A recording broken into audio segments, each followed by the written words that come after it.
We begin this broadcast by acknowledging the traditional custodians of the land on which this match will be played today and pay our respects to their elders past, present and emerging. We extend that respect to Aboriginal and Torres Strait Islander peoples listening. It's all on the line. Here we go. And the moment of truth has arrived. What a match-up this is. What a game. The umpire holds the footy up. I wouldn't want to be anywhere else on earth. On ABC Sport, this is the AFL. Oh, there's a bit to get excited about. The intensity and the pressure around the ball is unbelievable. Take your moment. This is that moment of the game of footy. This is just football at its best. And that'll be it. From walking on thin ice to dancing on the mountaintop, the Brisbane Lions never stopped believing. And they are the champions. Sit back, relax, witness the greatest. It don't get better than this. He curled the through for a magnificent goal. Comes out, gathers, snaps, goal. That extra bit of class. He smashed that through. What a kick. What a kick. Goes bang with everything he's got. They are leaving nothing out there. Listen to the roar. The drop punt. He's gone. And the building is jumping. We know he's a big shot taker. He's a big shot maker. Leans back on the kick. Game on. Like camera action, baby. Countdown to contact. From the right forward, off it. Oh, he's a sharpshooter, all right. Step up in the big moment. Close to the man on the mark. Drop punt. He's there. Gathers, snaps. He'll bring the house down. Sit back, relax, witness the greatest. It don't get better than this. We'll put it on the boot. Kick up towards the logo. You take a seat, cause it don't get better than He this. defies the laws of gravity. He runs onto it 50 from goal. He's in Dusty's pocket. He shoots. Oh, he's as bloody good as Dusty. Oh, yeah. Road snaps goal. The drop punt. It's good. And you can hear that mighty roar. See, cause it don't get better than this. Ball's one way and the next and the snap. There's the finish. 60 out. Oh my goodness. Oh. That's a massive hit. Big time spot. Big time goal kicker. That's why we love football. Brilliant to watch. From the centre wicket. Whacks it for six. Scores level. Running past. Throws it on the left. Could that be the sealer? Seconds ticking down. We're not done yet. What a finish. Welcome to the 2025 AFL Premiership season on ABC Sport. Take a seat, cause it don't get better than this. On radio, on digital, and on the ABC Listen app. You take a seat, cause it don't get better than this.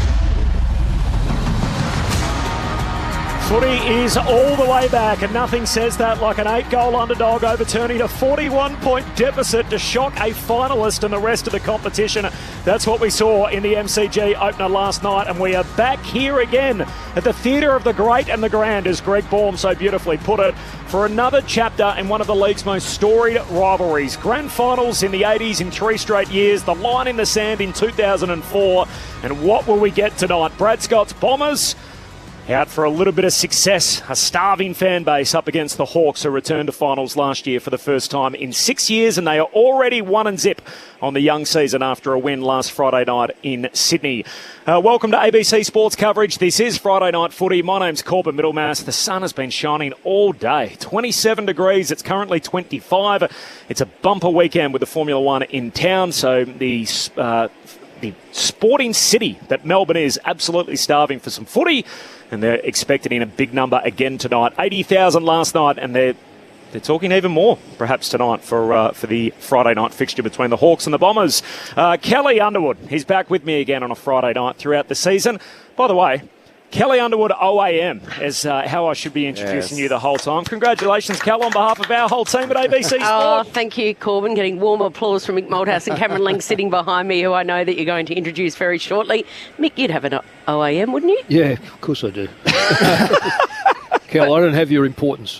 Old angry man? That's what I was thinking. Hey, it's got to go early. Come on. We've got to rev him up for the first time. Well done, Cal. Have you got the OAM, the old angry man going? Old. You'll take angry and you'll take man, but you're not happy with old. Every day that we got. Corbin, Your father will be on the phone. He'll text in a minute. He will. Welcome to March Madness in Melbourne. Footy fans, MCG, as you said, the Grand Prix, festive feeling right in the city. I drove through on my way to parking underneath the MCG here tonight. Talk about going from 0 to 100. Just a quiet little month of February in Melbourne, and everyone was jealous. Everyone doesn't like the idea of Sydney getting the games last weekend, but Victorians can settle down now because it's officially at the home of football. Last night was absolutely brilliant, and I guess personally the excitement levels never fade. In fact, I'm just watching in the blue boots in the number 10 in the red and black, Isaac Kako walking out onto the MCG, what are we, an hour before making his debut. You think about the storylines that football and AFL over 140 odd years this competition has thrown up. He is the first Iraqi player in the game. His parents moved here for a better life. They're both born in Iraq.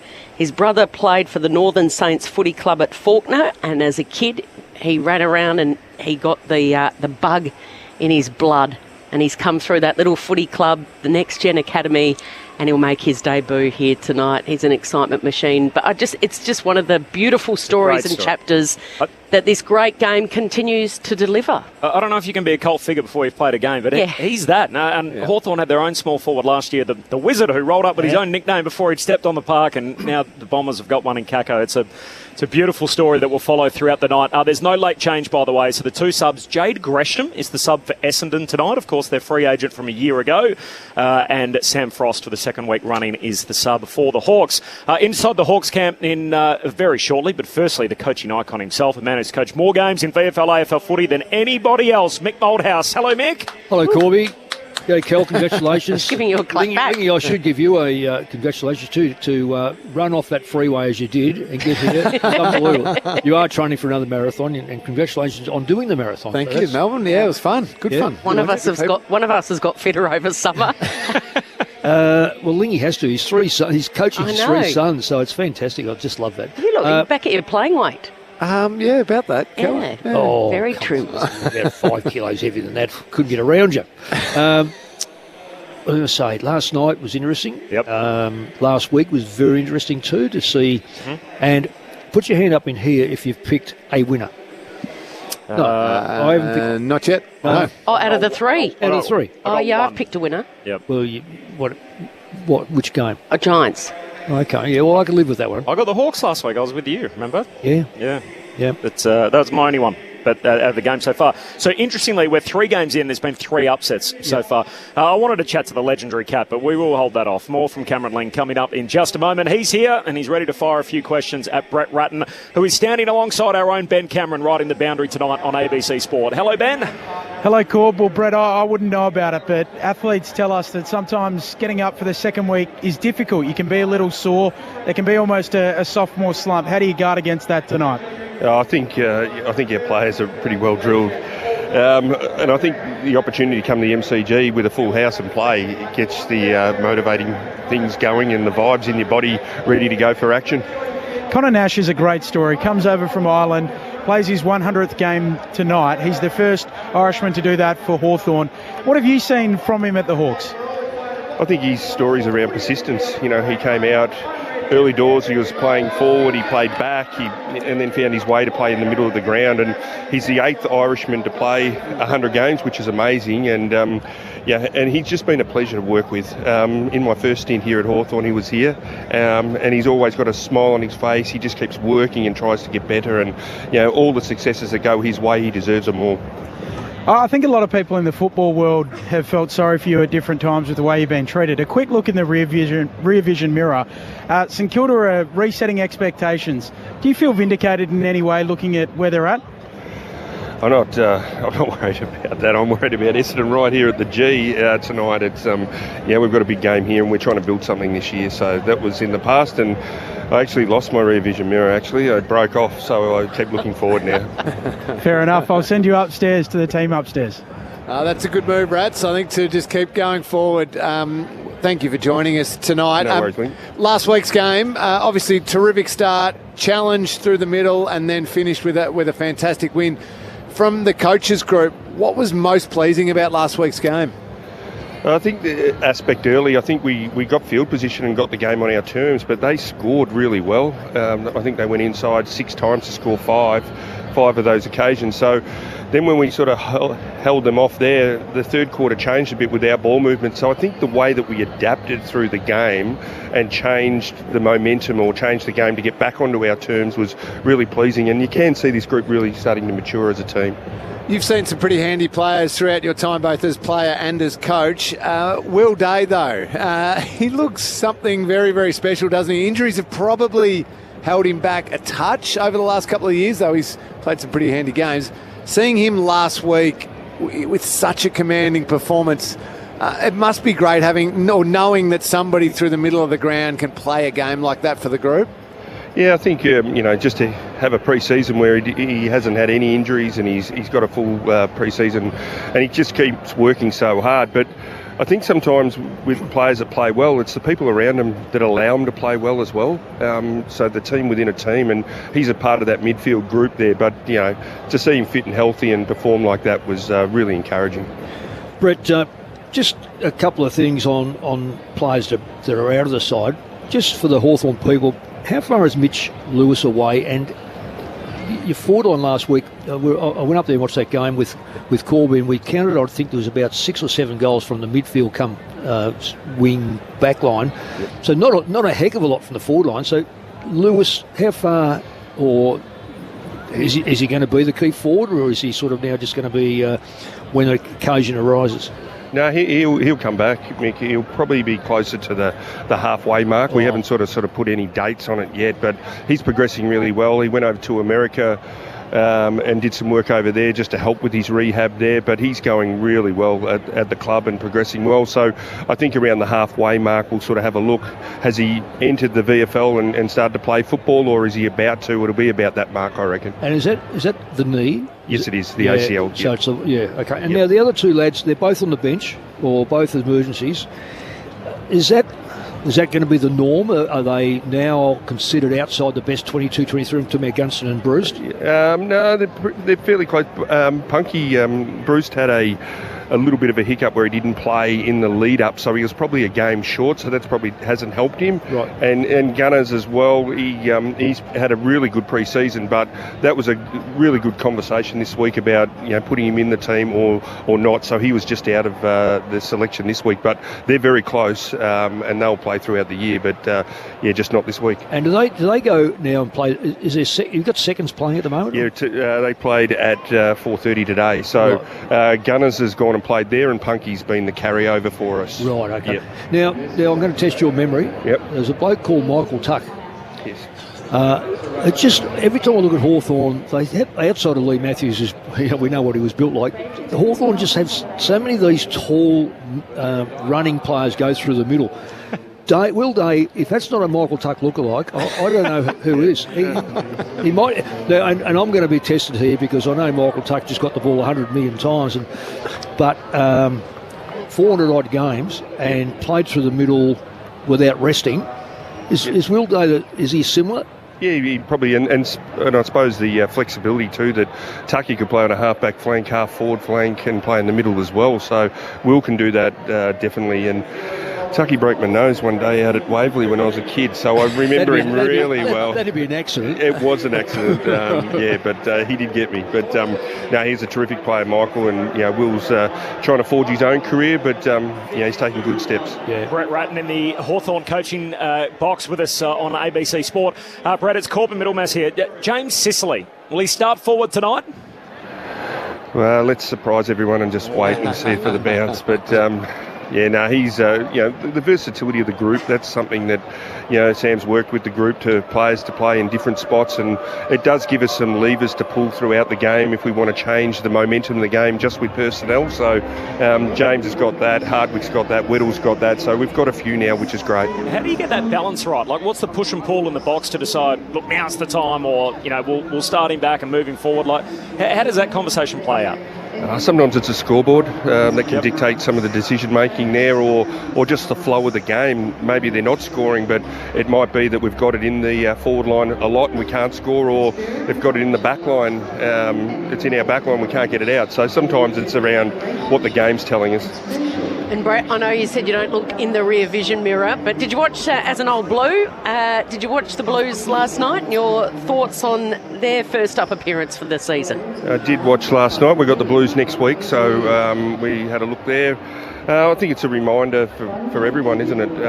The game is so hard, and you give anyone a sniff, and next minute they're at you and they're coming at you, and sometimes it's hard to stop momentum, and that's what Richmond did. And those 2 or 3 goals that they kicked just before half time gave them enough confidence going into the second half, and they just kept running and gave Carlton a bit of trouble. But we've got them next week, but concentrating on Essendon. Brett, good luck tonight. Appreciate your time. Good on you. Take care. Brett Ratton with us, part of the Hawthorn coaching staff with us on ABC Sport. This is Friday Night Footy. Corbin Middlemass, Kelly Underwood, Cameron Ling and Mick Malthouse up in the box with Ben Cameron on the boundary throughout the night. Hello to you, Lingy, the legendary Cat, of course, 3-time Premiership captain. Tell us about this marathon. Oh, hello, Corbs. Hello, Cal, Mick, Benny, Stu, everyone, and to all our wonderful listeners. Great to be with you for another season. But, yes, I was...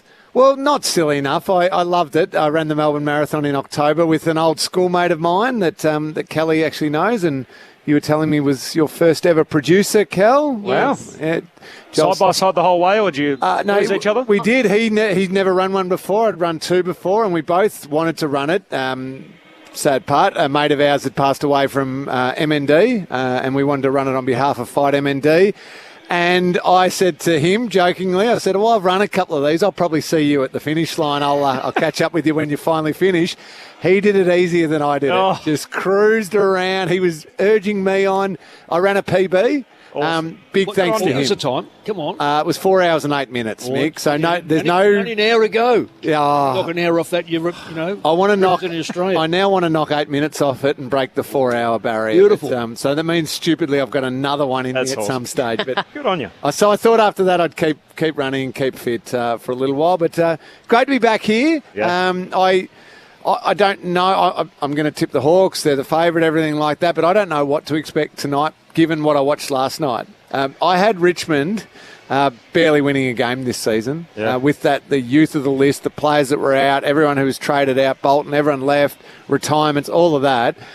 Carlton jump out of the blocks and there's an easy win for them. That is a shocking loss by the Blues. 41. That is horrible.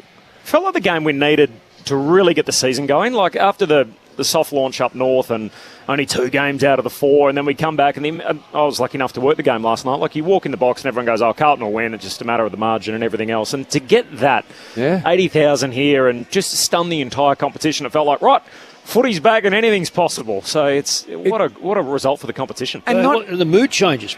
My grandson's one-eyed Richmond. I spoke to Christy, my daughter, and I said, how do you handle it? She said, we come out saying, oh, look, we're hopeless, we're not going to win a game, and, we just keep giving the ball back to him. At half-time, he come back and he said, oh, Mum, the kids were pretty good. Mind you, he's only 16 himself. And by 3/4 time, he said, we're going to win it. And then he went nuts at the end, and particularly when the little backflip took place. That's what kids love these days. It was awesome. Isn't it joyous watching the young run and dare and creativity? And then the more ruthless part of me says, Carlton should never, ever let young players play like that. You never let kids, I know this is harsh, you never let kids get an easy kick and you let them know that AFL football is distinctly different from where they've played before. And the harsh reality is you're going to have to earn every kick you get. You've just got to make sure they do not have easy passage into the AFL. Exactly right. And we're not talking dirty stuff here. We're just talking. Aren't you? Come on. No, just play hard, ruthless football that eventually crushes the spirit of the 18-year-old who may be the number 1 draft pick and has got all the talent in the world. But if you can make him feel like he's having a horrible night on the MCG in front of 80,000, he'll disappear. He's a very young man. So when he's running around getting a kick, he thinks, footy's great. Yeah. There's no late change here at the G, by the way. So Jade Gresham and Sam Frost are the 2 subs ahead of Hawthorn and Essendon. We're talking about last night's game with Richmond coming from 41 down. That's the other thing. 41. It wasn't just that they won. Came from 41 down to reverse it and kick 12 of the last 14 goals. Is it? So if we're apportioning blame, which is what we do in this industry basically, is it the talent? Is it what happened between the ears last night? And how much of it is the method? Like if you're looking at why that happened for Carlton. It has to be mental, surely. Well, there's a lot of mental. I'll let Lingy talk about this too, but clearly. But mental is certainly one thing that Carlton have been accused of throughout the last 10 years or so. When they look like they have a side, they go to sleep and then they can't get back in the game. But what I noticed, and I'm watching on TV because I wasn't here, but my frustration with Richmond was that when they got the ball out of the back line, they kicked it, and Carlton marked it, and there wasn't a Richmond player within 15 metres. Goes back again, and inevitably you're going to score because you're still finding your feet. Lingy said about all the young kids. Well, they're finding their feet. They don't know what 80,000 is like. They don't know where the boundaries are, because you might even run onto this ground and have a look at it, but when the 80,000 people, it squashes up on you. Then you listen to what the commentary was coming out of the box in regard to questions, and it was, I can't remember which player got asked, but he said, oh no, the coach said to us, forwards have got to come up the ground a little bit and beat the ball, number one. And well, then Richmond changed the dynamics in the middle. Cripps was no longer allowed just to do what he wanted to do. McIntosh, as old as he was, and the skull, what do you call it? The headband and all this sort of chain, which is ridiculous. But anyway, he started to make sure that any loose football was a hard football to get. The kids got involved. Carlton then panic kicked. That is mental, Kel. Yeah. Between the arcs, look, if you go in there 20 odd times more than the opposition with that in front of you, and I got a funny feeling that Carlton only had single goal kickers, so there was no one was there to. What Mackay what's he doing? Yep. What is he doing as a key forward like that? He's on a young bloke. The amount of football that went in there, and then it become, we've got to get in there and score, so that was just, and then it just suited Richmond. So it was in there and come out without any system whatsoever. So yes, you look at the system, you look at mental, and you look at the run. There was no run and certainly no pressure put on. And there's too many players who rely on the work of too few. Yep. So a bunch of the players playing last night in the navy blue are there sweating on Cripps will get it done, Walsh will get it done, maybe throw in one of their other more senior players. Well, Wiedering on the half-back line. Yeah, and you're relying purely on receiving from them. Yep. A couple of links down the chain. When they are dried up a little bit, and again, Cripps was still good, but dried up a little bit, then it's not that grit of the teeth and go, okay, well, now I need to start influencing a little bit more, and I've got to pick up the slack and win a contested ball or two. And no, it is not okay for that Richmond player and that Richmond player and that Richmond player just to be running free all over the shop. So that's when you start thinking, was it a great win by Richmond? Yeah, it was fun and exciting, and we saw their youth and all that. Or was it a really bad loss by Carlton? It was a bad loss by Carlton. Who were the votes last night? Who did you give the 6 votes to? Interestingly, Adam Uze pointed that out a bit too, where as much as he was happy to praise his team and enjoy the win, he kept saying, look, according to expected score, which I know punters laugh at, he basically said, hey, a lot of the game was set up for Carlton. Clearly they dominated inside 50s in contested possession. Yep. So we're not satisfied knowing we've got a lot in our game to clean up because the expected score says we should have lost. The votes in the ABC Footballer of the Year, top votes to Jack Ross. Yeah. Okay. 2 votes for Toby Nankervis, and 1 vote for Tim Taranto. Well, I'm glad it went like that. Okay. Because there was a tendency to go, they were pretty close. It was a close game. Maybe we've got to find a Carlton player. Because I just didn't see, again, I'm watching on TV, so you miss a bit. But I didn't see anyone there that set it up for his teammate. Can I ask a silly question? Why was Paddy Cripps playing in the ruck? That is a silly question. No, not a silly question. A good question. It's a silly reason to do it. It's a silly. I was about to leave and call my season over. No. Sorry, I said it's a silly thing to have happened. It is. I just couldn't understand. It's a very good question to ask and go, what's going on? Why? Because when you've got a key forward who's not getting the ball, what do you do with him? You bring him up the ground, or you put him in the ruck.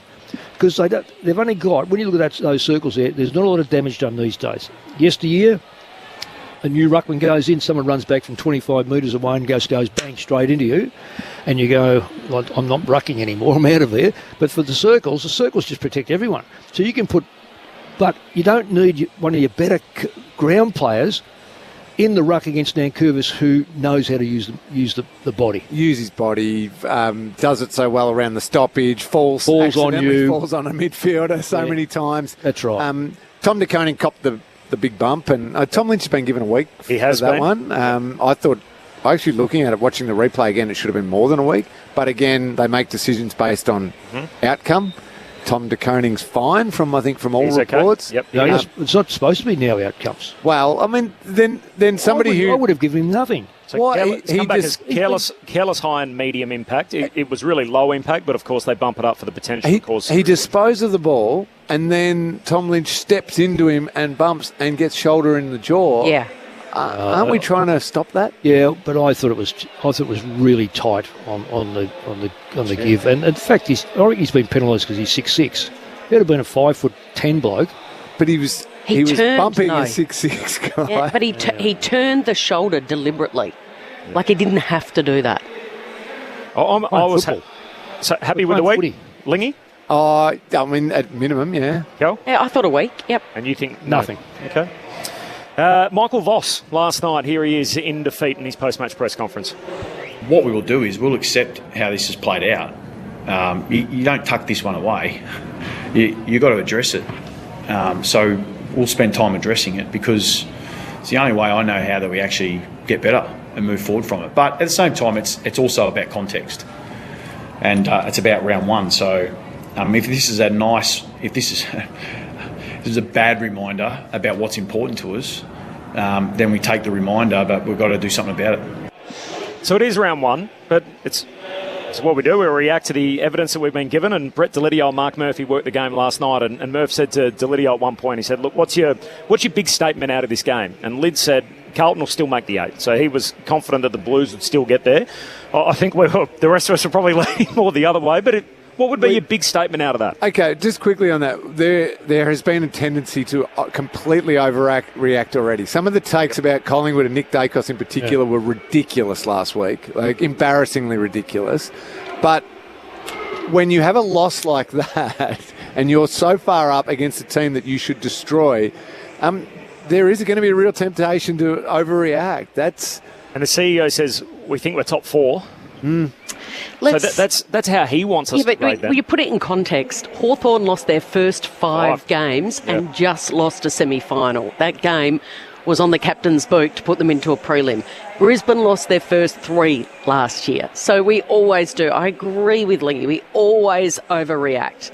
And round one always throws up a couple of curveballs, a couple of results where you look back and think, and some of them are playing, like Richmond was playing their grand final last night, trained all summer, young kids. Imagine how cooked they're going to be midway through the season because, their bodies aren't ready for it.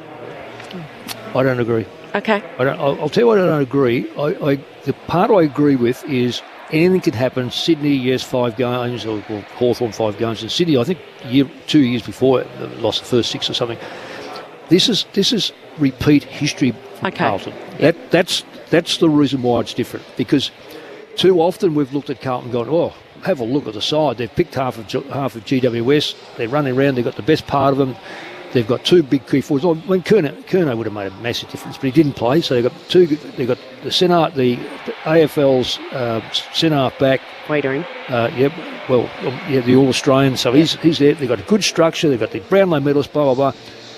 But we say too often in the last 4 or 5 years, why did they lose that game? Why aren't they making the 8? But the talent's there, so surely you've got to give them time it'll click one day. Look at what happened with Lingy's team. No, I don't agree with that. Right. I don't agree with that, because to me, if it's in your system, it's going to be there and it'll come out at the most crucial moments when there's pressure put on. You can hide a lot of things in easy games, but you cannot hide a lot of things in a big crowd and an organisation that you're playing against. And Lingy will know this, as he said about the young kids. You know the weaker players. You know that you can force them into being second-guessing themselves and a little bit nervous in big crowds. They're still there. Whether they're 21 or 28, they'll still be there. That's why you've got to make big decisions at football clubs. They became the first team to lose a game by that kind of margin, 13 points, having had 25 more inside 50s and 20 more contested possessions. So a bit of unwanted history for the Blues out of last night. And it was always going to be the story of the coaches this year. Longmuir, Beveridge, Hinkley departing, car coming in. Nix, if nothing else, he's added his name to that conversation, Michael Voss. He is a watch as the season goes on, off contract at the end of 2026. All right, we'll turn our attention a little closer to tonight, coming up next, and the Bombers up against the Hawks. The Roar told the story. Did you know you can now listen to the footy on your smart speaker? Play ABC AFL. ABC Sport, your home for footy. You're listening to the 2025 AFL Premiership season on ABC Sport. AFL. On ABC Radio. On digital. And on the ABC Listener. Look for the AFL button.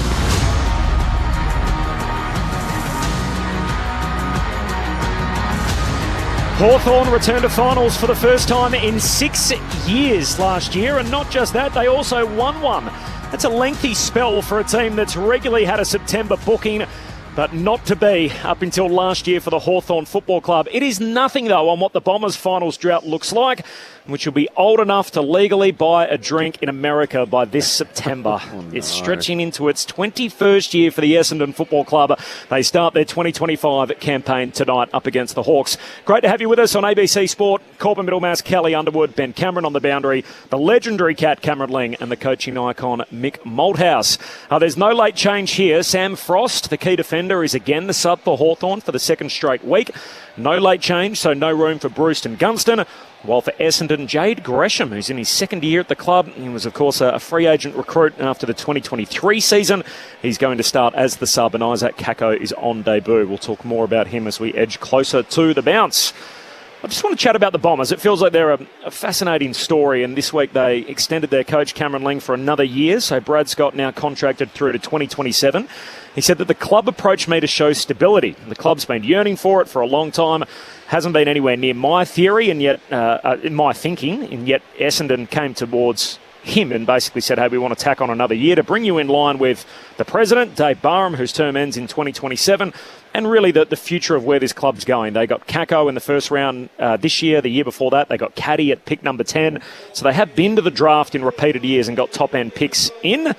Dave Barham also talking about Brad Scott at the season launch said that he's brought discipline and elevated standards. If you don't prepare properly and don't give your all, conduct yourself as a professional athlete on and off the field, I don't think you'll be here long. So this is clearly a culture change. That's what they're looking to do, to have Brad Scott in as the culture carrier. Is it the right approach to a starving fan base, Lingy, to say, hey, 2025 might not be the year, and this is our vision and where we're headed? Yeah, I think Brad Scott is the right course to go on, by the way. I think he's the right call. I think it's a huge, powerful club. I know it hasn't had the success to match that over that last 20 years, but they are a monster club, and you can get some big, loud voices calling for coach sackings or this player's got to go and all this sort of stuff. So that stability is important to say, okay, now Brad Scott's our man. Let's get in behind him and let's get this going. Let's get that success that we're all craving. And the players feel that. The players know that now. There's no excuse, or even slightly in the back of their mind, oh, hang on, I can still get a kick. It's not going to matter because the coach might be gone in a year, so the next one I'll just still get a kick then. I've got to make sure I play the way Brad Scott wants me to play. And I've got to be in lockstep with him, and I'm going to drive the standards that Brad Scott wants me to drive, because he's going to be my coach now for the next X amount of years, till 2027. And that's the challenge, Mick, to a number of Essendon players. We were just talking about before the join then, too few Carlton players doing enough and leaving it up to Paddy Cripps and Sam Walsh. The challenge is for all of those Essendon players, pretty much outside of Zach Merritt, to say, hey, let's get real, let's get serious about the way we play, and let's make 2025 work.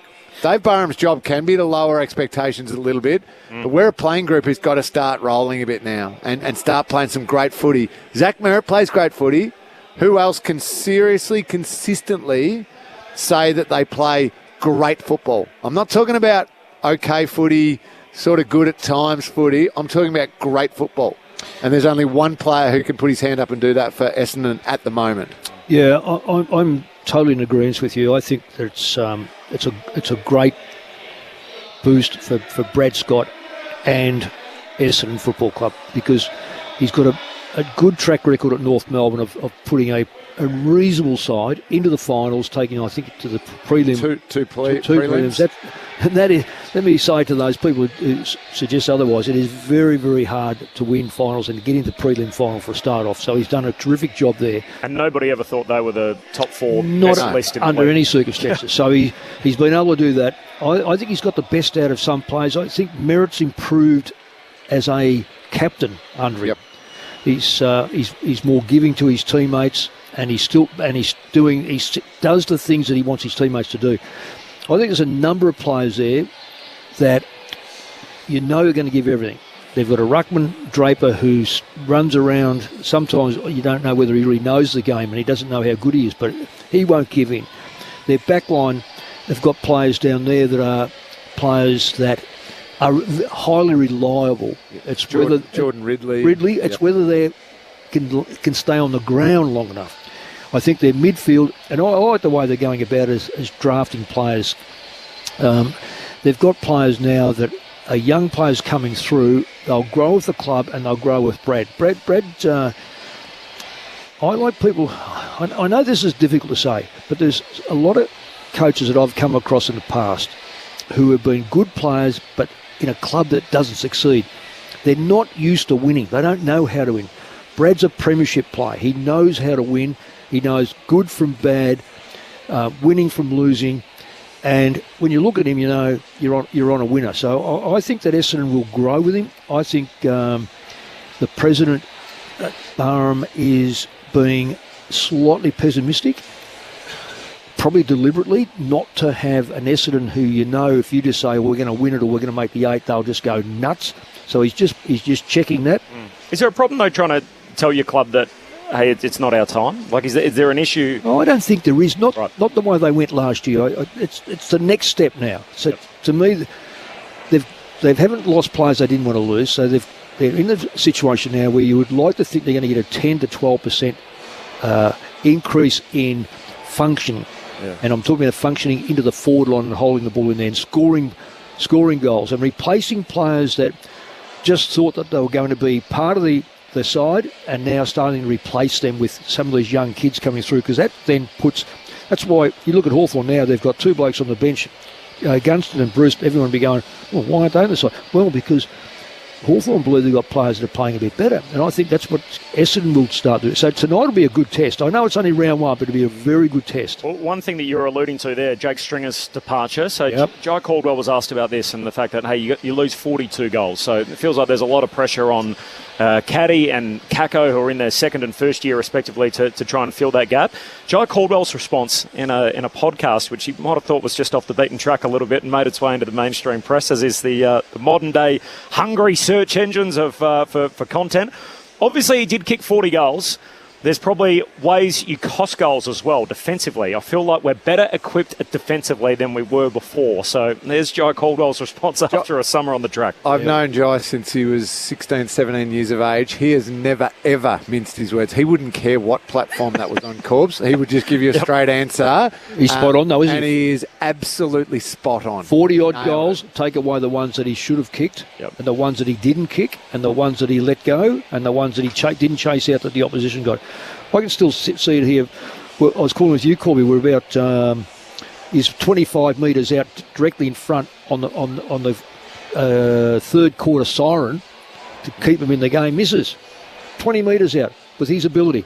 Come on, that's not what you want. They did the right thing, saying absolutely, to him. 100%. Well, we're all that's, I mean, and Brad Scott's spoken about it, but that is the cultural reset, isn't it?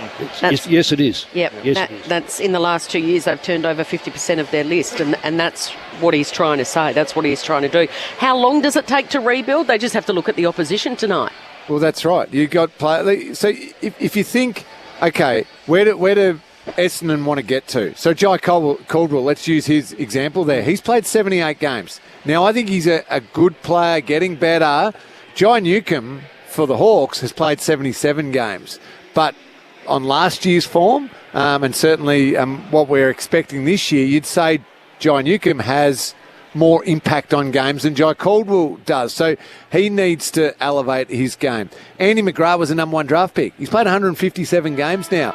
Solid, reliable, I like him as a player, but as a number one pick, can he jump his game up a bracket and become an all-Australian halfback or a running winger or midfielder, whatever impact type player he can be? So that's the jump there. And you go through them all. I mean, Dylan Shield, not sure about him, but Jordan Ridley, Redmond, Mackay, Martin, Langford, Perkins, Dersma, Gresham, all of them have played 50, 60, 70 games plus. Do something now. Don't stop waiting till you've played 150, 160 games, because if you keep going the way you're going, you'll be turned over in 2 or 3 years' time. Well, that's enough games, isn't it? That's plenty. There's 20 to 30 games. Sometimes sometimes players take 3 years to get 30 games, 10 or 5, 10, and then they get the next 15 or something like that. And that's when they start to realise that their body shape is starting to change and they've got to do things. But I'll back off Nick Bryan, Zach Reid, even Harry Jones a little bit, Sardis, Hobbs. I'll back off them, because now we're talking 5, 10, 15 games of football. Let them get rolling a little bit. But if you're 50 plus... Yep. They do have a lot of talent there. So they have 12 first-round picks playing tonight and another 4 on the injury list. So they have more first-round picks than any other team in the competition. Well, they've done it well then. Some of those are guys that they've drafted, some they've got from other clubs that were drafted in the first round elsewhere. Yeah, well, I see that as a real plus, and because that does give you a base to work with. I'm against you just a little bit there, Lingy, as far as McGrath goes, that he's number one. He didn't choose himself number one. I don't know whether he may have been in a weaker draft number one. Yep. So I think he's a real backbone of the side. I can't see him ever being. Maybe he has been an All-Australian. I don't see him being an All-Australian, but I see him being a steady influence, being able to beat his man, change position a couple of times. He could go half forward, he could go in the middle.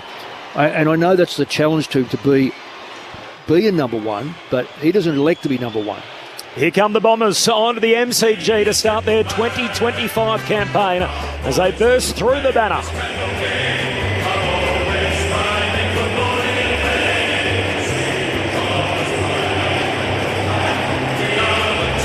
They've got to try and get it right defensively. That is certainly something that will be high on the whiteboard for Brad Scott. 15th for points against the last 2 seasons. Yeah. That puts them bottom 4 in the competition.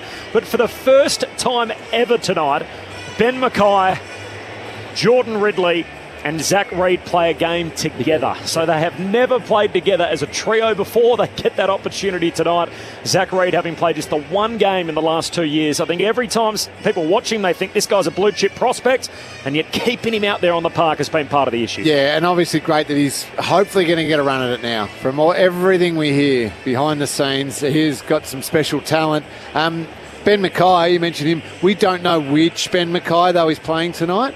Often we come to Essendon games, and it was same at North Melbourne, where you turn up expecting the really good, high-paid defender that is Ben Mackay, and then you sometimes get the one who handballs the ball straight to the opposition and they kick a goal, Ben Mackay. So we don't know that the good 3 players are playing together tonight until we know which Mackay's here, Corbs. He's got to pick up. He's got to pick up a player that's. He's got to let the ball-getting players play on the weaker opponents. He has to pick up the best opponent in my book. I don't care whoever's the best forward up there, he has to play on. There's not perfect matchups for them, by the way, looking at this game. I know Chol's the obvious one, maybe, but... Should play on him. He should play on him. But then Reid, who does he play on? But he's got a little bit of speed, so, I mean, you could probably play down a little bit with his... Yeah, he's still 200 centimetres, Reid. Yeah, still. I mentioned the Hawks last year broke a 6-year finals drought. Well, it's been 6 years since they had a marquee home fixture in the home and away season. So first Friday night game on their home slate since 2019. So you have to go back a minute since Hawthorn had the primetime billing. They've got it tonight as James Sicily in the long sleeves in the brown and gold stripes leads his team out, along with his 22 mates behind him. Hawthorn, they hit the G.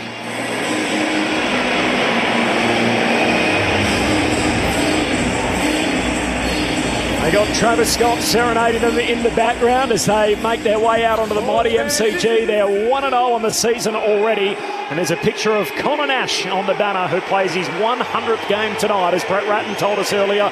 Becomes the 8th Irishman in the game's history to reach that milestone on the eve of a particular well-known holiday St. Paddy's Day just around the corner, of course, coming up on Monday.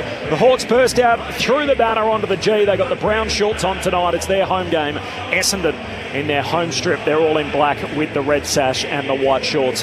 There's no late change. The subs are in. Sam Frost is going to start as the sub for Hawthorn, and Jade Gresham, the starting sub for Essendon. Kelly Underwood's here to call the footy with me, Corbin Middlemass, Cameron Ling and Mick Moldhouse. The full preview next. The news is moving fast. I'm going to dive right in. The brand new season of The Weekly. The news will cushion my landing, right? Back Wednesday, March 12 on ABC TV and ABC iView. Nailed it. The Socceroos are back on ABC Sport as they try to book their place in the 2026 FIFA World Cup. Right into the 6-yard box and puts it in. It's his second of the night, and it's a well-crafted goal by the Socceroos. Catch all the action Thursday night on the ABC Listen app. ABC Sport.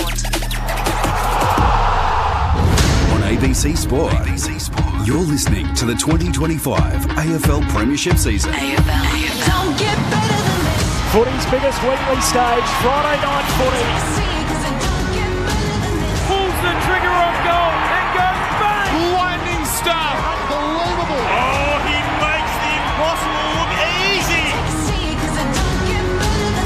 Snaps across the body, and the party continues. It's on Elliott! Jamie Elliott! He launched into the night sky! Sit back, relax, witness the greatest. Don't get better than this. This is the 2025 AFL Premiership season on ABC Sport, on radio, on digital, and on the ABC Listen app. You take a seat, cause it don't get better than this. Say their names, you've said it all. Hawthorn, Essendon, one of the game's great rivalries. Another chapter in it tonight from grand finals in the 80s, the line in the sand in 2004, Friday night footy round 1. They get their MCG campaign started tonight. The Hawks, it's their first Friday night fixture at home since 2019 to live up to their blockbuster billing. Hawthorn and Essendon. No late change for either team. Sam Frost is the sub for the Hawks for the second week running, and Jade Gresham for Essendon. It is a beautiful night for footy. It is still 24 degrees in Melbourne, barely a cloud in the sky. Corbin Middlemass and Kelly Underwood to call the action. Good evening, Kel. Good evening, Corbin. It's March Madness in Melbourne when you wake up in the morning and you open the windows in your home and you can hear the revving of those Formula One cars at practice. That's how you start the day, and you end your day at the MCG with 80,000, and fingers crossed it's a pulsating finish like we saw last night. How good is this city, particularly in March? Yes, my cheeks are sore from smiling already after walking into this magnificent ground. So much to look forward to tonight and for every Friday night throughout the course of this season. Last year, on average across the season, 1 in every 3 games was an upset. So the underdog won 1 in every 3 across the 2024 AFL season.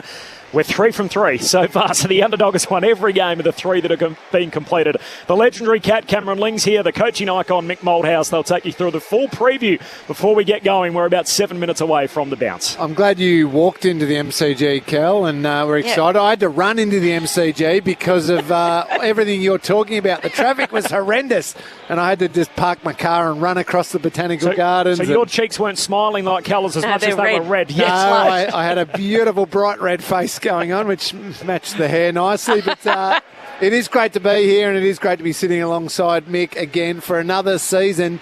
And Mick, we've already been talking so far about, I suppose, we kind of know what we're going to get from Hawthorn. We had a little bit of a glimpse of that last week. We know they've got some quality, exciting young players combined with some really good free agent acquisition. We're not 100% sure what we're going to get from the Bombers, but we both probably think that they're trying to manufacture a lowering of expectations within the club, and they should be aiming a little higher. I'm not sitting internally. You hope they are. Yeah, I'm not sitting here talking top 4s or anything like that, but just think there's enough quality now running around for that Bombers that they should at least give the Hawks a bit of a scare tonight. Lingy, you've picked the Hawthorn side from last week. We know how well they played. You are a former, not only the captain, but a tagging, ball-getting player. I'm putting words in your mouth. You couldn't possibly let Will Day just run around. No. So tell me, which bomber is going to pick him up? Well, and has to pick him up. That's the one. And I get asked this a little bit, Mick, as you know, with modern football. Is there still a place in the game for taggers? Yeah. And I feel like I repeat it often, but I'm going to do it again now because you and I are on the same page.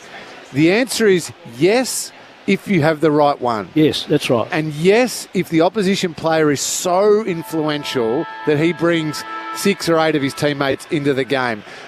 Will Day is that. Will Day is so incredibly influential. He's kicked 3 goals. He's had 9 clearances. He didn't amass the stats of, say, Nick Dacos in the 40s, but he got enough of the football in the first half. In the second half, he wasn't as effective because he had someone on him now. Yeah, but he was so far best on ground, it wasn't even by miles. But I'm hoping that Brad would have looked at that and gone, well, I know what happened in the first half. No one went near him. In the second half, we did, Sydney did, and they started to reduce his effectiveness. Now, I know it rained in the third quarter quite heavily. However, you can't sit here and just say, I will wait until quarter time, because the game could be well and truly done by quarter time. And you give the guy a head of steam then too. Yes. He gets some confidence. Up. So you asked me who. I think Sam Durham is probably that type of player. Yep. I know.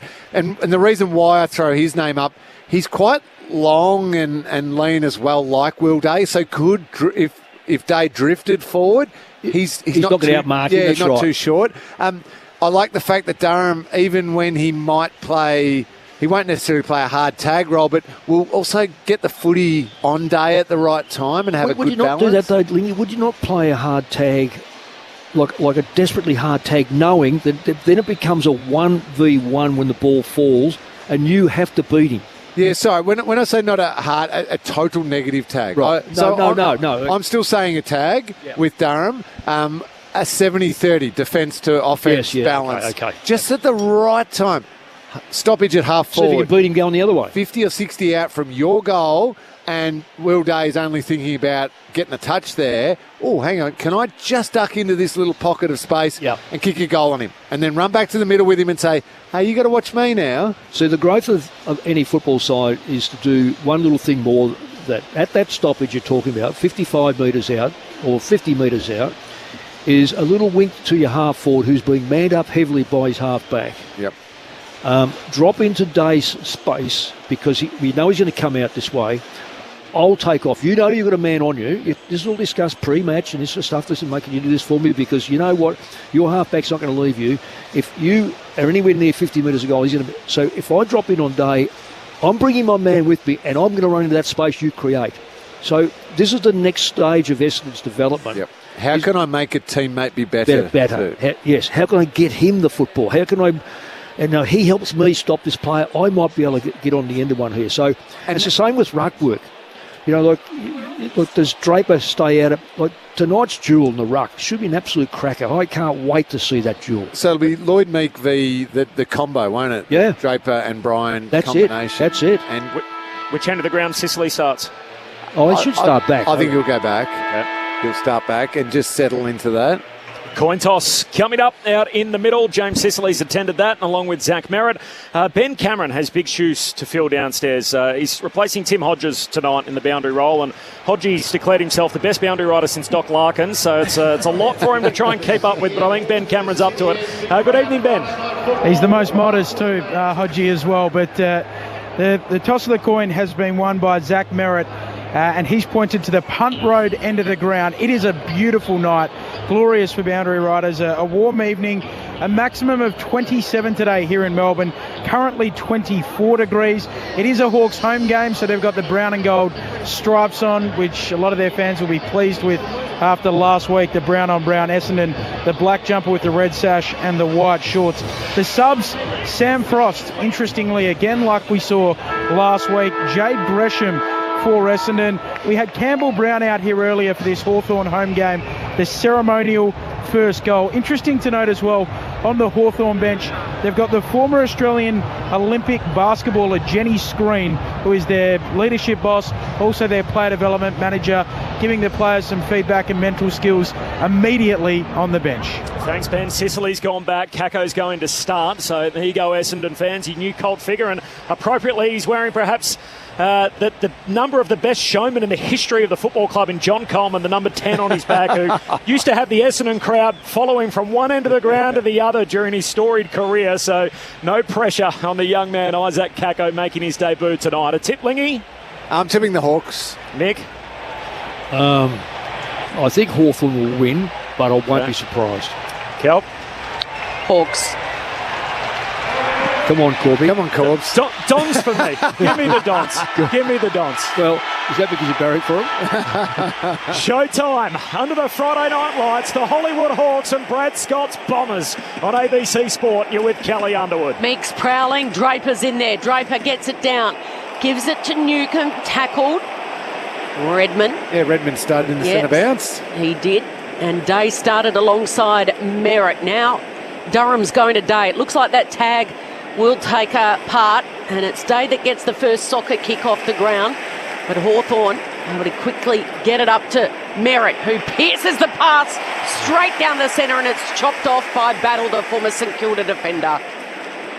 Battle goes wide around the Shane Warne stand. Big spoil came in over the top. Caco's there. Quick hands here by the Hawks. Day's involved. Out wide. Weddle. He's in the fluorescent green boots. He takes off. He has a bounce. He drives it to the top of the goal square. Ginnivan's in a one-on-one. And Ginnivan is outmarked. Ridley too big and strong on this occasion. Yeah, good matchup there. That was always going to be an Essendon mark.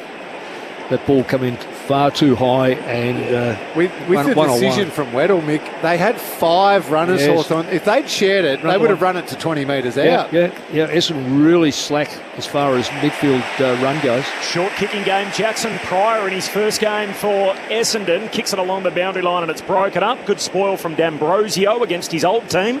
Jackson Pryor, by the way, becomes a second-generation Bomber. His dad, Michael, played 81 games for the club and also played for the West Coast Eagles after that.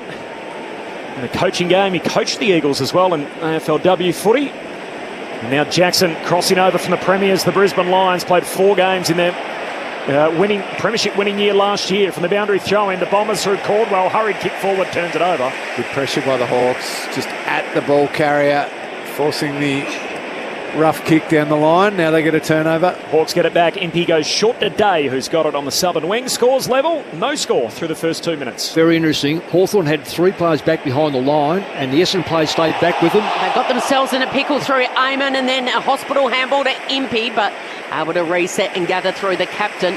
Sicily goes short to Moore on the southern wing, brings it back through the centre. Now Impey this time uses his foot to effect. Couldn't quite take the mark there, Newcomb. Really scrubbling hard was Caldwell. Ricochets, Newcomb toe pokes it off to turf, to the hot spot. What about the pick up from Meek? Off to Hardwick. The handball was too hot. Scrimmage, pylon, top of the goal square. Tangle of arms and legs. It'll be a ball up. Yeah, Caldwell will be a bit disappointed in that. Had hold of it, gave it up, and then didn't chase hard enough. Up it goes, top of the goal square. No clean takeaway for the Hawks. Shield does well, picks it from Ginnivan. Hand pass for Essendon to the back pocket. Jones, short kick, missed his intended target. Ball trickles through towards Day, bangs bodies with Durham. Durham does well to keep his head over it. Grabs it for Essendon. He's set upon. Ball up on the southern wing.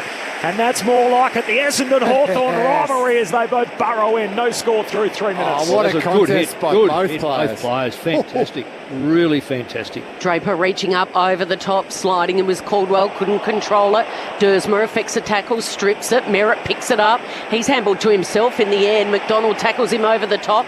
Pops out to Caldwell, just bangs it long. Playing in front was Caddy, got his hands to it at ground level. Picks it up, kicks it high, tracking back. The only player inside 50 there. Last line of defence is Battle. He takes another mark. Takes a bounce, delivers out wide, putting Weddle under the pump. He's surrounded by 3 Bombers players, and he's just happy to paddle it over the boundary line, right in front of Essendon's bench, right in front of Ben Cameron. Ben. We got 80,000 and change last night. The MCC are expecting about the same this evening. Just looking around the ground, still quite a few empty seats in the top section of the MCG. I think we'll be a little shy of that tonight. Friday night footy on ABC Sport. No score through the opening 4 minutes now. And the boundary throw in. Caldwell hands it out to Merritt. Tackled front on Moore with the heavy tackle.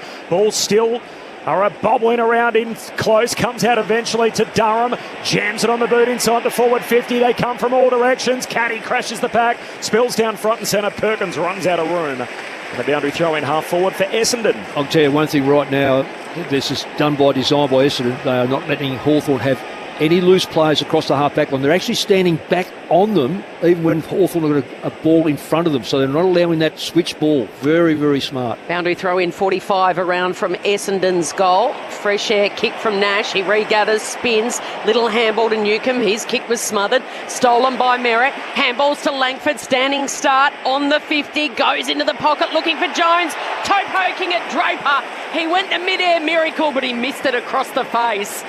He did well to get his big foot up that high, up over his knee really, wasn't it? But it looked a little uncoordinated, the big guy, in the end, and he couldn't put it through for a major. Instead, it's a behind. The first of the night.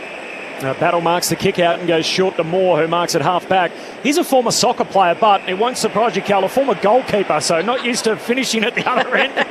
As Hawthorn work it down to half forward, in from the side comes Hardwick. No mark, follows up, got a handball away to Newcombe in the number 3 for the Hawks. Kicks to Joel, one out in the cage. Reid does well to break it up, knocks it out of bounds. And a throw in forward pocket for the Hawks at the City end. It's just good one-on-one football at the moment. Yeah. No one can get outside of that first run where the Hawks could have scored. Essendon making a contest of every free ball, and that's the difference between Hawthorn's last half last week. Twirling ball back in, deep inside the Hawks 50. Draper in front, falling on top of it down there. And wanting a free kick but not getting one is the Merritt.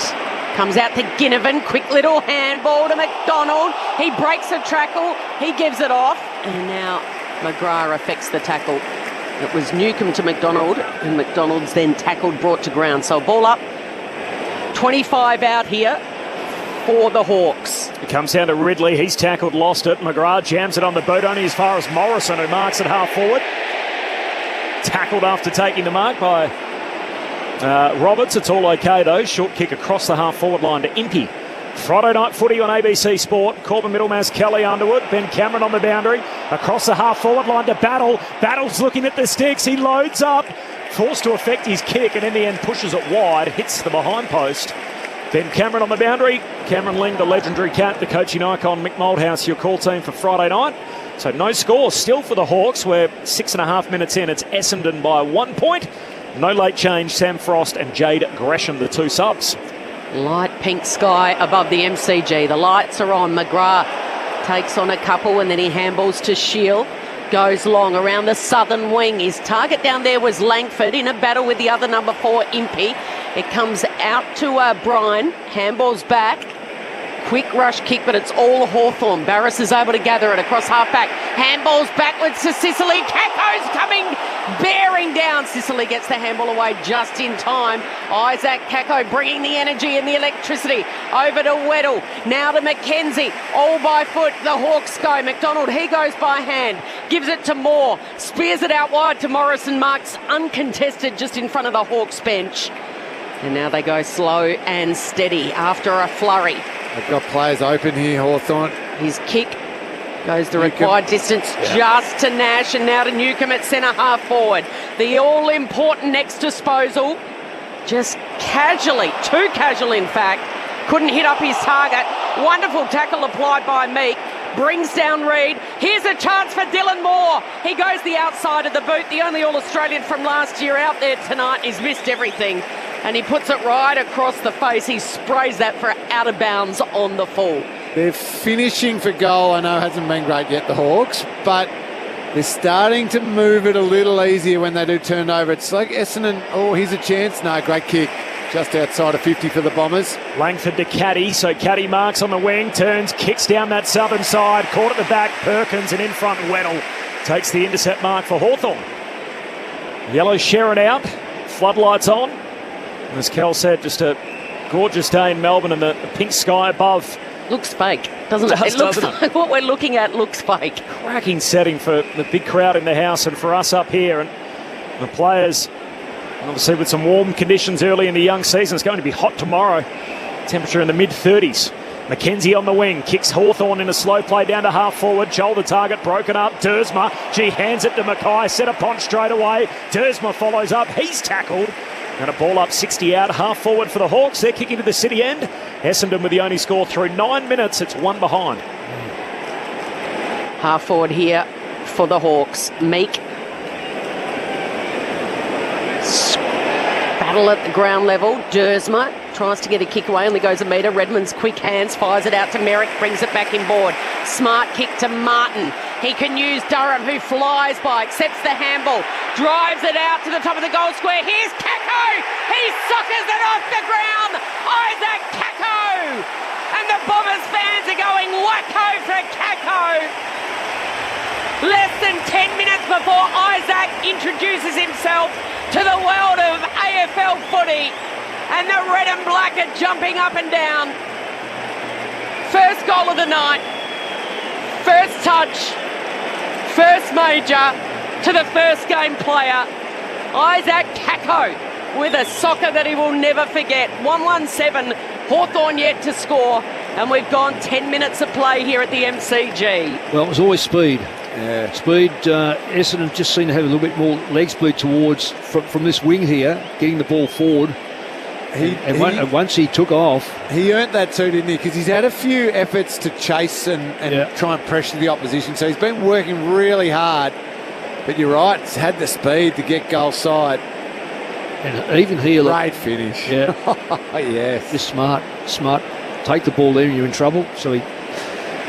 Dons by 7, restart back in the middle. Newcombe with some go forward for the Hawks. Kicks to half forward. McGuinness the target. Ridley punches it towards the boundary line. Hunting out after it. McDonald collects. Half forward for Hawthorn. Hand pass back to Newcombe. Another inside 50. Kicks it over the head of Moore. It'll still work out. Sits for Hardwick. Snaps.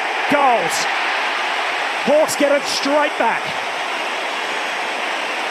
Their first of the night, Essendon 1-1-7, Hawthorn 1 straight 6. We've travelled 11 minutes in the opening term. Cameron Ling and Mick Moldhouse, Friday Night Footy on ABC Sport. A little bit too easy in the end by the Hawks, and I reckon the ease came as a blame from Essendon, from the midfielders. So John Newcombe was the one who got the centre clearance, kicked it out wide to half forward. Well, then it was Newcombe who received the handball over the top, so no Essendon midfielder had spread hard with him. He then got it inside forward 50 and dangerous part of the ground, and Hardwick did exactly what a small forward should do in that situation. Got to a great spot after the spoil and a nice finish on the left foot. Now Redmond's in the thingy. I'm assuming to man someone up because he was the one that got caught out as well. I think he's more interested in his tagging role than he is his running role. Well, we should go with Newcombe if he's going to try and play on him. Exactly. Brian's in the rack and he gets the first little tap down, but Mackenzie at ground level. Oh, the handball was stolen by Hobbs. Goes back to Merritt. Doesn't waste any time. Backing back Redmond. Going back with the fight bravely. He almost took a fingernail mark. Couldn't quite grab it. It was a fingertipper. And the Hawks repel and they're away through the southern side on the lethal left boot of Eamon. He hits up Chol. Chol marks in front of Reed at half forward. The left goes again to the top of the goal square. Ginnivan. Jack Ginnivan plays on, sidestep, and he opens his account for 2025. Just a little casual from Jack. And he celebrates with a bit of a wiggle move, looked like. The old Leighton Hewitt wiggle move. From back when Leighton Hewitt was #1 in the world. So Jack gets his first save for 2025. Hawks with 2 in a row after they conceded the first through Isaac Kako. 2 straight 12, Essendon 1-1-7. 13 enthralling minutes played here at the MCG.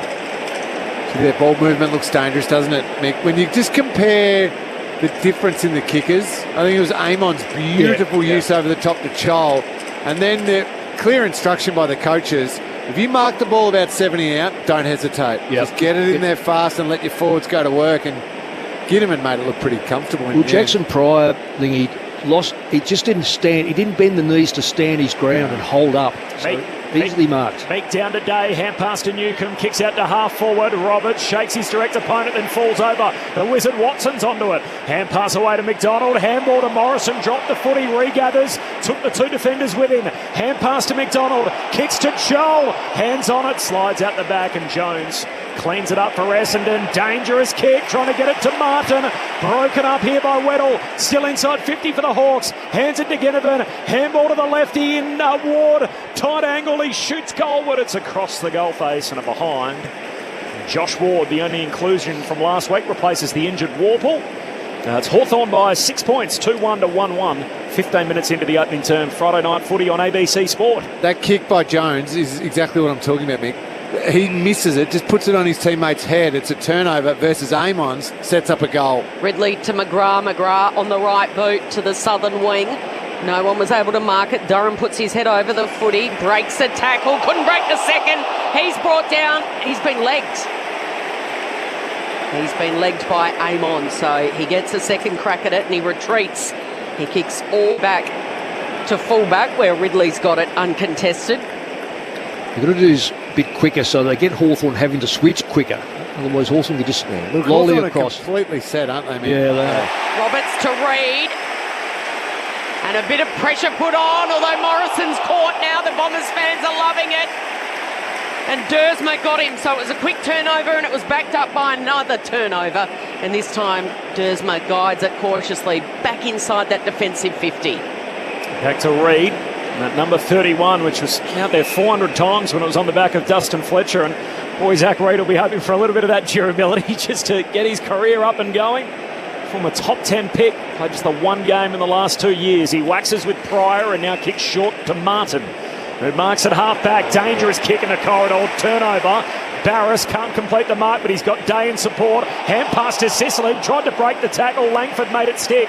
Caddy grabs the footy, got a kick away as he's tackled. Barris, just a surge kick forward, it'll turn out okay. McDonald takes the mark, centre half forward for Hawthorn. Flares it to the flank and to Watson, who marks 40 from home.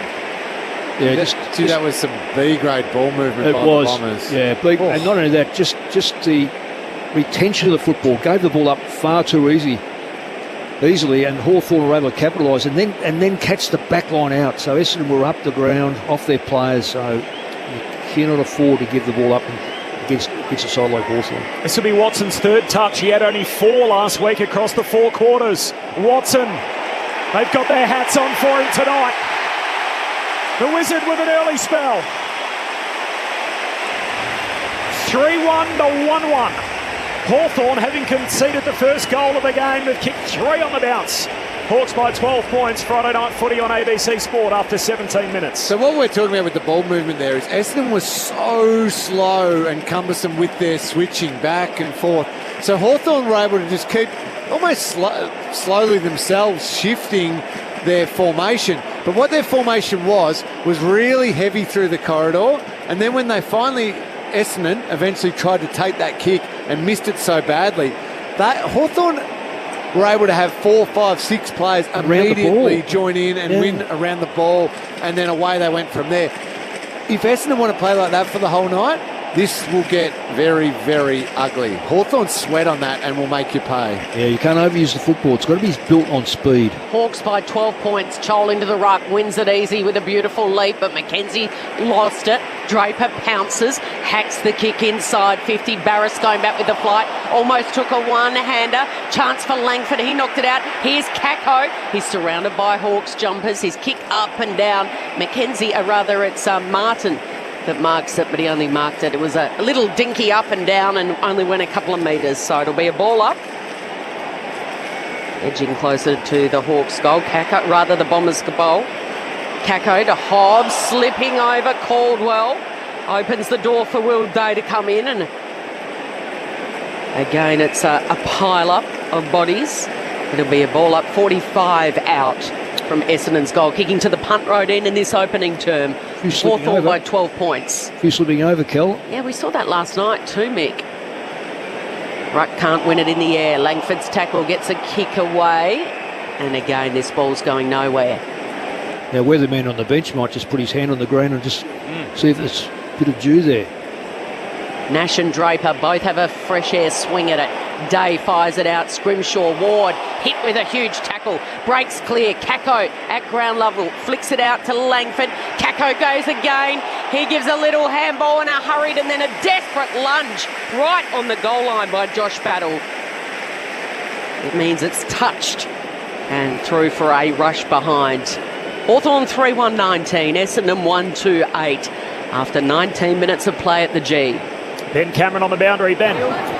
Yeah, I can't get out onto the cut stuff, Mick, but it does have a little shimmer to it at the moment. But last night as well, particularly on this broadcast wing, it was chunking up. There were a lot of divots. You guys can probably even see from the commentary box just how visible they are. Yep. Looks like a driving range. It does. Yeah, it does. It really does. Good stuff, Stumpy. James Sicily is down there on the boundary just having his ankles restrapped in front of our man Ben Cameron. Corbin Middlemaz, Kelly Underwood, Mick Moldhouse and Cameron Lang. Friday night footy on ABC Sport. Hawks by 11. After that kick-out, by the way, they work it up to the wing, and now we've had repeat boundary throw-ins in front of Ben Cameron. Ben. Yeah, James Sicily just came off limping after a contest in the middle, as you alluded to there, Corb. Just getting those ankles restrapped, but he'll be fine.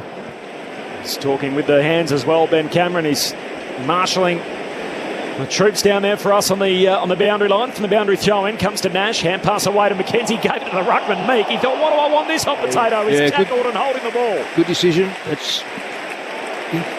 He's probably not expecting to get it from the midfielder, though, is he, in that sort of scenario? No, it's a bit of a shock. Cordwell kicks into the pocket, looking for Draper. Can't complete the mark. Spills down Essendon's way. Jones still got it. Didn't take the first option. Coughs it up. And McKenzie can get it out of defence now. Good composure. Goes wide to McDonald. Marks for Hawthorn at half-back. Hawks by 11 points. Time on opening turn. Friday night footy on ABC Sport. Well, that's a time when you kick the football under pressure like that. Put the ball into the goal square. So McDonald goes down the line, floating in from the side. Will Day. Hasn't he started his season in sizzling fashion? Missed the start of last season with injury, missed the end of it. He goes on quickly. He gives it to Nash, who gives it to D'Ambrosio. Aim on, tackled, hits the turf, gets back up, gives it to the lethal left boot of D'Ambrosio.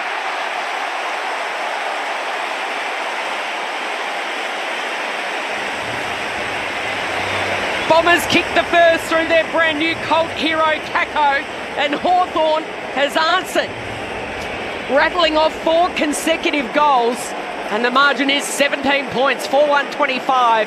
Essendon 1-2-8. I'd say, Lingy, the difference in the class has been the difference on the scoreboard. It really is reflective. Hawthorn's one touch. I don't want to play too much on about last week, but to have that game under your belt does prepare you better for the next game. Essendon are sitting back, whether they played a practice match or in-house or whatever.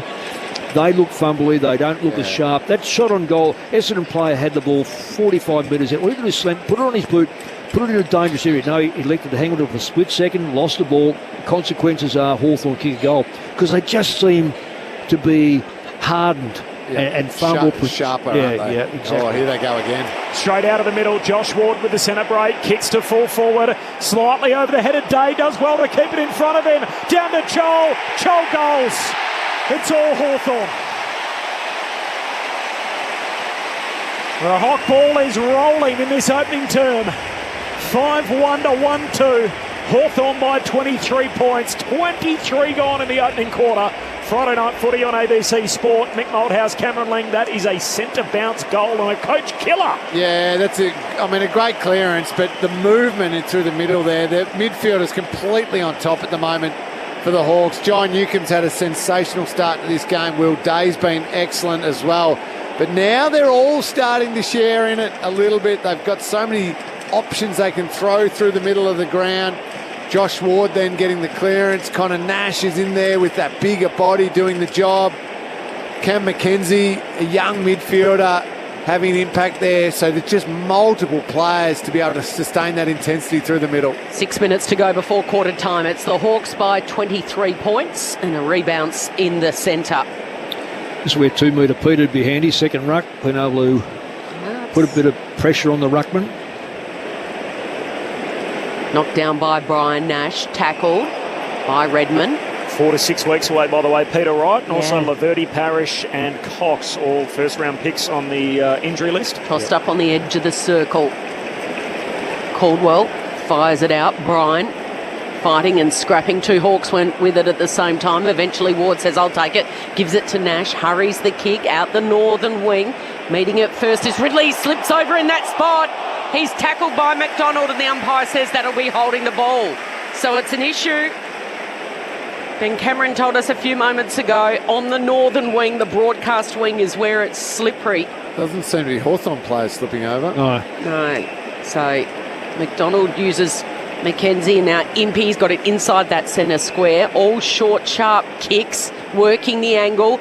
Amon puts it into that right forward pocket and the big spoil, knuckled over by Reid into the fifth row in that forward pocket at the city end. I like the fact Hawthorn don't just sit on the ball for 8, 9, 10 seconds when they've got it. Just, even if you're going to go long to that one, that's a pretty defensive place to kick the ball into your forward line. Go there quickly.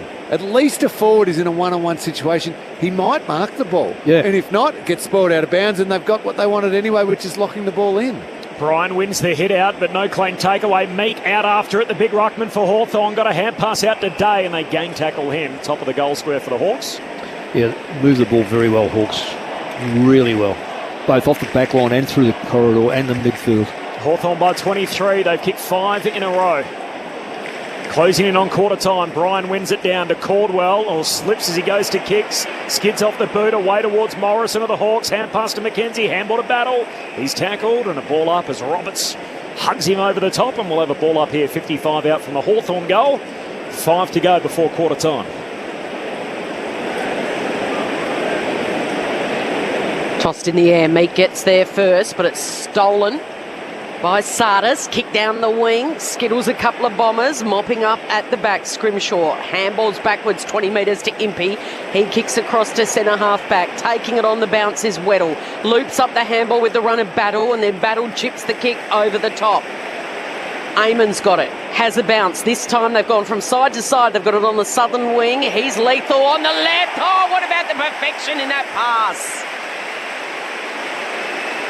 Hits up the Wizard at full stretch, and he's clunked that right in the top of his fingers, and the Wizard will have a set shot, 45-degree angle, 45 metres out. Do you reckon Essendon players have done their homework and realised Carl Amon's an elite kicker of the football? They won't go anywhere near him. Yeah, I thought they did early. Exquisite, isn't it? Early. Dropped off. Quiet last week in his opener, but he's at home at the MCG, the Wizard, and he's kicked 2 majors in the opening term. And the opening set goes to the Hawks, 6-1. Essendon kicked the first major, and Hawthorn's rattled off the next 6. 6-1-37. Essendon 1-2-8. The margin is 29 points. Quarter time can't come quick enough for Brad Scott's Bombers with 3 minutes 44 left on the clock, Mick. Yeah, there's a lot of stats in football.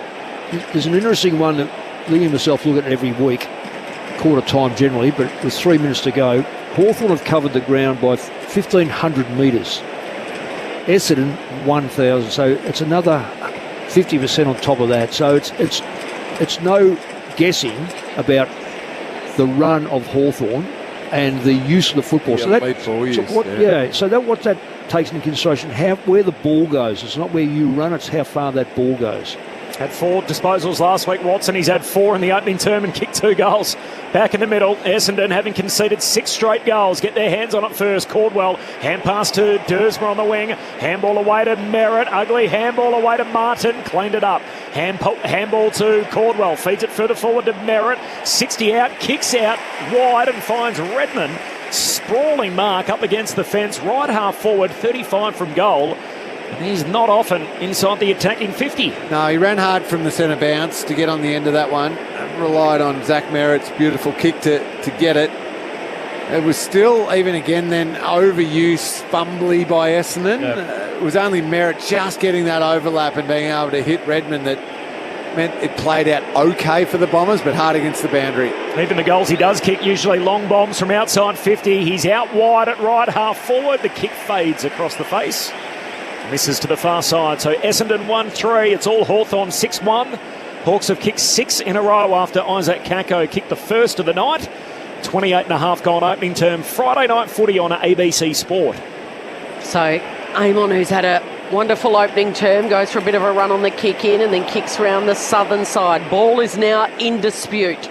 Redmond's there, so too McGuinness fires it out to D'Ambrosio. Brilliant tackle applied. Ball spills clear. Perkins has got it, gives it over to Shield.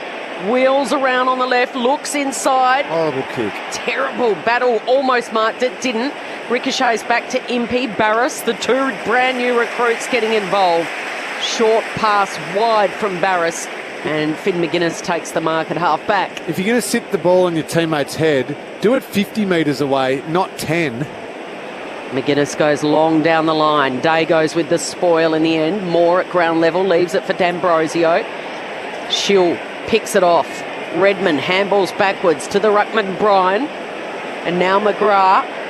Eventually they work it. All going back to Zach Reid, who's got it. He's run down by Joel.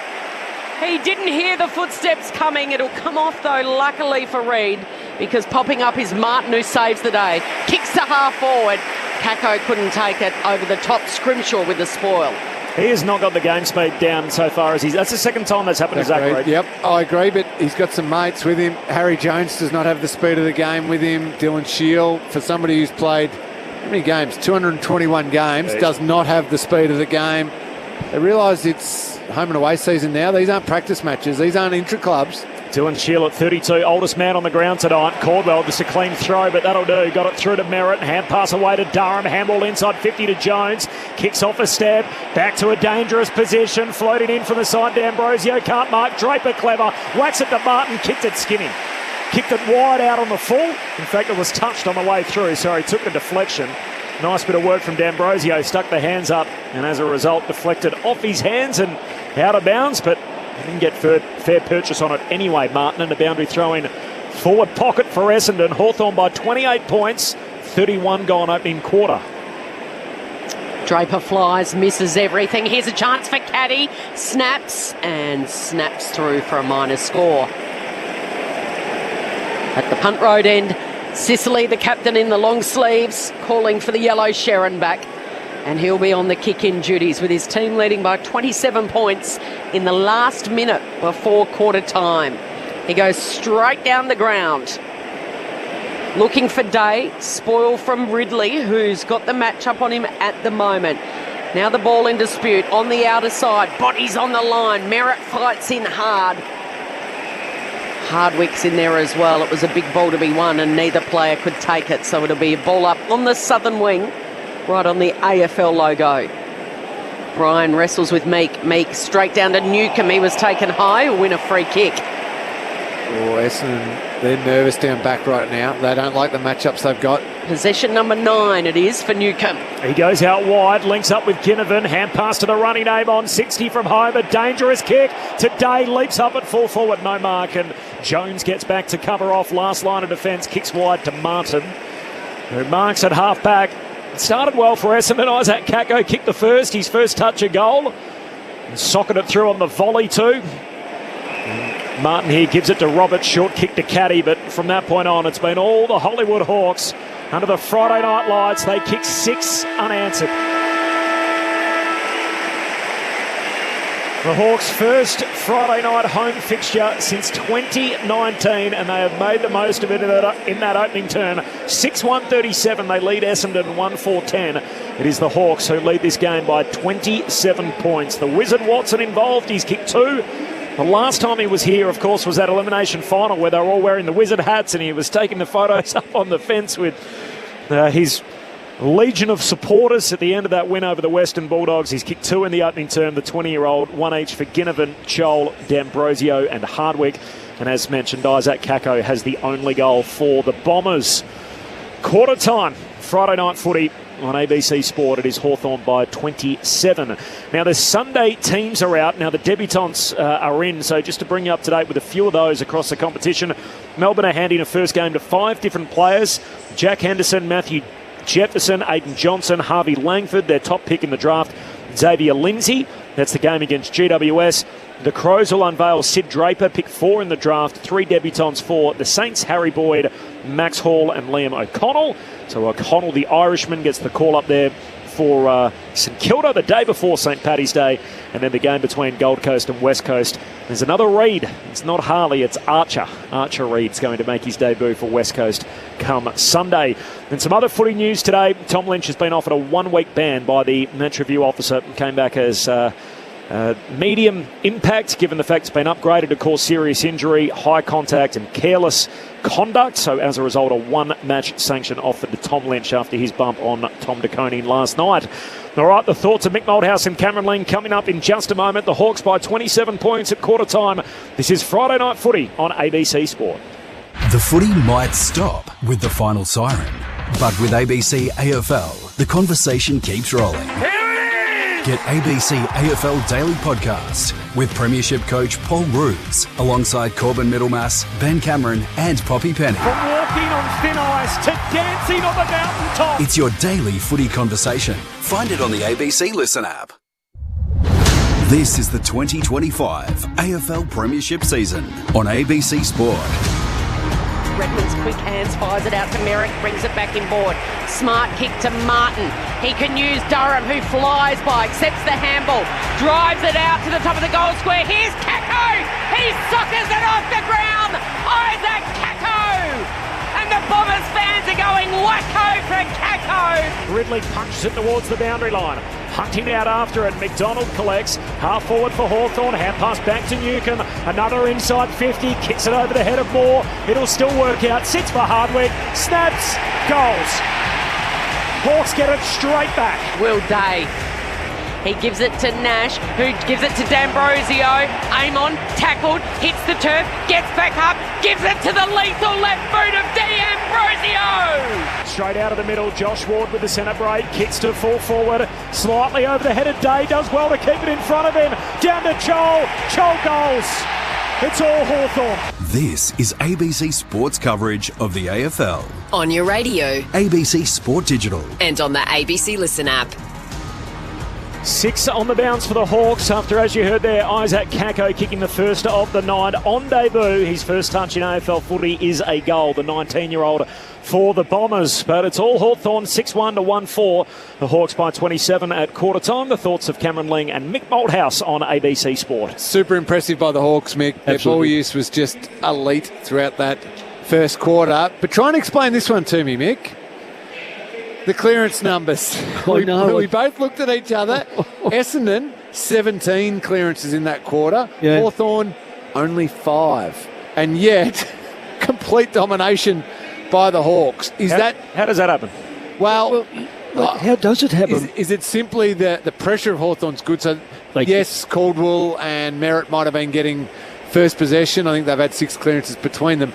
But a nothingy rushed, maybe quick handball just to clear the area, a quick kick, and then Hawthorn turnover and slice through. Yeah. I think that's the action. Is that they've certainly had their hands on it. It's the result, though. It's a bit like saying, who was it? Let's say Watson kicks 2 goals. And you go, 2 goals. But he had one man on him. But where did it originate? Was it because he had to go out to meet the ball? Was it moved in there quickly? So it's like with stoppages and clearances. They're the numbers, but what happened with them? And clearly, when you look at inside 50s, it's not a domination. Even though the inside 50s are 11 to 15, that doesn't give you a 5-goal advantage. In fact, you look last night. No, but what I would say, Mick, though, when it goes in clean. Well, yeah, when you're as good a kicking team as Hawthorn are, when the marks are 34 to 18 in Hawthorn's favour. Now, some teams, I wouldn't care about that stat because they'd be going chip across the back line and boring the living daylights out of us. Hawthorn don't bore the living daylights out of us. They are so good at taking the corridor, taking the ball forward, whatever's presented, bang, bang, bang. When you let them have 34 marks to 18, they're slicing you up. It's simply speed on the ball. I just think today's football is, and I'm going to use the word speed on the ball, is to move the ball as quickly as you can under your controls. In other words, it's not just bang it, it's use it. And when you start using the ball like that, players run all over the place, and the defenders then, or the backline players, or even anyone, the opposition don't know where to go. There's no set pattern of where to go. They get found out. I thought when they opened up, Essendon were very good at holding their line on the forward line Hawthorn couldn't get any run. All of a sudden, that just broke down, and to the point where it not only broke down, we've seen a 500 metre or thereabouts differential. And the way they keep speed too is they keep freshness in the middle. So John Newcombe is an example. I reckon he was a midfielder for the first half of that quarter. Yeah. 9 touches, 5 inside 50s, couple of clearances. Then he was out. Yeah. And they had 3 fresh midfielders who were just in there. Same intensity, same speed.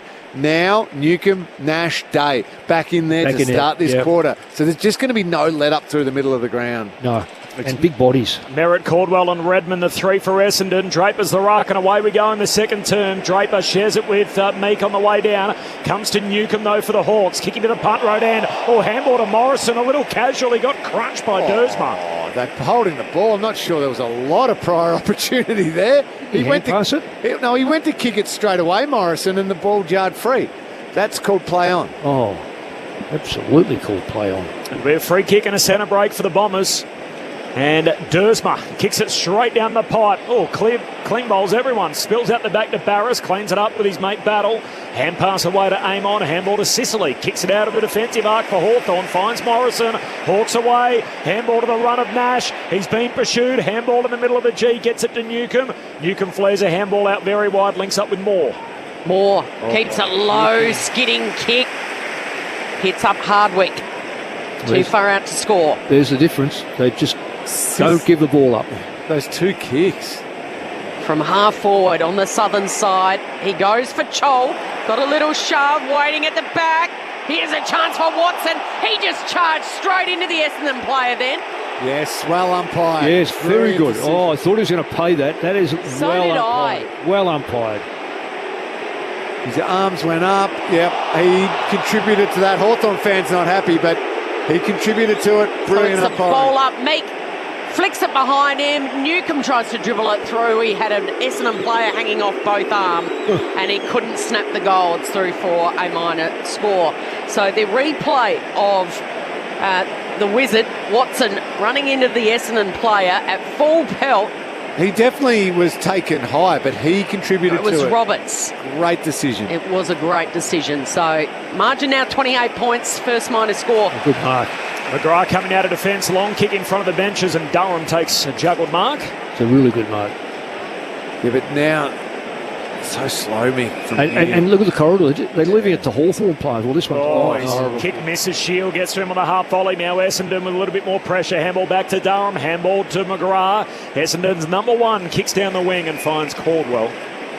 Even there, Hawthorn are in position. It's like a soccer side, just 4-4-4, and they're just controlling what Essendon have to do. Switches on, goes all the way back to Jackson Pryor. 2 running bounces, and then the long, beautiful left-footed kick out wide finds Dersma, who marks on the logo southern side.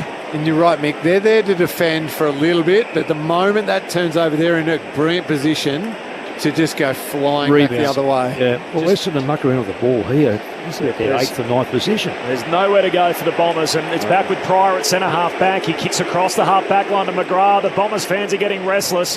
Hawthorn so well set up. The clear cause and effect between their coaching and the way it's carried out. Short kick to Kako, works his way through, then overcooks the kick, lands in the lap of Barris, and he just bangs it into open space up on the southern wing. And reading it beautifully in the air was Reid. That'll give him a little bit of confidence. The young, skinny key defender. He flares it out wide to Martin, who then goes to the lead of Draper. He dropped it right in front of his eyes. He got separation on his direct opponent. He charged outside the 50, was heading for the boundary line and fumbled it over. Ben Cameron on the boundary. Just picking up on that point, I mean, the way the Hawks interact with one another on the bench, Jarman Impey, we know he sees the game so well from our post-game interviews, came off, spent 6 minutes off, interacted with his team. They're high-performing. Boundary throw in, Draper wins it, gets it cold, then bangs it long, drop mark, Kako emerges, handball to Langford, he ran over, in fact he slips over and then he's tackled and he's gone. Mick, if you're the coach and you're watching all these Bombers slip over? Oh, I'd be asking the question just what sort of boots you got. No one means to slip over, but also you've got to take care and understand that a lot of your teammates have fallen over. Hawks by 28, 4 minutes into the second term. Friday night footy on ABC Sport. Barris long up to the wing, skims up the knuckles of Ridley, goes back, gets it. Handball out of bounds. He's tackled by Day. Oh, deliberate. Well, he just hand passed it really nearly. That's okay, Mick? Yep. Then you're asking him to just get tackled over the line. So he probably should have, shouldn't he? Yeah, exactly. Let Why the would you take opposition player just carry you over the line there. Ginnivan short to McDonald. McDonald short to Ward. Simon, a very pessimistic Essendon supporter off the SMS. Do we add another 365 days on to haven't won a final in however long? So Simon, the Blues led by 41 points last night. That's what we want. 0437 774 774. Nash with it on the wing. Hawks by 28. Long kick inside the forward 50. Clean bowls Meek, picked up by Draper on half-back. Hand pass away to Ridley. Put his head down to take a bounce. Scrimshaw almost got him. Got him in fact, high. A late hit on Ridley. He's going to get a downfield free. Well, he just walked into it. McGrath's not happy with Scrimshaw, but I was a bit like you, Mick. It felt like Ridley just either didn't see him coming or he got on him quicker than what he thought. Put his head down to take a bounce, and all of a sudden Scrimshaw was there to tackle him. Yeah, it's going to be high, and it's a roundhouse. Yep. Swinging left arm around the chops. Yeah, and he'll come off to be assessed. I saw one of those a week ago where it was a teammate and you just walk away from it. He should come off to be assessed, but he's telling the doctor no. Doctor's allowed to do a chat on the field, but if the doctor determines that he needs to be assessed better, he can now stop the game, as we know, with the change in rule, which we were pleading for last year. Yes, you were leading the charge on that, Lingy. So back underway on the northern wing. It's Hawthorn by 28 points. And we've gone 6 minutes in this second term. They're going inside 50. It was Essendon going inside 50. Caddy charged out, but Sicily casual. Caddy's gone to ground, grabbed at his ankle. You keep an eye on Caddy, Corbin. Meanwhile, the Hawks running in waves across half-back. McKenzie with a scramble. And the kick up to McGuinness. He handballs it to Dylan Moore. Moore flares up wide onto the chest of Hardwick.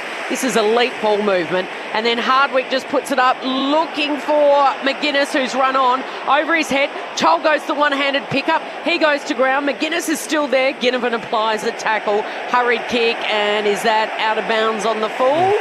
Deliberate or insufficient intent? It was insufficient intent, so it'll be a Hawks ball again. Caddy trying to put some weight on that left leg. Ben Cameron's on the boundary. Ben, any update down there? Now, it's just interesting to note, I think Jack Ginnivan and Jai Caldwell getting into it. They actually travelled to the US together last year, but it was no love lost here. It's a good holiday, buddies. Not so much come round one as a long kick inside the forward 50, whacked out of bounds by Mackay off the boot of Impey. So boundary throwing. Forward pocket for the Hawks. Hawthorn by 28. 7 gone second term. We just saw the Caddy replay. It was a knee just to the side of the knee. Right. So he was trying to spoil Sicily. I reckon Caddy just copped that knock right on the side of the knee. Left knee is the concern for Caddy after that knee knock, but staying out there from the boundary throw-in. First clean touch, McKenzie. Quick hands to Nash. Got it away hurriedly to Watson. He's locked up. The umpire says, I'll have it. Will Day caught with the footy right on the 50. The umpire's going to ball it up. Centre half forward for the Hawks. They lead by 25. 8 gone in the second term. Friday night footy on ABC Sport. Little hurried kick from McDonald out of the pack. Chol charges out. Ginnivan's going to get his second. He dribbles it through.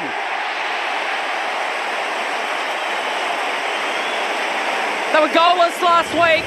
The troublesome twosome in Ginnivan and the Wizard Watson. But we haven't even gone halfway through this second term, and they've both got 2 goals already tonight. The big squeeze is on. Hawthorn suffocating the Bombers. They lead it by 34 points. 7-2-44. Essendon 1-4-8 at nearly the 9-minute mark of the second. Well, the most noticeable difference in the two sides, and we know that there could well be a class. We wouldn't have thought this time last year. We thought it was that Essendon had a classier side. That's been proven incorrect. Hawthorn finished very, very well. Bombers fell off a little bit. Ben Cameron on the boundary, Ben. Yeah, so Caddy's fine, staying out there, slight limp. The doc went back out to Ridley, had a quick chat after that goal. He stayed out there as well. 7 goals in a row for the Hawks. They lead it by 34 points. Back in the middle. No clean possession as yet. We'll have another stoppage as Nash is tackled. I saw Ginnivan's celebration. Looked like in basketball when they call a timeout. I think Brad Scott's looking for one of those at the moment where he's thinking, look, excuse me, ref, can we just have a little pause in proceedings? Redmond grabs it. Hurried kick forward for the Bombers. Out to meet it is Durham. Hand pass away to Langford. Trickles through a goal. Well, the understatement of the night is that was much needed. Scrimshaw down too. Stops the run of 7 consecutive Hawthorn goals. The margin back to 28. And Scrimshaw heading up to meet it. As you said, a little slow to get back to his feet. We'll keep an eye on him. Goal to the Bombers, goal to Cole Langford, 2-4-16. Hawthorn 7-2-44. Hawks by 28. Friday night footy on ABC Sport. 10 gone, second term. Yeah, it was a head clash, Corbs, unfortunately. Scrimshaw doing the right thing, trying to trail his opponent and affect it with a spoil. He just crashed into, I think it was Battle. Yeah, Battle coming the other way. Oh, a nasty head clash. Yep. And Scrimshaw down and hurt, and I wouldn't be surprised if that's a bit of broken nose. Yeah, a lot of blood. Oh, that's right on the... A lot of blood. Friendly fire as we're getting a look at the replay again. There's a white towel that's come out to him, and that towel has already turned red. To give you an idea on how much blood is coming out of the nose of Jack Scrimshaw. That they've got so many sort of key backs or guys that can play taller. So Sam Frost is the sub tonight, not to try and run ahead on these things, and hopefully Scrimshaw's okay. Yeah, I think it might have got him in the eye as well. So he split his eye. That's a pretty big... Oh, it's a broken nose too, though, isn't it? Oh, without doubt. Friendly fire, the head clash with Josh Battle, his new teammate. The Bombers kick a goal at the end of it all. So Hawks by 28, a goal each through the first 11 minutes of his second term, and he's coming very slowly towards you, Ben Cameron. I don't know if you've got a good look at it just yet. No, I do, Corb. He's got his head bowed, holding that white towel up towards the nose and eye region. Jack Frost is up, warming up, doing some run-throughs along the boundary line, so he's getting ready to go. I think just... predicting what is likely to happen here. There was a collective groan around the ground when the replay was shown. And again, you probably just heard, that's sickening. He's about to head straight down to the rooms. The doc has just said, just hold on, we'll come back to you, RE, the sub, as he's walked past the bench. But Scrimshaw down to the rooms, lots of blood. Sam Frost, who started as the sub last week, is onto the phone as well. So injected at half-time. Last week when Warple was injured. Just getting on to that goal that Essendon kicked. Langford's got to impose himself. He is a senior player, and he really has been absent so far up until that goal. Hawthorn breaking out of the centre. The kick from D'Ambrosio towards Impey, drops it in the end. Quick little gather was good. Gives it off to Meek, it was. Meek was under the pump, and he's coughed it up. Jones takes a strong mark with Weddle bearing down. So Jones just in front of the interchange gates, short to Roberts. Ball moves so slow. Stops, props, and then looks for the skipper. Merritt on the end of a long lead. He's too far out to score. Sprays the kick, but Dersma's there. And Dersma might win a 50 here. Ginnivan's come in and taken him high. Wasn't much force in it, but it was a 50 every day of the week. And Xavier Dersma will be dragged to the goal square. And he'll put through the Bombers' third goal of the night. That's a really, really intelligent kick, though. He put the ball where it was so protected. And the margin is back to 22 points. Back-to-back goals for the Bombers. And they're clawing their way back into this contest. That one, Mick Malthouse, set up by their captain in Merritt with a beautiful left kick straight into the centre half forward. Yeah, he weighted up. Look, if it had been perfect, it would have been probably another 3 or 4 metres further inside the front 50. Yep. But nonetheless, he found the right target. I don't know, Ginnivan certainly didn't mean it, but when someone takes the mark and you manhandle him, guess what? I mean, it was there. Dersman made sure the umpire saw that it was there. Yeah. But that's what you've got to do. Get yourself a 50, make a certain goal of it. Certainly there. Look at it again. That is absolute 50 every day of the week. Whacked him across the chin. Yep. Nothing else, though. Eye formation, if I could just say, Corby, by Hawthorn. If you have a look from the forward line right out, eye formation, they split either way. It's a really good formation. Bombers by 22. Brian grabs it out of the ruck. Hurried kick to centre half forward. There's a free kick. Push in the back. It's a push in the back, and it's going to go Essendon's way. So shove given to Martin. He went flying forward, and Martin's got it front edge of the centre square. He loads up, kicks it deep into the forward pocket. Barris down there, the only one who flew for it, missed it. One bounce out of play, left forward pocket for Essendon. Nate Caddy, I think he's going to have a chat to some of his teammates through the week and say, hey, when I make a bit of a move on my opponent, just pop it out in front of me. Stop waiting and thinking about what you're going to do. Just get it in there. Boundary throw in. Brian and Meek go at it. Ball slides through to Langford. Tackle dispossessed. Now Ward has it. He's locked up. Ball up 15 out from the Dons goal. Ben Cameron. A doc just came up. I read his lips. He's off. So Frost is about to come on. Scrimshaw out of the game. Margin is now 22 points. We've gone halfway through the second term. Play underway in Essendon's 50.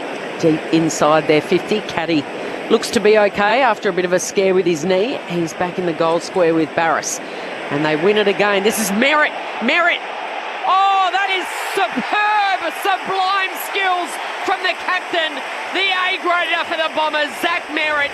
He's kicked a miraculous goal from the left forward pocket on his left boot. He was charging at full pace towards the boundary line. And the red and black army and the cheer squad at the city end have gone up for that one.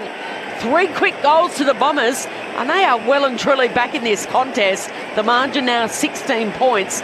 It was as much as 34 early stages of this second quarter. 4-4-28, Hawthorn 7-2-44. Well, Mick, we've been raving about Hawthorn's kicking ability. Yep. The one player for the Bombers who can seriously kick the ball, or tonight has been able to seriously kick the ball, has been Zach Merritt. He set up the goal for Dersman before with that brilliant kick, and then that goal there is just outstanding skill from the captain. And his efforts have been terrific all night. He's only had the 2 positions this quarter, but he seems to be almost where the ball is. Now 5-time best and fairest winner, Zach Merritt out of the middle. The Bombers win the head out, but straight down to McKenzie. Hand pass to Nash. Hits Joel, who stands up and marks. He got a little bit of separation from Reed, and that's all he needed. And the young Bombers defender caught the wrong-footed. Joel marks in the corridor. He's about 30 out. Mick, can I take you back to pre-game? You said that Ben Mackay had to play on the number 1 forward. Yeah, he does. Joel, as far as targets go. As far as tall, that's right. And they've left, it's been Reed. Yep. And this will be his second shot, isn't it? Reed's played 10 games. Yep. Kick 1 in the opening term. Mabior Joel, second year at his third club. Trots in, drop punt. Misses. That's a let-off. Out to the near side. The Bombers have kicked the last 3 in the game, so Hawthorn by 17. 7-3, Essendon 4-4, 17 gone second term. Corbin, Middlemass, Kelly, Underwood, Mick Moldhouse, Cameron Ling, Ben Cameron. Friday night footy on ABC Sport. So Redmond goes for a dash on the kick in and then goes wide round the southern side, playing for a push in the back. In front was Jones. Umpire says no. Sicily was in the pack as well. What's Ben Mackay and the team to do if not to play on the big key forward? It's certainly not to win the ball, is it, Mick? Well, if he's not doing what he's doing here, put him full forward. He hasn't had a touch yet tonight. No, he's had 2 tackles. You don't want to be overly critical, but no, but if you're going at a play like that, he's got to be of massive use. Boundary throw in on the southern wing, and the Bombers are going to win it. They win the free. Jones has got it. He smacks it long, just inside 50. It was a big fly from the pack. Martin scoops. Martin goes long, looking for Caddy. Barris going back with the fly. Caddy tries the soccer. We're right in the goal square. Hardwick picks it up, gets the handball. Aim on Ward. Cool composure under pressure, the Hawks. And the kick finds Harry Morrison in the back pocket.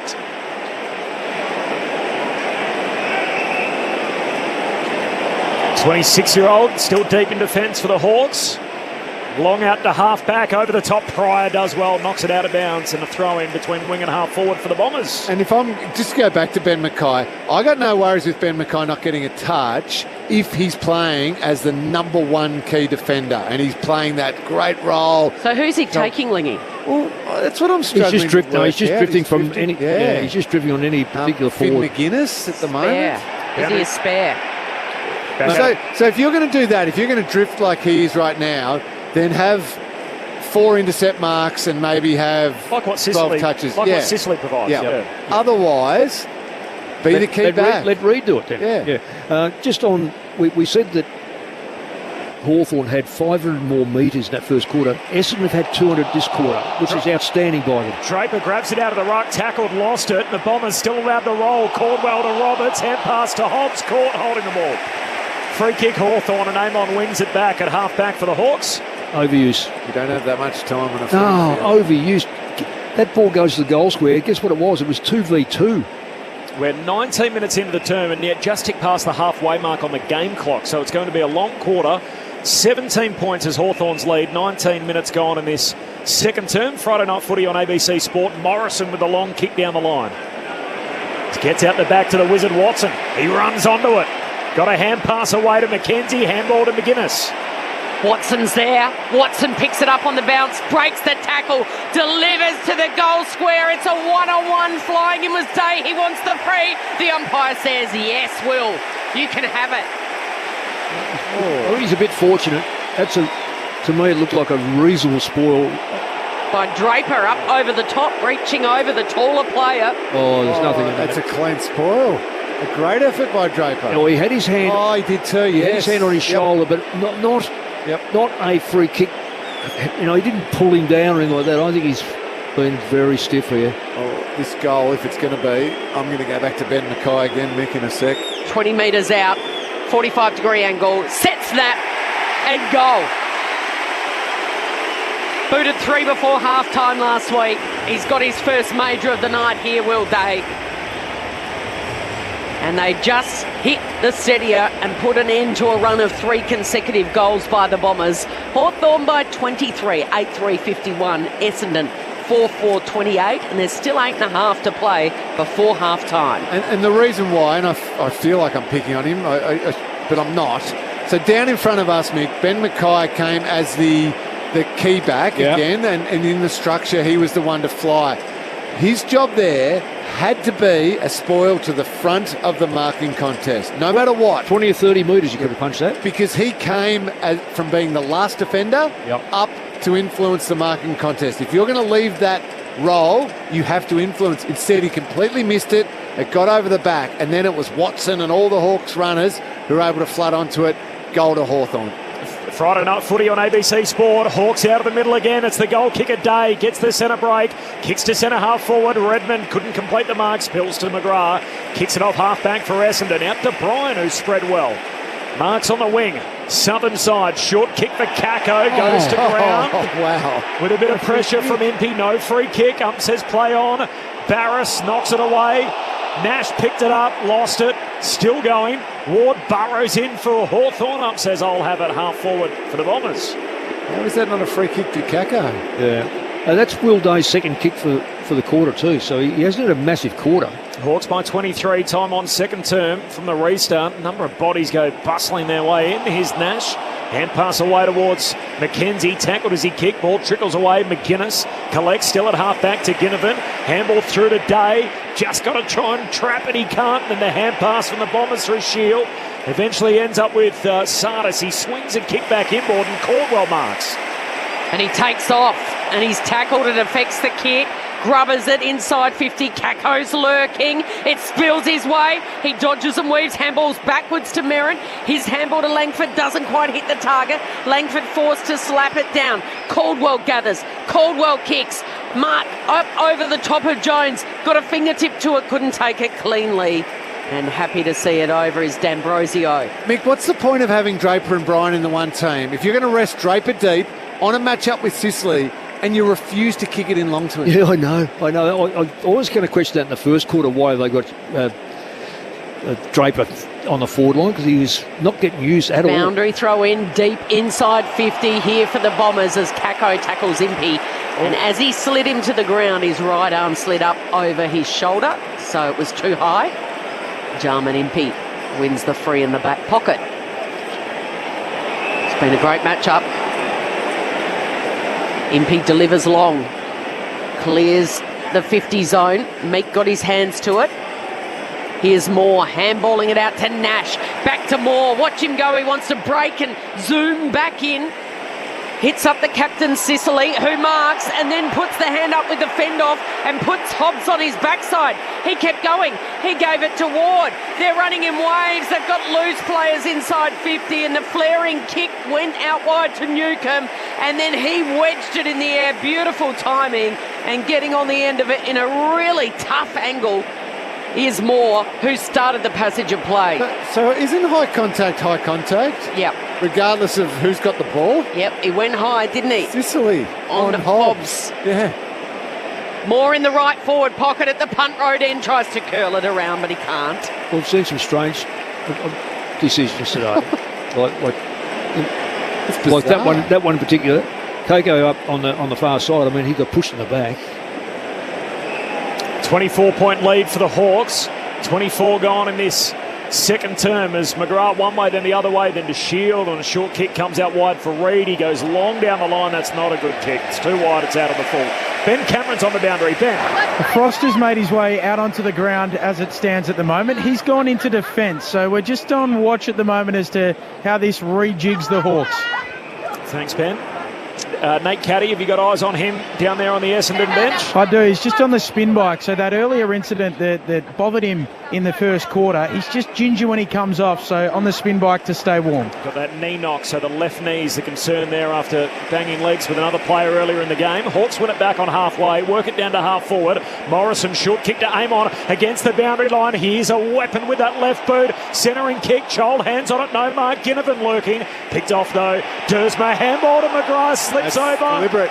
Ushers it through for a rush behind, and the ump says deliberate. Now the reason for that is he was under pressure when he rushed it through, but because he had had a previous opportunity to dispose of the ball and chose not to, the whole pressure thing gets thrown out the window, and that is a fair decision. He would have been caught holding the ball in between the big sticks. Instead, it's going to end in the same result. A gift for Watson. He's got 3.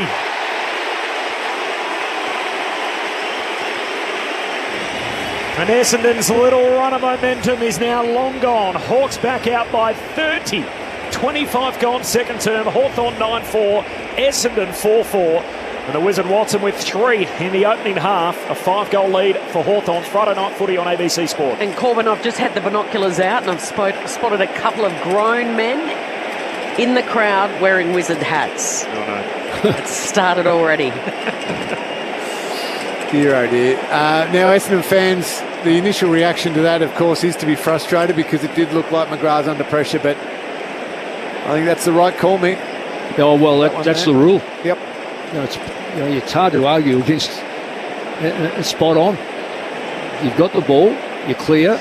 Yep, you could have kicked, chose not to, and then you miss out on that pressure part of it.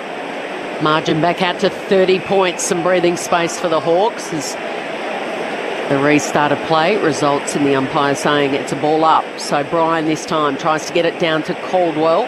Ginnivan starting in the middle. He toe pokes it off towards Moore. Moore flicks it back up into the lap of Ginnivan and then he kicks straight down the ground. Hardwick inside 50. Oh, now the Hawks, it'll be a free kick here to Essendon. They gained control. It looked like they'd coughed it up again. And is that Redmond who put his head over the footy and he was taken high? There's some verbal exchanges out there. Redmond involved, but he wins the free kick. It'll be argued that he turned into the player and actually ran at the player. Yeah, it was Newcomb. They almost cough it up. Oh, they might have made a meal of it here. Coming in is Shield, offering a little bit of support across half-back. They're over-possessing it. Martin, caught by Morrison. Umpire says it'll be a free kick to Morrison. Look at these Hawks fans in the brown and gold. All got the singlet up in this left forward pocket at the punt road end, and they're all up on their feet and they're all clapping. It's extraordinary scenes, and 2 quick kicks and it lands in the hands of Hardwick. And Hawthorn players instructed again, Mick, don't hesitate. No, go for it. The moment we win the ball back, just quick, bang, bang, 2 kicks. And you catch the back line out, Lingy, because they're still shuffling around. They're trying to identify space, they're trying to identify their own player. If you take time, you find that time. But if you get the ball in there quickly, as they did then, two Essendon players behind him. So Blake Hardwick ended up with the footy in his hands. From centre half forward, he'll launch from right on 50. Socks down, fluorescent yellow boots. And the cheer squad loves it at the punt road end. They led by 34. 3 in a row to the Bombers, got it back to 16. And a significant surge from the Hawks late in their second term. And it's back out to 36, and even 6 goals. 10-4-64. Essendon 4-4-28 with 3 minutes to play before interval here at the G. Again, a great example of just the key role players for the Hawks too. Harry Morrison plays that wing really well, works up and down the ground. So important for wingers to do that. But then the moment he can join in, nailed the tackle, beautiful kick inside. We know that Amon's usually on the other wing as well, but D'Ambrosio, all these different players can go through their wings and play really crucial roles, which allow the players like Newcomb and Day to be the inside mids. Great service, Meek on a platter down to Newcomb. Took too long, caught by Caldwell, holding the ball. Yeah, good chase. Just for your information too, Mackay has gone to Chol. Oh, finally. Caldwell kicks wide out to Jones, who marks 60 out right half forward. Bombers to the city end. Short kick to Bryan. The big ruckman's got it. Still 52 out. He improves his angle here as he trots around to the left. Pokes a pass into the right forward pocket. It's a good kick. And it got to Perkins, his intended target, who takes the mark on his knees, right forward pocket. This will be his first touch of the quarter. Perkins been super quiet. Nice kick by the big ruckman, Nick Bryan there, to Perkins' lead, but he's probably one Essendon fans are just craving to go to that next level. Archie Perkins, this is game number 81 for him now, Mick. Yeah. That's enough time. Oh, it is. Certainly is. Year 5 for a guy that was taken pick 9 in the draft. He's going to kick on the outside of the right boot, trying to bend it back. He hasn't got it. In the end, he's lucky to score behind to the far side. 10-4 to 4-5. This is Friday Night Footy on ABC Sport. 30 minutes gone in the second term. It is Hawthorn by 35 points. Did you yell out to us, Ben Cameron, on the boundary? I did. It's officially concussion for Jack Scrimshaw. Does rule him out of next Thursday night against Carlton. Only missed one game last year. Scrimshaw as Chol launches high at half-back and takes a lovely pack mark. And then he delivers beautifully to Moore. Moore's got it at half-forward. He waits for the runners. McDonald eventually comes, dabs it on the bounce. It was an awkward one for Hardwick to pick up. Watson was there. Clean hands over to McDonald. They got the tricks out now, although Dylan Moore spent it before he got it. In that left forward pocket, he was charging out. He gathered it and then it hit his knee and went over the boundary line. Too dangerous again, though. Perpetual motion of that footy. Just flow, isn't it? Yeah. It's that beautiful Hawthorn flow that they had in the 13, 14, 15 season. Razor sharp as the ball spins back into play. Watson runs into 3 Bombers and goes down. The umpire says it'll be ball up. 40 out directly in front of the Hawks goals. They're pressing. They lead it by 35. Up it goes, another forward 50 stoppage for the Hawks. Dersma, first one there for Essendon. Hand pass to Shield, handball to Caldwell, can't trap it. McKenzie wins it back, trying to give it to the ruckman. Caldwell a second go, knocks it away to Durham. Handball to Merritt, kicks down the wing, bouncing footy, unkind bounce for Impey, and Barris just cleans it up for the Hawks. Casual Sicily draws the defender, a handball to Battle, short kick to Ward. With marks on the wing, Scrimshaw, a clash of heads with Josh Battle earlier. We'll tell you more about that at halftime, but out of the game with concussion. Short kick to Impey, shakes the would-be tackle from Langford. Now the inside 50 kick, the Wizard Watson gets a run at it, slips out the back, Essendon to mop it up. Redmond, handball away to Ridley, kicks out a defensive 50, Hawks by 35. Shill had to go, but closing up over the top was the Hawks defender. Knocks it clear, and then it's picked up by Durham. Durham delivers to Caddy, takes a mark on the wing, and he takes off, and he just bangs it inside 50. It's all up to Jones to do. He's got to beat a couple. Sicily tracks back, gives it to the sub. Frost, who goes to ground. Oh no, Frosty, look out. Caddy comes in. Umpire's blown his whistle and said it was high against Jones. So Frost, who slipped over, gets a reprieve and wins the free just as Caddy had snared it. And a huge leap from Barris as Frost goes down the ground. Barris up over the back of Dersma in a one-on-one contest, takes a lovely mark at halfback.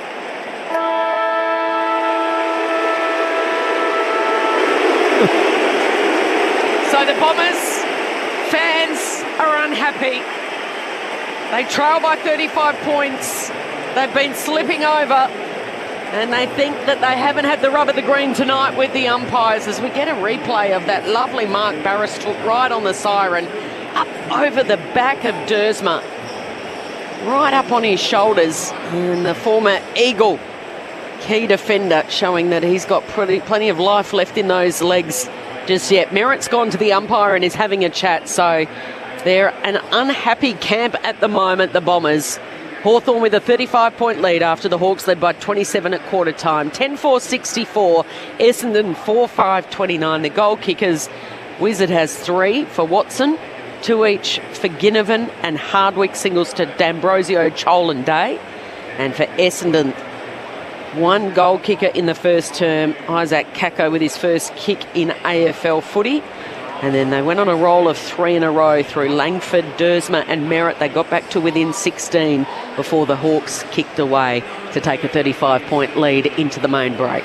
Not sure it's great optics with the captain talking to the umpire at half-time when the teams played like that. So 4 goals to 10 in the first half. Hawthorn far too good. 27 are up at quarter time, 35 at the half. Friday night footy on ABC Sport. Corbin Middlemass, Kelly Underwood, Ben Cameron on the boundary, Mick Moldhouse and Cameron Ling. Your thoughts off the SMS. Kelly, congrats on your award. Not sure it's is it an award? It's more an honour. The OAM? No, I think it's an award. Yep, an award counts.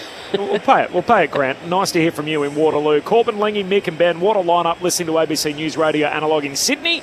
Go the Bombers as they need more. So thanks, Grant. Appreciate that. There's no doubt about it. There's one here too from Dave. Shout out to Dave. Evening, mates. Glad to have the footy back on the air. Thanks for the commentary from Columbia, South Carolina. Great start to the day. Thanks, Dave. Nice to have you listening from out there. Go the Gamecocks. From the Terrelgan Tiger, the MCG surface was totally removed and relayed in February. Is that the reason why so many players have slipped over tonight and throughout the first half? So more from you off the SMS on 0437 774 774. The thoughts on the game with Hawthorn on top by 35, Cameron Ling and Mick Moldhouse on ABC Sport. Just a little reminder from Hawthorn, probably that first half, about why so many are tipping them for pretty good things this year. They've got a lot of quality players, and Mick, we saw that first half. Some outstanding individual performances and some, 3 goals to Nick Watson and things like that. But it was more the evenness of the contribution across the group. John Newcomb's been superb through the middle of the ground. But so's Connor Nash and Carl Amon, and even Dylan Moore working up and then beating his opponent back. McDonald and McKenzie jump into the middle for little bursts, and they're very good. Will Day, of all the people that we rate so incredibly highly, had a really quiet second quarter. Kicked a goal, but quiet by his standards, had a good first quarter. But it didn't matter because so many other players were contributing. All the players feel like they can kick the ball to an elite standard, and just a really complete half of football by the Hawks. Yeah, absolutely, Lingy.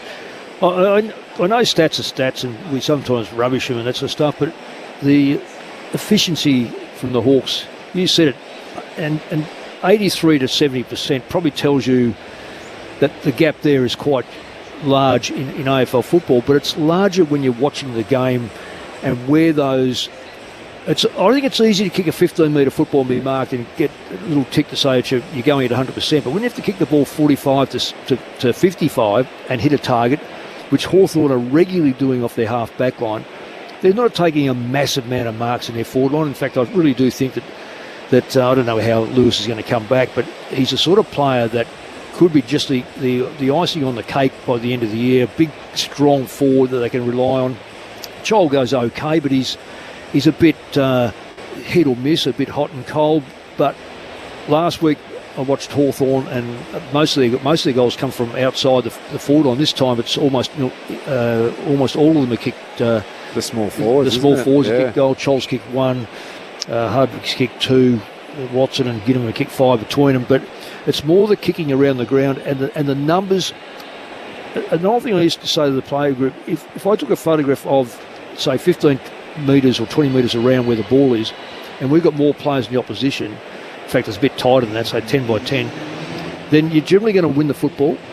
Hawthorn just, when the ball falls, they just seem to have more numbers there, and they don't concentrate to get it and over hand pass. In fact, stat-wise, it's 179 to 211, which is going to be big. 211 at halfway means if you go the same thing, you're going to 400. I think 400 is far too many, but it's the ease of when they've got the football, they find targets, they spread at the right time, they run at the right time.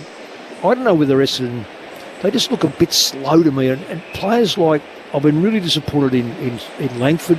McGrath, we said, has a go, but it's not a lot comes from this game. Merritt, 14, he's everywhere, but 14 at half time isn't a lot for a midfielder. We say about Jones, we say about Reid, young players. Caddy's only a very, very young player, but what his kicking efficiency is 25%. He's had 8. Draper has been on the forward line. He's just not a forward. He's not a natural forward. He doesn't get where the ball is. It has to be a real effort to bring the ball to ground, then smother it with smaller type players. That's not happening. Remarkably, they got within 15 or 16 points. And it was more on the back of, Hawthorn backing off a little bit more than Essendon's really great. But I don't want to underestimate Essendon's game style or whatever, or overestimate it, but it is their first game, and it seems their first game. They're the ones that are slipping over. Definitely slipping over. They're the ones that their hand passes, every second or third hand pass is not quite where it should be. The kicking into the forward line gives the forwards probably no hope. And a lot of that's to do with the speed of which they move the football and its lack of speed. Too many key players for Essendon, though, for me, are having really poor nights. They are. I think Dylan Shields had a really poor night. He's 11 touches, looks okay. He's been a midfielder, hasn't laid a tackle yet in a half of football. Jordan Ridley's been Can I just go okay. Go back to your man? I know you just mentioned Shield. As a midfielder, Lingy, you're looking at a lot of metres, right? You should be looking at a lot of metres. He has done 71 metres with 11 possessions. 71 metres in a half a game of football as a midfielder. Yeah. And you said it all. And a very experienced player who you think should be able to get the tempo of a game a bit quicker than some of those younger players. But one kick should go 50 metres forward. Yeah. No, there's too many down at the moment. That's their challenge. Half time to find that out of probably Ben Mackay, Archie Perkins, Dylan Shield, throw in Ridley a little bit. Redmond, I think. He played a lot in midfield, only 9 touches. That hasn't worked at all. So that's where it's got to come from. Scrimshaw out of the game with concussion. If you missed the incident, it was some friendly fire, basically 2 Hawthorn players running in different directions. At the very last minute, we're talking fractions of a second, Battle knew the contact was coming. He's looking at Scrimshaw. They realise they're going to clash heads. Battle drops his head so his forehead, imagine this, full pelt, forehead of Battle drops right up into the nose and the centre of the face, the bridge of the nose of Scrimshaw. It is the old legit full pelt headbutt at pace. It was gruesome, and you can imagine the damage and the blood coming from the face of Scrimshaw, who copped the top of the head of Battle, which protected him. And in the end, Battle's okay, so that's good news. He's been able to play on, but unfortunately Scrimshaw concussed, a lot of blood, and was subbed out of the game in that first half. So Frost is into the match for the Hawks. It's half time here at the G. It's all Hawthorn. They're 35 points up against their arch rival Essendon. The Bombers starting their season tonight, and it is a 35-point lead for the Hawks at the half. More of your thoughts up the SMS, plus the big news out of the Sunday teams. All of that on the other side of the latest from the ABC Newsroom.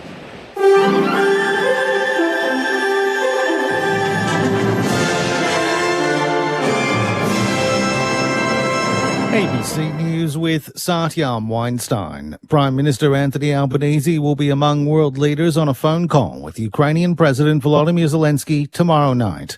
The leaders will be discussing a plan to potentially send international peacekeepers to Ukraine if a ceasefire deal is reached with Russia. Mr. Albanese says he's open to considering sending Australian troops as part of any effort, something opposition leader Peter Dutton has flatly rejected. The PM has gone on to accuse Mr. Dutton of walking away from supporting the war-torn nation. Australia has, of course, stood with Ukraine since the beginning of this process. It did have a bipartisan position. It appears that Mr. Dutton has walked away from that. That's a decision for him. Israel and the US have allegedly reached out to officials in 3 East African countries to discuss Palestinian resettlement under US President Donald Trump's proposed post-war plan. Under the plan, more than 2 million people would be permanently displaced while the US takes ownership of the territory and oversees real estate development. Officials from Sudan say they've rejected overtures from the US, while officials from Somalia and Somaliland say they weren't aware of any contact. The Chinese envoy to the UN is calling for more efforts on reaching a ceasefire in Sudan during Ramadan. The civil war between the Sudanese armed forces and the paramilitary rapid support forces is escalating, particularly in Khartoum and central and western Sudan. China's representative to the UN, Fu Kong, is calling on all parties to respond to the general call of the international community and implement a ceasefire. China has noted the relevant parties signed a transitional constitution a few days ago. This move may exacerbate tensions and increase the risk of division, which runs counter to the goal of conflict resolution. China reiterates that Sudan's sovereignty, unity and territorial integrity should be respected. Senior diplomats from Iran, Russia and China have kicked off talks in Beijing on Tehran's nuclear issues days after it rejected US orders to resume dialogue. In 2015, Iran agreed to a pact which curbed its nuclear program in exchange for international sanction relief, which President Donald Trump later withdrew from. Last week, Mr. Trump proposed nuclear talks and suggested Iran choose between making a deal or being handled militarily. A truck driver who refused a blood test after an accident which killed a Melbourne journalist has had his licence suspended for 2.5 years. Kate Ashton reports. The Melbourne Magistrates Court heard 46-year-old truck driver James Latchford was not at fault in the tragic accident which happened in Richmond in August last year. 35-year-old pedestrian and sports journalist Sam Landsberger died from injuries sustained during the crash. Mr. Latchford returned negative breath tests for drugs and alcohol, but pleaded guilty to refusing a blood test. He was also fined $1,500, with Magistrate Stephen Ballack telling the court the truck driver's refusal was more serious given the tragic nature of the crash. A pilot has been taken to hospital after his light plane crashed onto the roof of an aerodrome in Sydney's southwest. Emergency crews found the man inside the aircraft on top of a hangar at Webberden Aerodrome, south of Campbelltown. The man, believed to be in his 60s, has been treated by paramedics for possible head and suspected spinal injuries. Fire and Rescue Superintendent Adam Dewberry says technical rescue experts will assess the building. We've had a plane that has crashed into the top of a hangar. It's 3 to 5 metres off the ground. They have gained access to the pilot using a local ladder. There is a portable or a contractor's cherry picker type scissor lift on scene. The WA Water Corporation has excavated the state's biggest recorded fatberg, weighing in at 30 tonnes. While undergoing routine maintenance earlier this week, corporation workers uncovered the congealed waste at the utility's resource recovery facility in Perth South. Fatbergs are masses of congealed solid waste which clog sewage systems. They generally consist of wet wipes, cotton buds and sanitary products. The corporation's treatment and resource recovery head, Reno Trollo, says he's never seen anything like it. We couldn't believe it. There was different comments, and when I saw it, I said, "Oh my God, this is the biggest I've seen within our wastewater treatment plant." Donatella Versace will step down from her creative director role at the fashion house after nearly 30 years. The 69-year-old has held the position since 1997, when she took over after the murder of her brother Johnny. This story involves corruption, mass migration and violence, and we're going to get to all of that. That could be many of the biggest news stories in the world right now. Join me, Matt Bevan, to make sense of them on If You're Listening. Find the podcast on the ABC Listen app. The Socceroos are back on ABC Sport as they try to book their place in the 2026 FIFA World Cup. Right into the 6-yard box and puts it in. It's his second of the night, and it's a well-crafted goal by the Socceroos. Catch all the action Thursday night on the ABC Listen app. This is the 2025 AFL Premiership season on ABC Sport. Little hurried kick from McDonald out of the pack. Chol charges out. Ginnivan's going to get his second. He dribbles it through. Redmond grabs it. Hurried kick forward for the Bombers. Out to meet it is Durham. Hand pass away to Langford. Trickles through a goal. Well, the understatement of the night is that was much needed. And they win it again. This is Merritt. Merritt. Oh, that is superb, sublime skills from the captain. The A-grader for the Bombers, Zach Merritt. He's kicked a miraculous goal from the left forward pocket on his left boot. Watson picks it up on the bounce, breaks the tackle, delivers to the goal square. It's a one-on-one flying in with Day. He wants the free. The umpire says, yes, Will, you can have it. 20 metres out, 45-degree angle, set snap, and goal. Joel hands on it, no mark. Ginnivan lurking. Picked off though. Dersma handball to McGrath, slips over. Deliberate. Ushers it through for a rush behind, and the ump says deliberate. A gift for Watson. He's got 3. This is ABC Sports coverage of the AFL. On your radio, ABC Sport Digital. and on the ABC Listen app. So the Hawks steadying up there. They kicked the last 3 goals of the term, and as a result, they lead by 35 points. The Bombers did draw within 16. This is Friday Night Footy on ABC Sport. Corbin Middlemass and Kelly Underwood calling the action. Ben Cameron on the boundary. The legendary cat, Cameron Ling, and the coaching icon, Mick Malthouse. Now off the SMS, 0437 774 774. Hi team, enjoying the call. Phil from Victoria, not a Dons fan. I think Brady's right. 2025 might not be the year. I'm not an expert. I see good things, more tweaking needed. Thanks, Phil. Appreciate your contribution. Rob in Greensborough. Hawks getting treated like they are Sydney, playing in Sydney. Really looked after. Talking about the umpiring. Obviously, Zach Merritt not happy with that at halftime. But more important, what happened to the other Hawk in the head clash? They both looked awful. We spoke about Josh Battle. He was right to go and took sort of evasive action at the last minute, but unfortunately didn't end well for Jack Scrimshaw. Fran from Melbourne. Hi, team. Nice to hear you back for Friday Night Footy. Where has the label the Hollywood Hawks originated from? They must have a lot to live up to for a long time to come from Fran. It was really a big media buzz, wasn't it, to the way they celebrate, and they love the bright lights, Kel? Yeah, absolutely. All the celebrations, and we haven't actually seen too much over celebrating so far. Last week against the Swans, they got over the line by 20 points, but they didn't carry on like pork chops at all, and they've sort of been well behaved so far tonight, Corbin. From Rog in Box Hill, hi folks, there are 2 AFL games Saturday night in Melbourne. Is ABC Radio Melbourne analogue covering the Bulldogs and Kangaroos game? We are, so the 2 Victorian teams will be on analogue radio in Melbourne tomorrow, but every game all weekend is available through the ABC Listen app, so that's probably my best bit of advice for you. So if you can get the ABC Listen app, you can toggle between the games and listen to which one you would prefer. Of course, Collingwood and Port Adelaide being played at the same time tomorrow night. Sunday teams, I mentioned the debutants across the board. The 4th pick in last year's national draft, Sid Draper, is up for Adelaide. There are 3 debutants for St Kilda, including Liam O'Connell, the Irishman. 5 on debut for Melbourne in their game against GWS, including their top pick, Harvey Langford. And another Reid for the West Coast Eagles. Archer Reid is going to make his debut.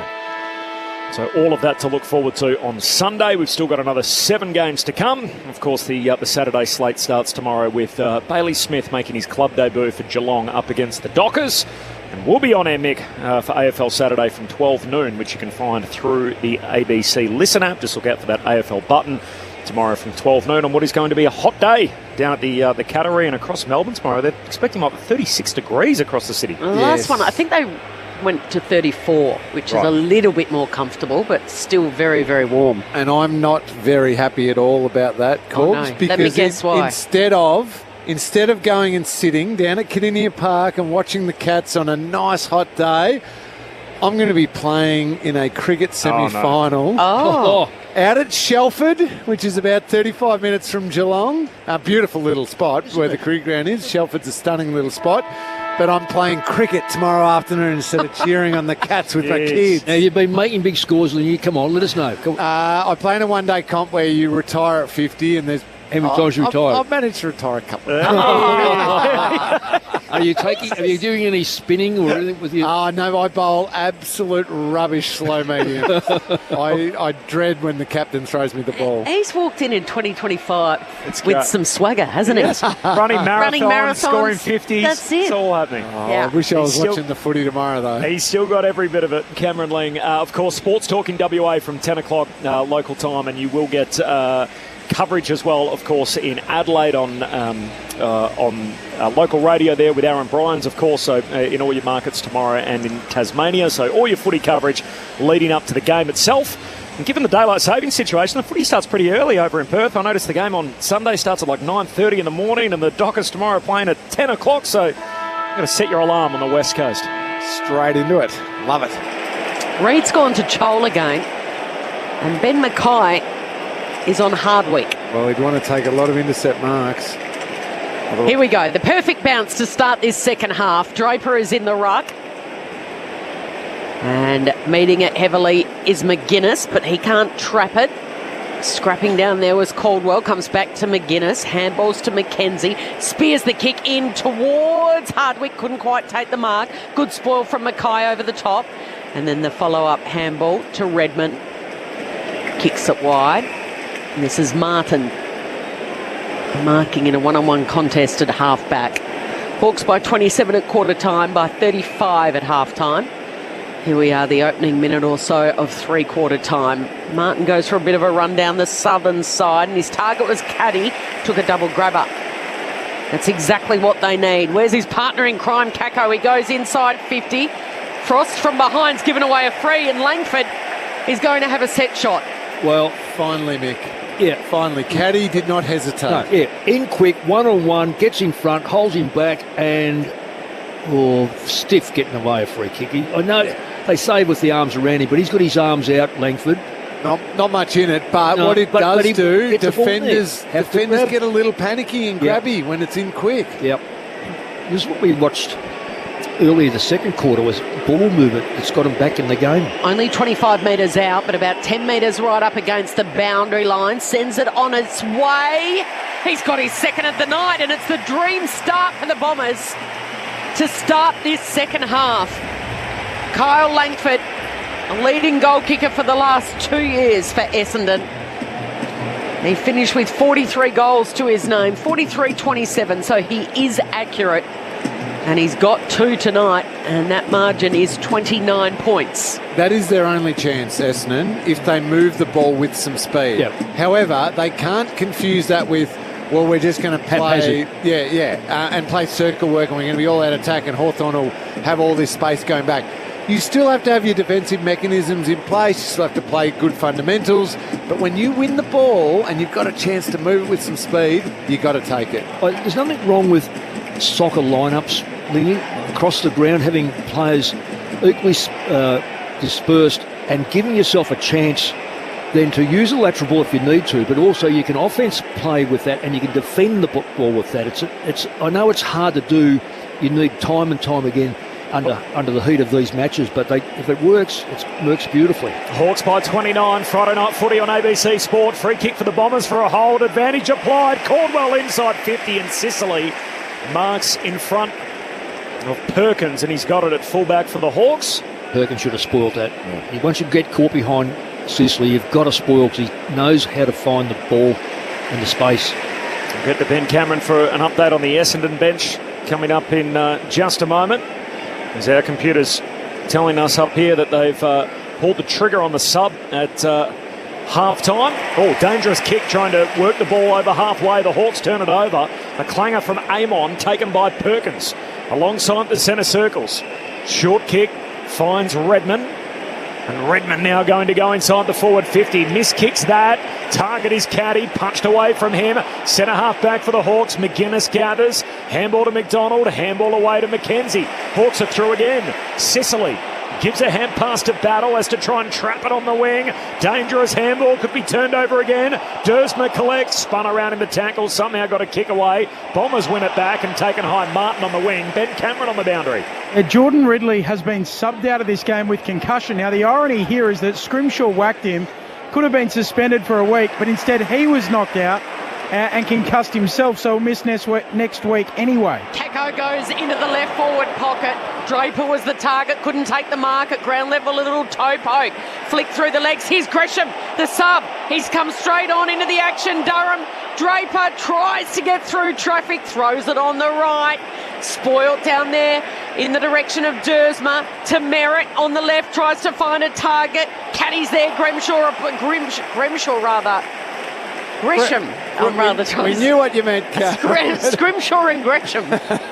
Gresham applied the tackle and it's held in. So Bombers pressing again. This would be for the first two.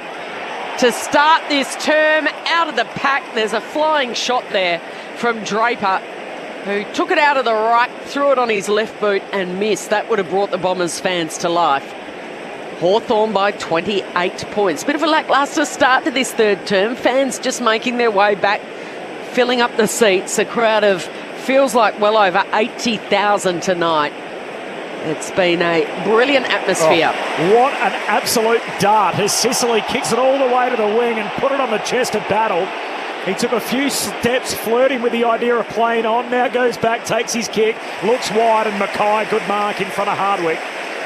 Chops it off at half-back for Essendon. Well, he only got his first touch of the footy at the start of this quarter. Now he's finally got an intercept mark. And he turns it over in the same process, kicks it straight to Mackenzie on the 45 in amongst two Bombers. He looked at one area and one area alone and ignored the rest of the ground. The ground is 360 degrees, preferably 180, but he just looked at one spot and had to kick it there. Short to Ward, short to McDonald, up against the boundary line, 50 metres out, 28 points the Hawks lead, lays it up to the top of the goal square. No mark, hits the deck, they're threatening here, the Hawks, onto it, Newcombe snaps, misses. Yeah. 29 points the Hawks lead, 6 gone third term, Friday night footy on ABC Sport, Ben Cameron. Just continuing on with that Ridley substitution out of the game after the concussion. So Scrimshaw hit him in the head earlier on the half-forward flank down at the punt road end of the ground. The doc went out to him twice. Ridley refused to come off. So we know about the powers of the doc to be able to stop the game. Ridley refused to come off. So that's just an interesting little subplot in amongst this concussion that has now seen him subbed out. Quick couple of kicks. Pryor's now got it. First game in the red and black. Fly in the pack was Dersma. Couldn't pull it down. Here's Gresham. He's had an immediate impact. But his handball has gone to the Hawks. Frost stripped of the footy. He tried to take on Shield. Now Shield goes. They've got some running intent about them here, the Bombers. To Gresham. Flares the kick wide. One-on-one. Strong mark by Jones. Outmarking his direct opponent, Ward. He's got it on the northern flank. Brings it to Caldwell, and then out wide, squeezes it in, unable to take the mark was Caddy. He was the target. He had to beat Battle and Barris, which he did, and then he got his hands to the footy, but couldn't clunk it before the line beat him over. Gresham's had 3 possessions already. He looks lively. He looks fresh. He's a good player. Clearly, Brad didn't see him in that position, but. Boundary throw in, forward pocket for the Bombers. Meek wins it down into the path of Frost. Kicks a high up and under out to half back. Shield and McDonald at the drop. McDonald knocks it down. Picked up by Caldwell. Hand pass off his knees. Moore has it though for the Hawks. Handball to Day. Spun around. Shakes the tackle. Got it to McDonald. Handball away to McGuinness against the boundary line. Kicks Hawthorn up over halfway to Watson. Watson climbs. And at the back, Hardwick takes the mark, but a free kick against Watson for the unrealistic attempt. Free kick to Jackson Pryor. There's the Jake Kelly replacement. Can play on the wing, can play down back. Big or small as he looks in the middle of the ground for Perkins. Kicks out wide to Dersma. Good build up Essendon. Kick cut out, trying to get it to Kako. Kako gets a second look at it, ground level. Barris tackles him. Ball up 40 metres out from the Dons goal.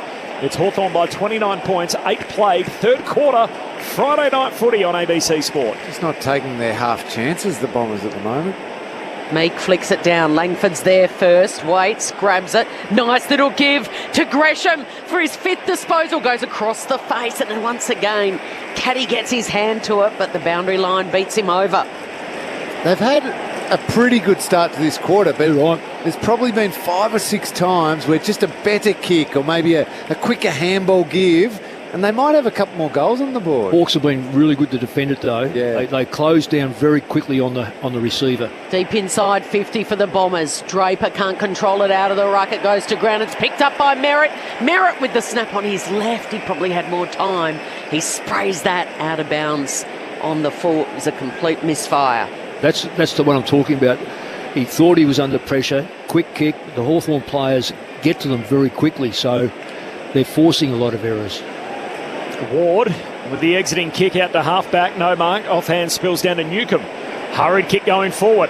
Hardwick needs a kind bounce, doesn't get it. Pitches turns out of play, throw in on the wing. So just repeating, concussion for both Scrimshaw and Ridley, and as Ben pointed out, bizarre fashion, Ridley tackled. It was a loose tackle by Scrimshaw. The arm slipped up, whacked him around the head, so Ridley was concussed from that. And then Scrimshaw ended up getting concussed himself, so he's going to miss next week. Both number 14, both out of the game with concussion. In the first half, from the boundary throw-in, Nash there for the Hawks, kicks out the half forward, and there's Reid. Gets back at centre-half back, takes it for Essendon. 10 gone, third quarter, Hawks by 29.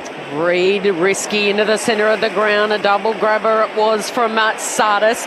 And then he gives off to Martin. Brought down in a tackle. Gets his handball away. Perkins, can he get around Weddle? The first time he does. The second time he gets a handball to Hobbs. Goes out to Jones from a standing start. He bananas it through.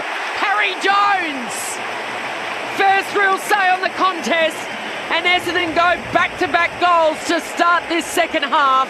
And they're within 23 points. 6-6-42. Hawthorn 10-5-65. Had they got a second half rally in them? You'd want to kick that one, Mick. You had the captain on the outside running onto his left foot. It was a certainty. But all's well that ends well. Nice finish. And you look at the scoreboard and it's got a goal. Yeah. I don't know if they're back in the game, but Gresham, another ground play. That's what they've lacked. They've lacked that player that can. It's all about Merritt. If Merritt's held or doesn't get 30, all of a sudden Gresham's up there. He's clean with the football. He's pretty tough at it. So he's made a complete difference. Whether he can last now on the ball or this effort. I've kicked the only 2 goals of the third quarter. Bryan wins it down straight to Sardis, off balance, kicks off his non-preferred out wide. Morrison almost had it picked by Jones. Ball hits the deck. Here's Nash in his 100th game. Kicks Hawthorn to half forward, and Reid just punches it out of bounds. Had a chance to mark it. And a throw-in half forward for the Hawks. Friday night footy on ABC Sport. Corbin Middlemass, Kelly Underwood, Ben Cameron on the boundary, Mick Malthouse and Cameron Ling. Third quarter action, Hawthorn by 23, but the Bombers with the last 2. Throw in at half forward for the Hawks. Meek wins the hit out, follows up at ground level. Clever from Jones, knocks it out to Merritt, soccers it further afield out of play. Deliberate. Right. You praise the umpires up for making a good decision. You see that they clearly come off the side of his boot under pressure. That's not a free kick under any circumstances. Essendon captain gave it away. The Hawks captain pounces. He takes the free. He goes long to Chol, who came out like a steam train and launched in the air those long arms. And the Essendon defenders couldn't get anywhere near it. While Ben Mackay standing back on, is that Finn McGuinness? Yep, it is. Back in the goal square doing nothing. What? I don't get this, Mick. The biggest key forward, tallest, biggest presence is Chol. You've got to play your number 1 defender on him. And he's taken at least 3 contested marks on Reid, hasn't he? Yep. The only thing I can think of, he's been told to play the deepest. So he's the right side for a left footer. He's in the right forward pocket at the city end, very casual on the approach. And he just misses it to the right-hand side. A little bit skinny and a little bit short. Mabior Chol. He's got the dreads this year, growing the hair over summer, and he's got the headband keeping those dreads locked in place. 1 goal, 2 tonight for him as Redmond goes to Roberts in the back pocket and he switches across the goal face to Pryor. Off on a run, has a bounce, then the long left footer up to the wing. Jones leaps for it, no mark. Hits the deck, Moore puts his head over it and just wrestling it from him. Durham does well, got it to Merritt. Merritt gets it out to Hobbs. Essendon with numbers back of the congestion. To Mackay, to McGrath, hand pass dangerous to Redmond, just got it through to Martin. Handball back to McGrath, the Bombers off the half-back line. Handball to Roberts, the natural left footer, kicks out wide, leaping up Dersma, can't complete the mark. Ump says keep rolling, Caddy comes to lend a hand, Pack forms over the top, ball up on the wing, southern side. Why didn't they just kick it to Nate Caddy? He was right in front of him. 20 metres away, completely free. By himself.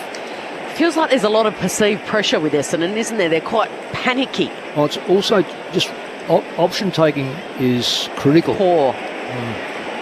So the Hawks emerge with the footy, but the kick from Newcomb's out of bounds on the full. So they'll be able to get go here, Essendon, and reload through Andy McGrath. Right now, Hawthorn look like they've played that big game last week and just out of energy. Look, I'm not saying they have, but their energy level is right down. Defensive side of the northern wing. He kicks to Caddy. There we go. He heard you, Cameron Ling and Mick Moldhouse. Caddy with a big grab up over Sicily. He delivers looking for Langford. Couldn't take it in the air. At ground level, he gets it. Dersma, Merritt, turning them inside out. Oh, the presence of mind was terrific. The execution, not quite. Perkins was the target, and chopping it off was Will Day. Yeah, it's cost them an opportunity, that. Day short to D'Ambrosio. 8-3 inside 50s. Bombers' favour this quarter. And they do look a little flat, the Hawks, as he flares it wide. And the kick then goes down the line to Sicily in front of that Shane Warne stand. He wants to go down the line to a one-on-one. Newcomb couldn't take it in the air, just paddles it to his own advantage. Could run in for goal, gets to 40, straightens it up to Chol, who had to dive and takes a slips catch. 35 metres out, directly in front. He's kicked 1 goal, 2. Marbiori's going to line up for his second. Terrific play by Newcomb. He had to bodyline the ball. He made it his own. Essendon player coming over to help. Had a chance, had a play on the footy with Jackson Pryor, but Newcomb just wanted it more. And then a nice kick inboard to Chol. Couple of behinds to start this second half for the Hawks after they kicked 10-4 in the opening half. Chol has had 3 set shots. This is his 4th. Just 2 or 3 steps on the approach. And this time he celebrates, flexes his arm muscles, points to his ears and asks the Hawthorn crowd to cheer, and that's exactly what they do. And that margin back out to 30 points. 11-6-72, Essendon 6-6-42. After just over the halfway mark in this third quarter. The work rate of Hawthorn's very impressive. Even though there'd have been the 8-3 inside 50s Essendon's way this quarter, just once they did win that ball back, the work rate to be able to give the kicker an option is so high. And the kick over the top from Sicily wasn't perfect, but it was still to his teammates' advantage. It broken, and then Newcomb followed up again. He had runners. I think it was Cam McKenzie who was running hard with him, could have handballed to him, instead chose Chol, but right across the ground, they work hard. Back to 5 goals despite Essendon's early wins around the ground, and they'd kicked the first 2, Essendon, but now it's back where it's been most of the day, which is plenty of space for the Hawks.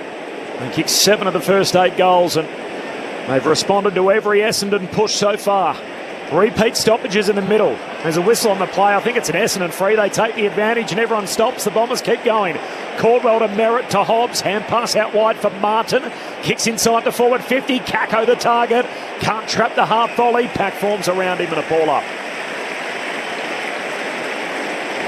11-6 to 6-6. Friday night footy on ABC Sport. Hawks by 5 goals. Draper and Meek. Draper wins the hit out. Hobbs got separation, then fumbled the footy on the way in.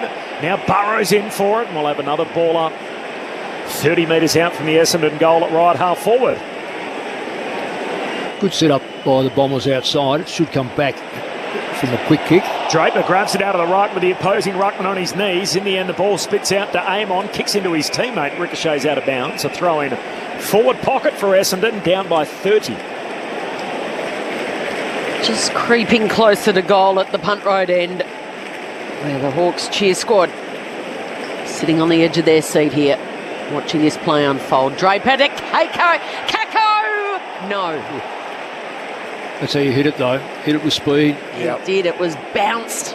He picked it up. He was charging at full pace into that right forward pocket, and the giant screen flashes up to mum and dad watching. He's been busy all night, hasn't he, Kako? Terrific start with that first goal, but he stayed threatening all night. Hardwick takes some ground, long kick up to the wing, off hands, spills down Essendon's way. Draper 70 out, hand pass to Caldwell, handball to Perkins right on the 50, turns, kicks to the goal square, getting down there, Caddy, Barris hands on it, they all go to ground, it's rushed through by Hardwick. And a behind for Essendon.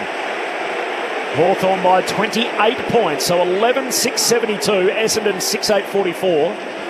As we tick into time on in the third term, Friday night footy on ABC Sport. Lingy, when are they going to put Sicily forward? I don't think they need to right now. now. I reckon they've got to practice with him, no? Yeah, but the only thing why I'm hesitant, he's kicking so well at the moment. He's just slicing them apart. Maybe not so much that one. No, right? it wasn't quite Exhibit A. He tried to hit up Morrison, and the turnover here from the Bombers. Hobbs, it bounced off his chest. He regathers, gives it to Martin, now to Kako. Kako, the soccer off the ground. It was almost Mark Gresham. And now goes back. It's ricochets. This will be a goal. Perkins is on the end of it. It was a mad scramble. Shield at centre-half forward, speared it in. Langford fumbled it. And it bobbled around before Archie Perkins got it right on the goal line and towed it through. They've kicked 3-1 in this third term. It's back to 22 points. This is the time, Kel, is when I would do it. Because Sicily, because he's so dangerous forward. They'll get away with the back line. No one on the forward line, no Essendon player has really taken the game by the scruff of the neck. So they'll get away with the fact that Frost is down there and Barras and that. And their forward line at the moment is pretty one-dimensional. Put him forward, who plays on him, and put him 20 metres out, a little bit of room. So this is when I think Hawthorn are at their most dangerous. So Sam Mitchell pulled the trigger at three-quarter time last week. Sicily kicked the match winner. Sam Mitchell down on the bench. He's come down at midway through this third quarter. Brian wins the hit out. Essendon with some go forward again out of the middle. Caldwell, hand pass to Sardis. Kicks it out to half forward. Sicily still down back for now. Hand on it. Spills through to Hobbs. Hobbs 45 out. Kick's not good. It's out on the full. Misses the whole set. Had more time than he thought, Ben Hobbs. Just a poor kick, really. Not a long kick of the footy at the best of times, and out on the full there. So Hawthorn by 22. As many minutes gone in the third term. Friday night footy on ABC Sport. Essendon has won this term, though. They lead it 3-1. Can they continue to surge? Push in the back. It is a push in the back, and it's going against the Bombers and against Durham. He doesn't like the decision. It'll be a free kick to Watson. Long way from home. He's got it at half-back. Puts plenty of air in that kick. Defensive side of the southern wing. He goes to the attacking side. McKay got his hands to it. Hits the deck. Fumble from McDonald. And Bombers fans thought it might have been a free kick there. 82-47. Essendon have dominated the ball this quarter. First quarter that they've done it, and they've denied Hawthorn access to the forward line. Ball up on the southern side. Sardis delivers, looking for Draper in a one-on-one contest with Battle. Langford tries to paddle it. He's in an arm wrestle with Battle. Hardwick down there, down back. He's kicked a goal tonight. Gives it to Sicily. High ball. Another turnover. Caldwell, sidestep. Goes towards his teammate Martin and he finds him. He hit up Nick Martin in the nick of time. Gee, it had to be pinpoint, didn't it, Cal? Just Certainly inside did. the boundary. 10 metres out on the tightest angle. He's outside the boundary line in the right forward pocket at the punt road end to make it 4 goals for the Red and Black in this third term and get it back to a 16-point margin. He can't. They really have stopped, Lingy. There's no run from the Hawks. Here I am praising up the fact they played last week and it got them prepared, but it may now have. This might be the opposite side to it, where you just haven't quite got the energy. Amon goes short to Morrison. Third quarter last week was the only one the Hawks lost. Sydney got back within 3 points. Yes. And then, of course, Hawthorn kept Sydney goalless in the last quarter when the game was there to be won.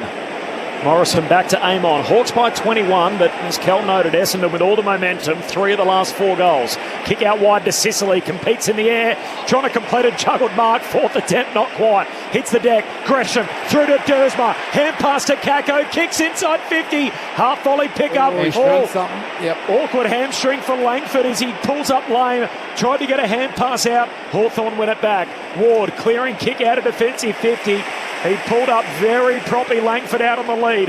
Essendon back with it. Bryan gives it to Durham. Handball away towards Redmond, who loads up and misses again. The Bombers pepper in, but a little wide.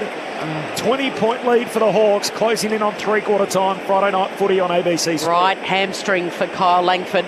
He's walking towards the bench right now in the direction of Ben Cameron. He just breaks into a jog. The worry was he grabbed it really high.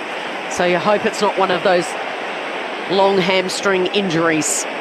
As the Hawks now try to move it from one end to the other. They get it to half forward. Watson marks and he puts it out in front of his teammate Moore. Please, sir, can I have some more? After a flat third term from the Hawks, they've regained their spark and they go end to end in the blink of an eye. Moore with his first of the night.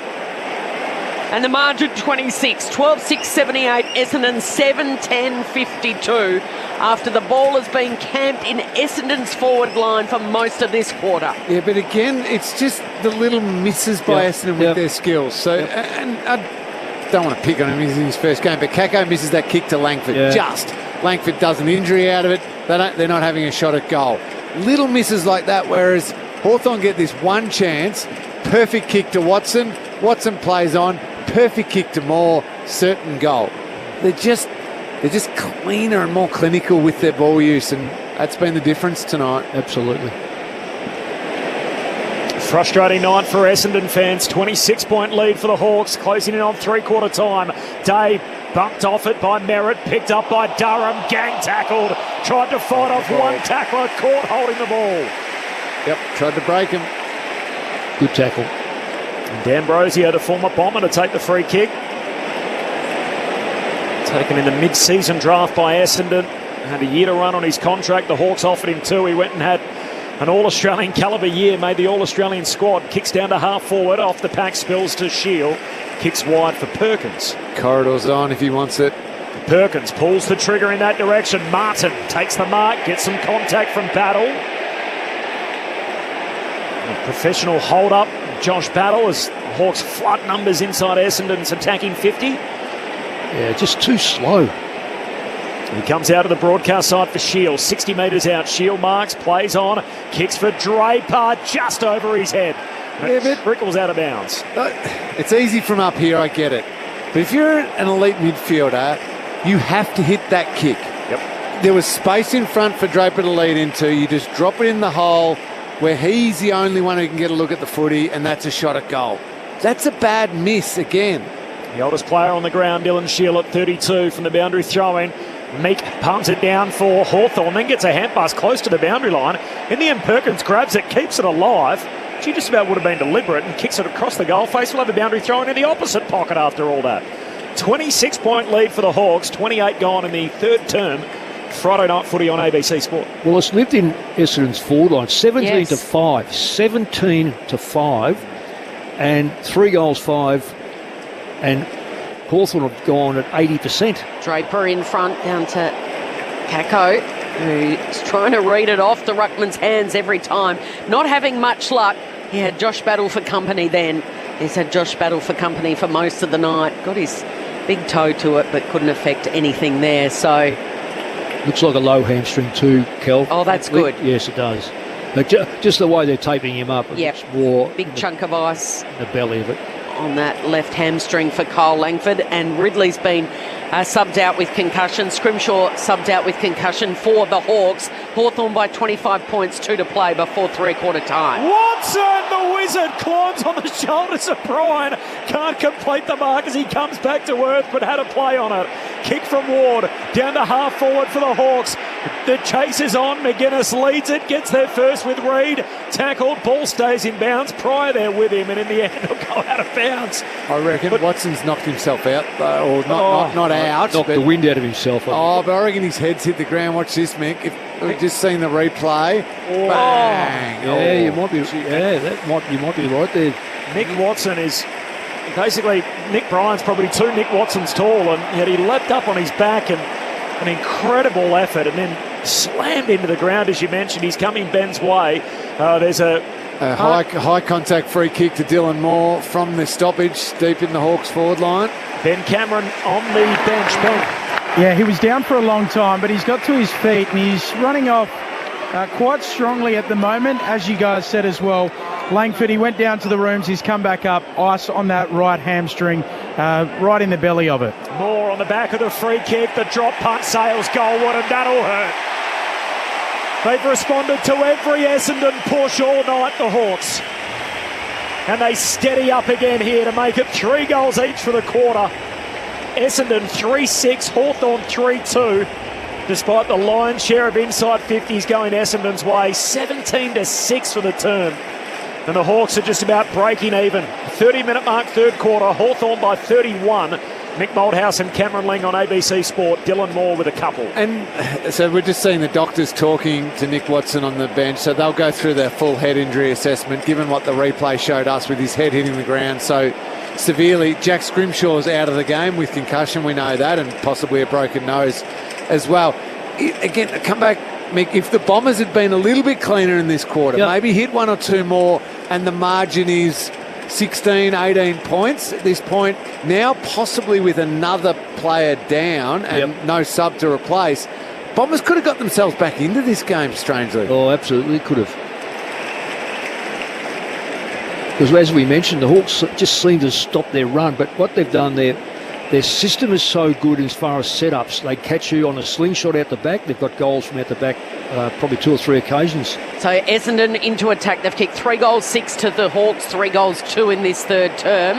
It's just inside 50. Hawthorn player goes to ground. The umpire says it was a free. Sloppy. In the back. So it'll be a free kick here. Really sloppy play. If he didn't do that, that ball spills free and they've got 3v1. Aim on. Emerges with the footy, flares it wide to Hardwick, who just goes on a casual trot from in front of the benches and then delivers to right on 50. McGuinness is there. The umpire's seen something. Yeah. It'll be a Hawthorn free kick and it's going to Dylan Moore, who's hot. He's kicked the last 2 goals for the Hawks. His 2 majors tonight. He's got loose players inside 50. He hits up Ginnivan, barely goes the required 15. And Jack Ginnivan will have to boot this from outside 50 on a 45-degree angle. Mick, I don't know how you did it for so long as a coach. That last 40 seconds would infuriate Brad Scott. Yeah. That was horrible defensive work right across the ground. They get a shot at goal. Well, he's booted 2, Ginnivan. And that one, he has not made sweet connection. He hangs that right out to the right. He misses everything. Probably. I think they've given it they have given it 1 point. So he just snuck it in. And it means Hawthorn will take a 32-point lead at three-quarter time after leading by 35 points at half-time. 13-7-85 to Essendon 7-11-53. But the Bombers did win that quarter just. They had plenty of chances. And in the end, they kicked 3 goals, 6 it was. Yep. For the quarter. Plenty of injury concerns. Let's go straight down to Ben Cameron, who's got the latest, Benny. Yeah, Nick Watson seems to be okay. Did come and just sit down and have a quick chat with the docs, as Lingy pointed out. It didn't last long, though. Then he was back to the front of the bench. Seems okay to continue. Thanks, Ben. The rest of the night, just to bring us up to date.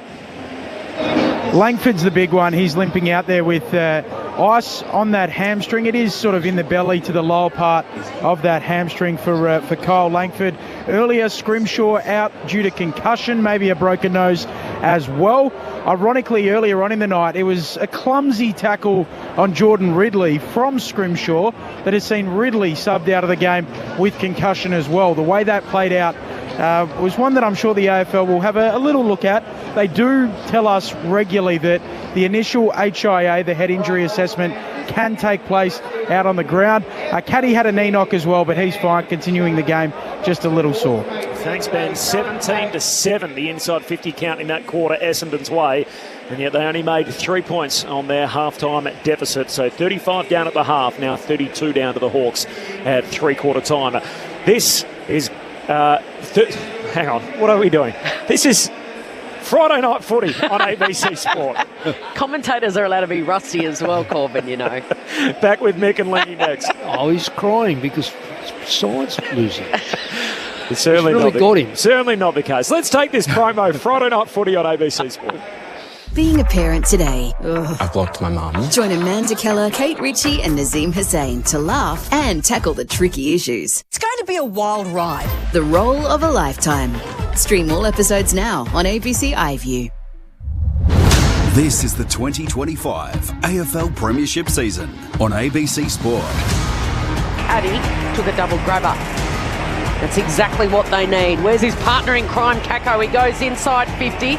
Frost from behind's given away a free, and Langford is going to have a set shot. Only 25 metres out, but about 10 metres right up against the boundary line. Sends it on its way. He's got his second of the night, and it's the dream start for the Bombers. Martin brought down in a tackle, gets his handball away. Perkins, can he get around Weddle? The first time he does, the second time he gets a handball to Hobbs. Goes out to Jones from a standing start. He bananas it through. Harry Jones. Hobbs, it bounced off his chest. He regathers, gives it to Martin, now to Kako. Kako, the soccer off the ground. It was almost Mark Gresham. And now goes back. It's ricochets. This will be a goal. Perkins is on the end of it. As the Hawks now try to move it from one end to the other. They get it to half forward. Watson marks, and he puts it out in front of his teammate. More! Please, sir, can I have some more? This is ABC Sports coverage of the AFL. On your radio. ABC Sport Digital. And on the ABC Listen app. I think I got it down. It's Friday Night Footy. It's ABC Sport. My name's Corbin Middlemass. That's Kelly Underwood, the legendary Cat, Cameron Ling, the coaching icon Mick Malthouse, and Ben Cameron on the boundary. The Hawks by 32 points. Let's hear what Lingy and Mick made of it all. Well, Essendon gave something, Mick, but ultimately when you can't take your chances and hit your targets and finish well, and from all the work and all the inside 50s that you have in that quarter, which was 17 of them to 7, and you kick 3 goals 6, you're not going to get yourself back into the game when you've given the other team a head start, and unfortunately that's the case for the Bombers. Jai Caldwell's continued his form throughout the game. He's been quite good for the Bombers. Archie Perkins was one at half-time I was quite critical of, and you need a player like that to lift. He's a talented player. He's played 81 games now. He got a little bit busy and found a little bit of the footy. Zach Merritt, we know, is always pretty good.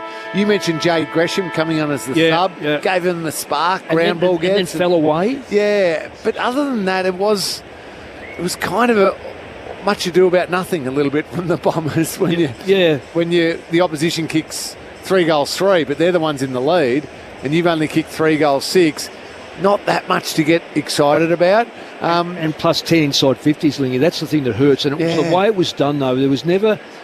It wasn't clean. It wasn't where you're going to have a set shot for goal, an easy one. It wasn't going to be one over the back. It was in there, and Hawthorn had the numbers. I reckon Hawthorn almost realised that they were under a bit of pressure, so they pushed players back.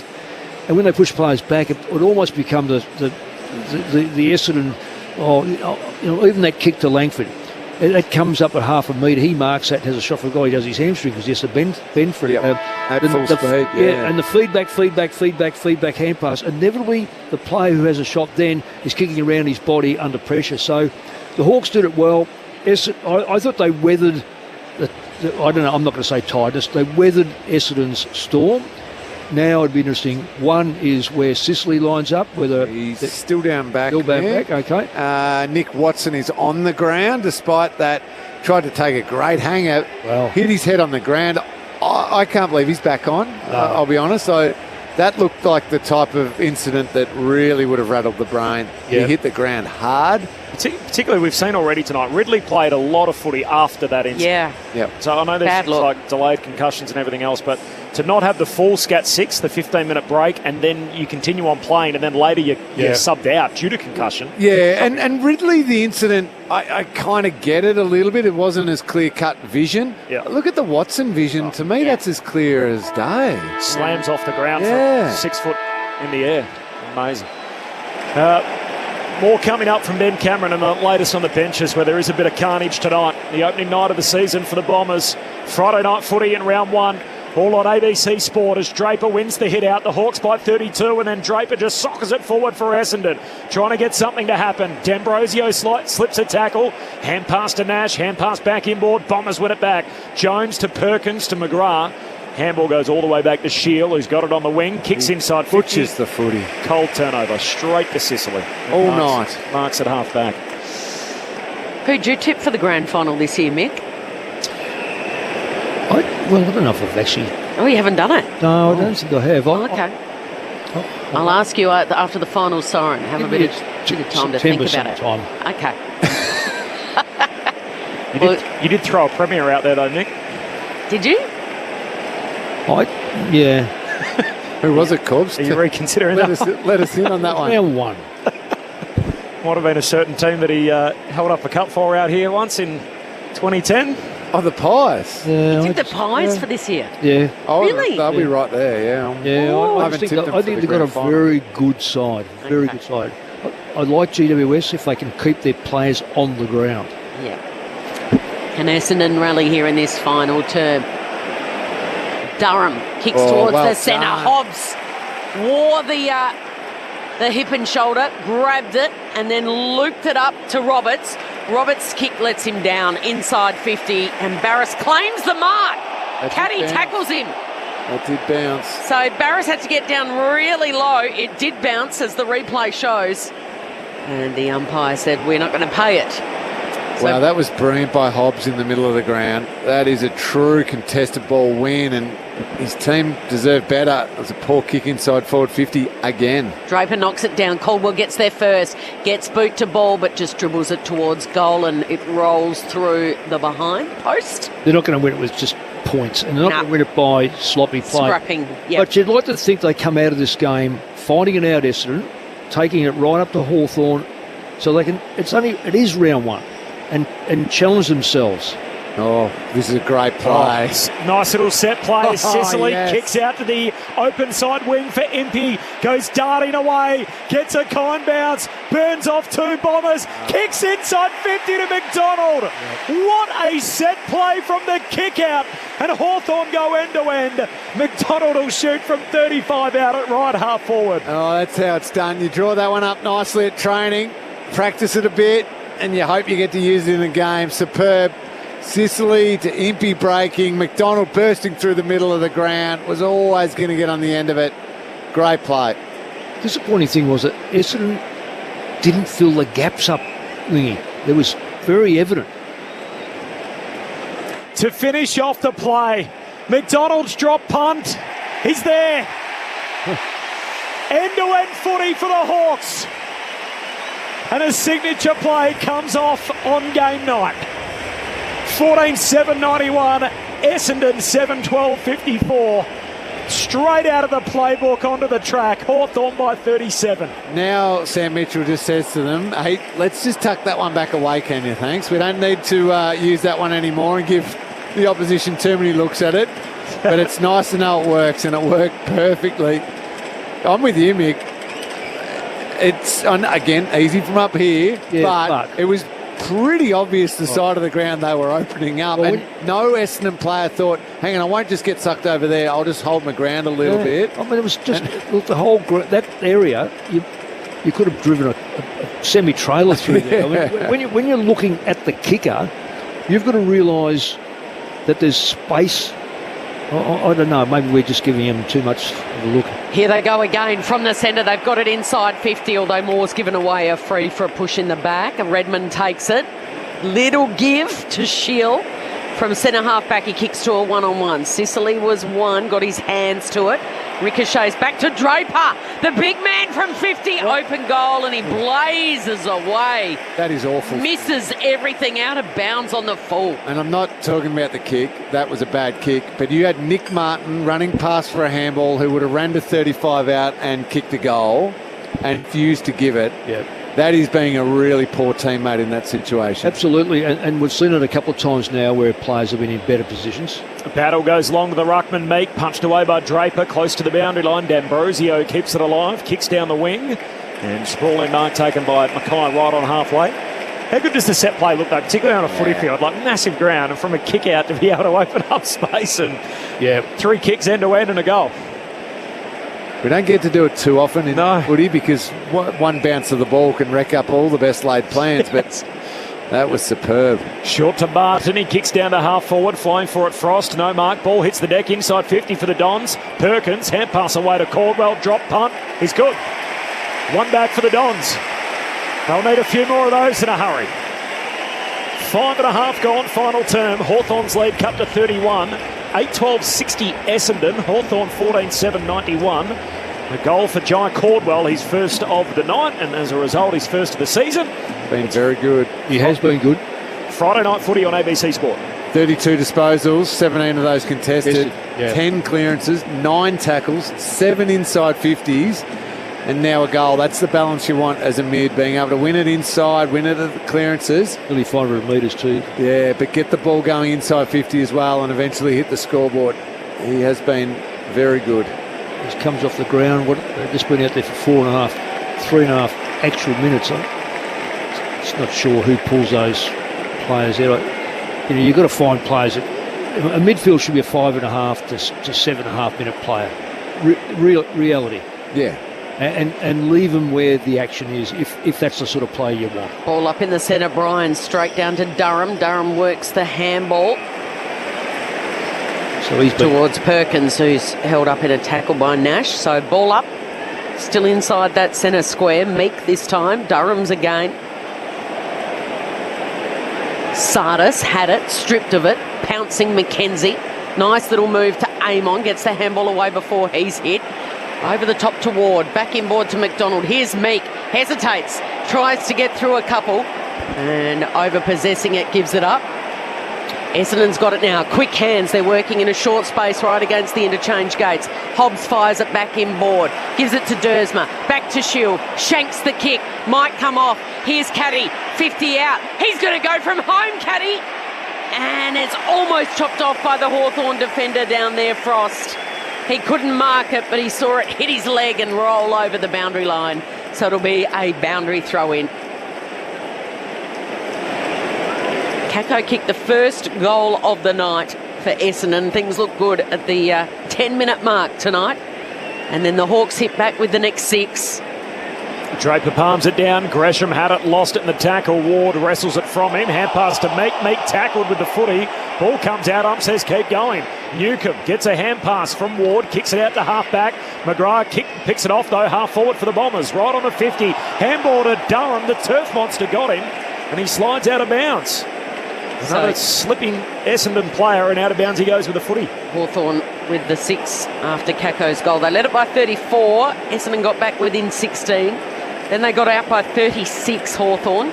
Essendon got it back to 20. And now the margin is 31 points. Draper palms it down and then roves his own footy. Kicks to the top of the goal square over the head of Caddy. Caught him wrong-footed. One bounce out of play. Opposite pocket. Sam Draper's got to stop thinking he's going to kick goal of the year every single time he gets it inside the forward 50. He did once. Yeah, I know he did once, and it was an amazing goal. You don't necessarily have to repeat it every single time. But just if he gives that one there to Merritt either hits someone up and they're having a set shot, or Merritt kicks a goal himself. 5 metres around from the goal for the Bombers, and Draper slaps it with both hands towards that goal line. Hobbs slides and sees it over. The ground's been pretty ordinary, hasn't it? It has. We don't like to say too many bad things about the MCG because but just looking at down there, it really does look terrible. I mean, for our football played now. Yep. Yes. Perfect conditions, and they've been slip sliding all night. Another boundary throw in. Meek in front. Scraps on, quick hands out to Perkins, snaps on his right boot, 30 metres out, directly in front. It's touched by Sicily on the goal line. Margin 30, 15 minutes to play. As Kel sort of outlined, 7 of the first 8 goals for the Hawks, and they've protected a nice cushion all night. The closest Essendon have got is back within 16 points. That was halfway through the second, and that 22-point gap was as close as Essendon got in the third. Despite dominating the quarter, had 10 more inside 50s. Barris from halfback kicks long to the wing. Weddle competes, no mark. His opposite number, Jones, collects the footy, kicks to half forward under the chest of Hobbs. Well, 6-1 this quarter, Corby. Caddy. He took a while and then kicks it to Draper in a one-on-one, caught in a tangle. No whistle, ball comes out. Still inside the forward 50 for the Dons. Gresham wins it, sells a bit of candy, now shoots goalward. That's a neat bit of work from the Gresh Prince. Jade Gresham starting as the sub. Goals here for the Bombers. And the margin's back to 4 goals neat. Hawthorn 14-7-91, Essendon 9-13-67. 11 go on final term. Friday night footy on ABC Sport. It's not going to matter, Mick, because Hawthorn probably going to win this game and Gresham kicked a goal there. But they have to work out a way to start seeing Nate Caddy. Yeah. He made an unbelievable smart key player. forward move and had a 10-metre break where one shouldn't have existed. And they just refused to kick it to him, and it was straight up the middle in the corridor. Find a way to see him, Lingy. He's got a shock of blonde hair. Exactly. And he's got fluorescent yellow boots and on. what is he, 6'6"? Yeah, he stands out like anything. So why does that happen? Is it a lack of confidence they have in him? Is it? Well, they got to get some in a hurry because every time they have kicked the ball to him, he's actually looked really good. Yeah. You'll worry anyone because he can mark. Yeah. And he's got good mobility. It's not as if he's just a one-trick pony. He's got a lot of things going for him. And there's no other target down there. No, even 4 goals is the difference, and there's 14 minutes to play. Mackenzie wins a free inside the centre circle. He drives it long. Going once was Weddle. Going twice was Weddle. And he takes a pat mark directly in front, 35 metres out. See where these backline players, how they've tried to spoil that without hitting the body. It's quite remarkable. You know, this is what it's a contact sport. You are allowed to jump into players with the intent of spoiling the football. You need to tell me what role Ben Mackay has had tonight by the end of this game, Mick, because if not for that exact play there, he's doing nothing. Yep. 10 goals last year in his 25 games, directly in front, and Weddle just about seals it for the Hawks. He snuffs out any hope of a Bombers comeback. 30 points the difference. 15-7-97. Essendon 9-13-67. Despite 13 minutes still to play here at the MCG. Now, what I mean by Ben Mackay is if you're 202 centimetres and you're going to play on a bloke like Blake Hardwick, who's 183 centimetres, then you need to be there. You're going to play that anchor defender or whatever your different names you call it as that last line defender, and you need to come over the top of that exact kick and smash it. You're not there to be lining up on staying down with Blake Hardwick. No, you look here. Even the players that were up in the air, they were trying to do it from fall back and reaching. Look at your good defenders; they'll just smash the pack. And sometimes they don't even touch the ball. Hawks going forward again. Watson taken high, giving away the free kick. Redmond. And Watson goes wide. Went for a mark of the year earlier. Got on the shoulders of Nick Bryan and then came crashing back down to earth in a scary incident where it looked like his head had whacked off the turf. And yet after being quickly checked out, he was right to continue. No SCAT 6 test, the compulsory 15-minute layoff. So just the head injury assessment as Day now from the centre square goes long to the hot spot. 15 out from the Hawthorn goal. McGuinness just chucks it out in the end. Picked up by Caldwell. He's tackled. Umpire says ball up. They do play Carlton on Thursday night back here at the MCG, Corbin. 6-day break. Quick turnaround. So the Hawks will be 2-zip. Carlton will be looking for their first victory of the year after their shock loss last night. From the restart, comes down to Martin. He's tackled. Throw a blanket over 20 players here. Close to the Hawthorn goal. Trying to get a kick away. Ginnivan smothered. Bryan collects for Essendon. Hand pass to Sardis. Handball to McGrath. He coughs it up by hand. Ward's on his wrong side. Tries to get back on his left boot. Turns it over. And McGrath just kicks a torp out of the defensive 50 all the way up to the wing and connects with Gresham. Gresham into the centre of the ground and Jones, his handball was casual. Sicily with a brilliant smother, despite the fact Caddy was streaming back inside 50 and still they can't find him. That was brilliant by Sicily. And a quick couple of possessions. And they've got it to Ward. On the southern wing. Drives it long. It's a penetrating kick. That's a great mark by Mackay. Lingy, your mate. Cal, finally. He takes a pack mark down back. And they share it around by foot. Nick Martin. Jones, half back. Martin kept running and he wants it back. Kick it to Caddy. Just one out with Frost. Back him in. Oh, no. Oh, no, he's going to kick all the way back. Only player in the D50 back there is Reid. Now to Martin. Just sharing it around. I mean, there's more than 10 minutes still to play. I mean, they've got a 35-point lead, Cal. You can afford to do this. Just take some time off the clock. Oh, no, it's the other team. Back to McGrath. Low ball. And it's marked by Bryan. Oh, and he just makes it to his intended target, which is Mackay, back inboard. Caldwell. All uncontested marks these. Slow and steady. Pryor in his first game. He takes off. He draws a defender. He gives it over the top to Roberts. Roberts now goes to Martin. Where's Caddy inside 50? He doesn't go for Caddy, but that's a good option. Draper on a long lead takes the mark. Yeah, well, that's debatable. That's a good option. We'll see after the kick, Kel. It was a good mark. Well, it was a good mark. It was. Hawthorn folded back probably too far at the end, but that's just tiredness, I'd say, with, it's 10 minutes to play. 10 actual. He has taken the mark in front of the smaller player, Harry Morrison. Anyway, Draper. Tough angle. Steps over 50, sends it on its way. He strikes that to perfection. He turns to the Bombers fans and he says, there's time here, come on. No, Kelly, turn to us. He gave you a mouthful, Mick. He's probably not the first player. 10-13-73, Essendon Hawthorn 15-7, 97. With 9 minutes to play, the margin is now 24 points. Well, now, I think you've said it before, Mick, it's about building some good habits about how you want to play. Yeah. You've got 10 minutes to play in this game. Make sure that you're getting the structures the way you want it to be, your ball movement starting to flow. Okay, so I was critical saying you're going too slow there.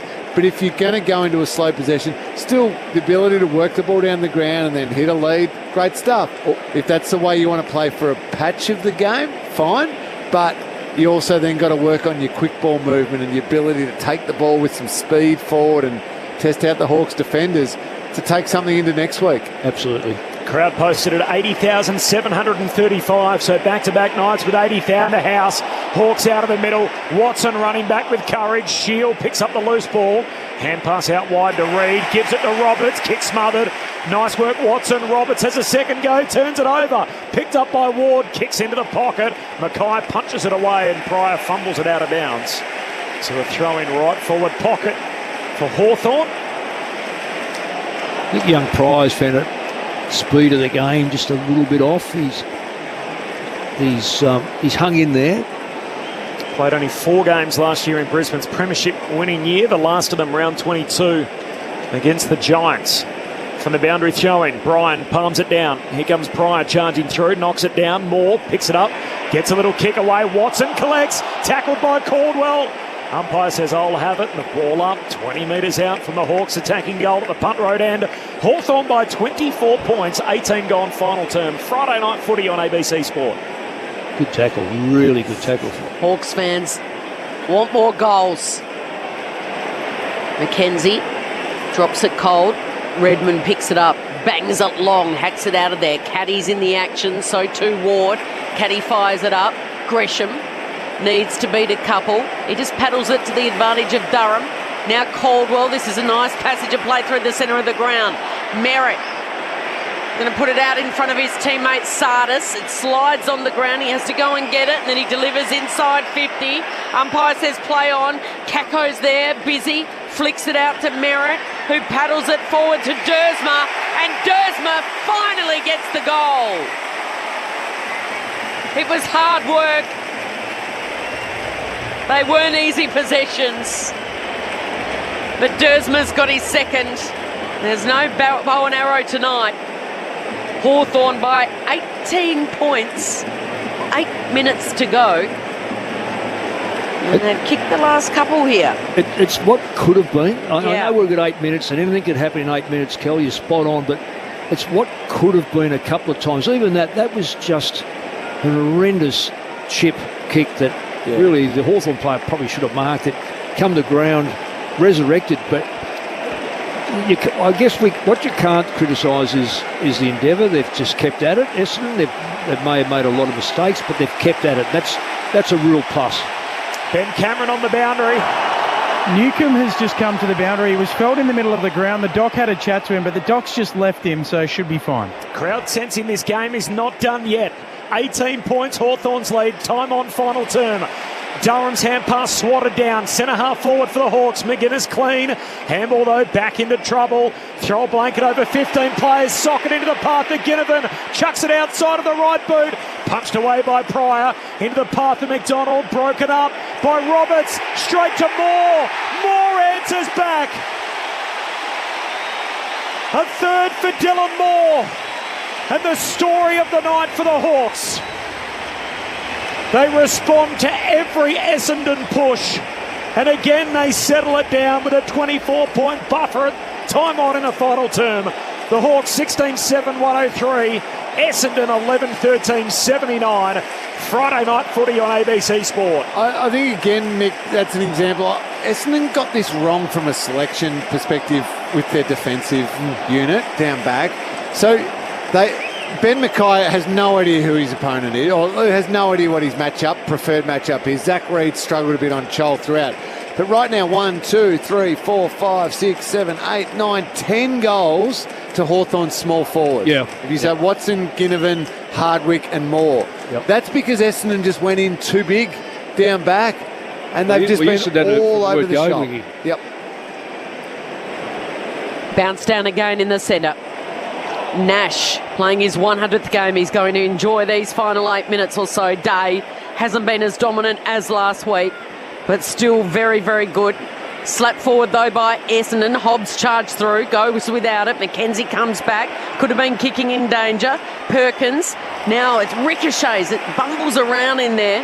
There's a kick from McGrath. Smothered. McGrath follows up with a tackle. Spills out to Durham. Big ball to be won here. Morrison goes, drops his shoulder, tackled by Perkins, wins a free kick at centre half back. The umpire was going to pay that holding the ball, but he thought the other umpire was going to pay it, and there was confusion, and that's why Essendon never got the holding the ball free kick. And now Hawthorn say, let's take the sting out of the final 7 minutes here. They share it around by foot defensively across half back. The yellow Sharon in the hands of Harry Morrison. Small forwards will be asking for it to be kicked inside. Oh, that's about 5 metres up. Yep. Oh, that's what we talk about, this 15 metres. Yep. That's literally gone 5 metres. To McGuinness. And Martin thought he agreed with you. He wanted to go and tackle, but he couldn't. Meek rises. Reid with the spoil. Perkins. Kako, long way from home. He's got it at a half-back. He's forced to handball backwards to Shield, who goes across the ground. The intercept's on from Josh Ward. They sense more goals here, the Hawthorn fans. He's able to hit up his teammate. McGuinness then goes inside 50. And Draper takes the mark. Right at the top of the Hawthorn goal square. Or lays it off to Pryor, kicks a bullet, got its way to Durham, who marks it. Centre half back for Essendon.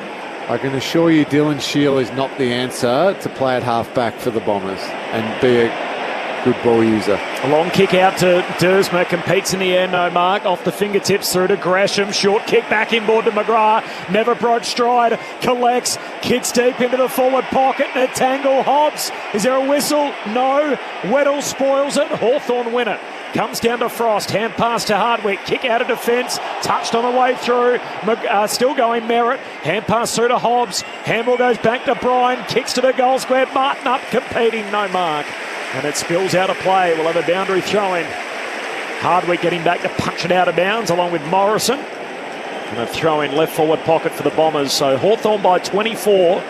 The Bombers have not been back within 16 at any stage after Hawthorn kicked 7 of the first 8 goals. Twirling ball back in play. Deep inside 50 here for the Essendon. A little fumble from Barris opens the door for a tackle. Oh, Bombers fans wanted holding the ball. Gresham jumped into the back of Barris. Umpire says, nope, ball up. Doesn't waste any time. Both ruck go to ground. Sicily, casually, skies it. No one's able to mark it. Pouncing on it is Roberts. Fires out the handball. Dersma then. Oh, Draper flew. Couldn't take the mark. Kako comes down. Tries to go the tackle. Missed it. Couldn't take it cleanly. Flicked out there to Merritt. Merritt sliding, kicking. High ball. Good spoil down right on the edge of the goal square. And Hawthorn repel again with a kick that goes round the southern wing. Unable to be marked, and instead it dribbles over the boundary line for a throw-in. Quite remarkable, 24 shots to 23. It doesn't appear that type of game. Having said that, after half-time, the Bombers have dominated inside 50s. So I think this one here, what do we got here? It's 55 to 44 for the game. Essendon's favour. Brian palms it down into the path to Sardis. Got a hand pass away to Perkins. Runs back onto his right side. Kicks inside the forward 50 for Essendon. Draper flies. No mark. Hobbs. Hand pass through to the skipper. Merritt snaps to a vacant goal square. Needs a kind bounce. Gets it. The Bombers back within 3 goals again. But time now their enemy. 4 minutes and change to play. Hawthorn by 18 points. Hawks 16-7, 103. Essendon 12-13, 85. 26 gone final term. Zach Merritt's down cramping. Cameron Ling, Mick Moldhouse on ABC Sport. Must mean he's underprepared. Lingy, from halfway through the second quarter going forward, the contested football has been all Essendon's. So that's what I say about the want. The want to do it has been okay. It's been the execution on so many occasions, and the way that Hawthorn have moved the football. They've moved it, it's only now 200 metres for the whole game, but it just shows you how precise they've moved the football. Yeah. And Essendon's won the third quarter and the fourth quarter. There's Hawthorn razor sharp, peeling off 6 consecutive goals in that first term to take a 6-1 lead in at quarter time. Out of the centre, here comes Newcombe. He delivers to McGuinness, who juggles the mark in front of Pryor, who's probably had a night he'd rather forget, his first game in the red and black.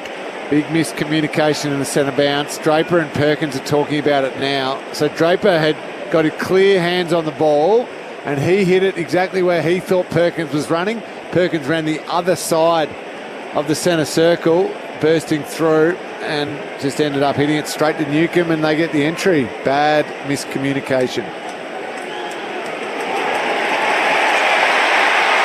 Finn McGuinness directly in front to be the 10th individual goal kicker for the Hawks tonight. And it sails over the goal umpire's head. And they celebrate. They know they've got the 4 premiership points in their back pocket. And the Hawks are on the verge of going 2 from 2 to start this season after they dropped the first 5 matches last year. 17-7, 109. Essendon 12-13, 85. In front of a crowd of 80,735. It's a margin of 24 points. I'd just like to see how many marks have been taken for goals, if you can dig that up, because I just don't think Essendon's body work for the backs has been anywhere near what you'd expect. That mark there should never have been taken, and I don't mean that McGuinness shouldn't have marked it, just simply the backline player should have been far more into his body and not allowing him to mark it. It's been a consistent theme all night. Whenever Essendon gets sort of close enough, you think they're going to make the game interesting. Hawthorn clear the ball, get the next one. They haven't been able to kick more than 2 in a row at any stage, Essendon, in this second half, after falling behind by 35 points early in the game, conceded 7 of the first 8 goals. The Hawks out of the middle from Nash to McGuinness, who takes a nice contested grab against Pryor at half forward. Still not enough body work on him. McGuinness lays it up to the goal square. They come from all directions, spills out the back, Shield rushes it through. You're allowed to do that. It's A-OK. 3 minutes to play. Hawks by 25 points. Half-hour mark, final term, Friday night footy on ABC Sports. Scores from marks for Hawthorn, Mick, 9 goals 4. Well, directly from marks, compared to Essendon, 1 goal 3. Oh, wow. Yeah, guys. Redmond's kick went all the way to the centre of the ground, and then it came back to the centre half forward here for Hawthorn.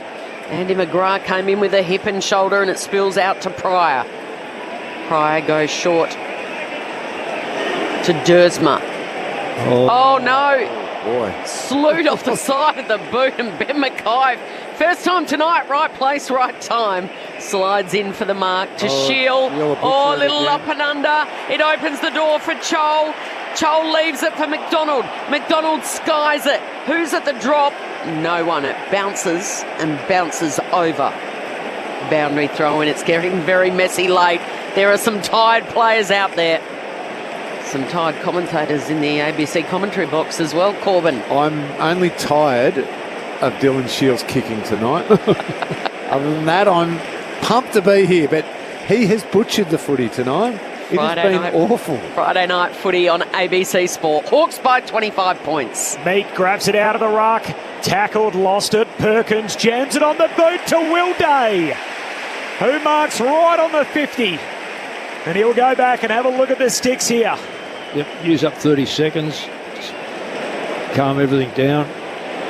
This would be their 10th goal from a mark tonight, as just outlined. Yeah, well, and that come off the boot of an Essendon player, but it's quite remarkable, the body work by players these days. I don't know, it's a lost art. There's some clubs that are very good at it, but it's a lost art of being able to take the body and make sure he can't mark it.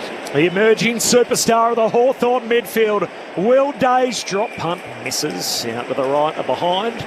So the 10 goal kickers from Essendon, there's only been one mark, is that it? Yeah. 26 points is the lead for the Hawks. McGrath went for a bit of a trot, and then the kick from the kick-in duties, and Mabior Chol got on his bike and smothered it beautifully. He's had a few little moments like that, Chol. I've liked that. He's kicked the 2 goals, and he's just worked hard early on in the game, got a little smothering or a little hand in a tackle just to create a bit of doubt. So now a boundary throw in. Essendon able to clear it. Going through Caldwell and then down the line. Another spoil, this time from Hardwick, with the spoil in front of Zach Merritt. Well, that'd be Caldwell just going off. I reckon that'd be him for the minute left. 36 disposals. Yeah, he's been good. 17 contested. Clearances 10-2 out of 49. 49 clearances to 31. It's quite remarkable, the figures of Essendon. And a goal as well. Boundary throw in on the northern side. Here's Perkins. Handballs. Martin in traffic. Oh, he's given it to his teammate Durham, who's run into trouble. Somehow he's able to escape it. Gives it back to Brian. Throws it on the boot. They charge in from all angles. Frost was the only one left standing. Picks it up and then bombs away to centre half forward here. Pouncing on it is Sardis for the Bombers. And slipping over once again is another Essendon player. That time it was Martin. As a result of the slip over, they've coughed it up. Hawks have got it. McDonald down the line. Chol. They've got loose players everywhere. This is easy now. Here's a chance for Ginnivan. He's going to put it out in front of McGuinness. McGuinness gets an unkind bounce. He's got teammates there that can help. But Essendon backtrack. McGrath by hand to Redmond. The only thing that saved him there was a back bounce. Redmond short. Gresham, who started as a sub, came on, had a bit of an impact. And the spoil from Weddle in front. So the Hawks make it 2 from 2. And they look like a genuine team for season 2025. They get over the line by 26 points, 79-111 to 12-13-85. Teamwork is the thing that talks. One for all and one for one, the way we play it more. We are the mighty Hawks. They opened up the game early, the Hawks, and they kept Essendon at arm's length from that point on. They kicked 7 of the first 8 goals in the game. The Bombers got within 16 in the second quarter. They got within 20 points in the third quarter. And then in the final term, they got within 18 on a couple of occasions, but that's as close as they got. Hawthorn get to 2 wins before 11 teams have started their season. Hawthorn by 26 points. We're a happy team at Hawthorn. We're the mighty fighting Hawks. We love our club and we play to win. Riding the bumps with a grin at Hawthorn. Come what may, you'll find us driving. the thing that toes. One for all and all for one, the way we play at home. We are the mighty fighting Hawks.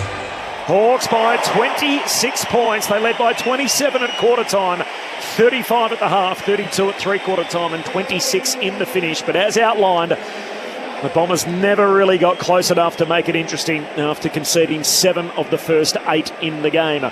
Corbin Middlemass and Kelly Underwood. Ben Cameron will be in the rooms downstairs. The legendary cat Cameron Ling, the coaching icon Mick Moldhouse, their take in just a moment. The goal kickers, I've got 3 for Watson and 3 for Moore, and then you can put down 2 for Ginnivan, 2 for Chol, 2 for Hardwick, and then singles for Day, D'Ambrosio, McGuinness, Weddle and McDonald. Meanwhile for Essendon, Cole Langford kicked a couple, Zach Merritt kicked 2, as did Xavier Dersma. Interesting, Dersma as a Bomber, by the way, in his career now has 11 goals, 0 behinds.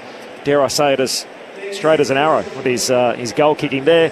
1 for Draper, Caldwell, Kako, Gresham, Perkins and Jones. So they're the goal kickers for the Bombers.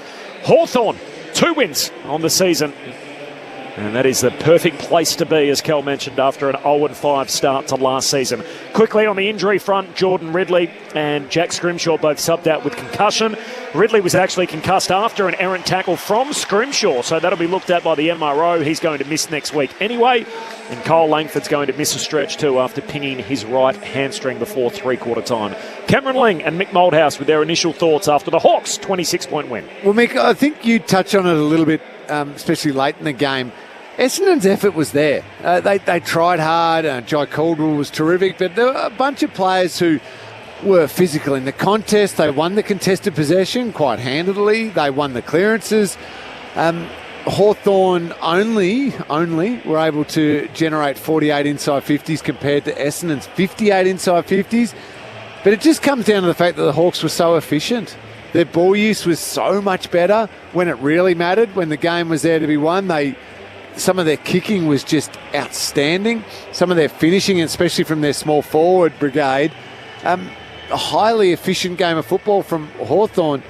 So you can have all the effort in the world from the Bombers, but if you can't finish your work, both kicking for goal, but also with your field kicking, trying to give your teammate an easy shot at goal, all that effort comes to naught. Yeah, spot on. Lingy, one of the things that we said probably at half-time and going to the third quarter, the discrepancy between the efficiency of kicking by both sides was quite, I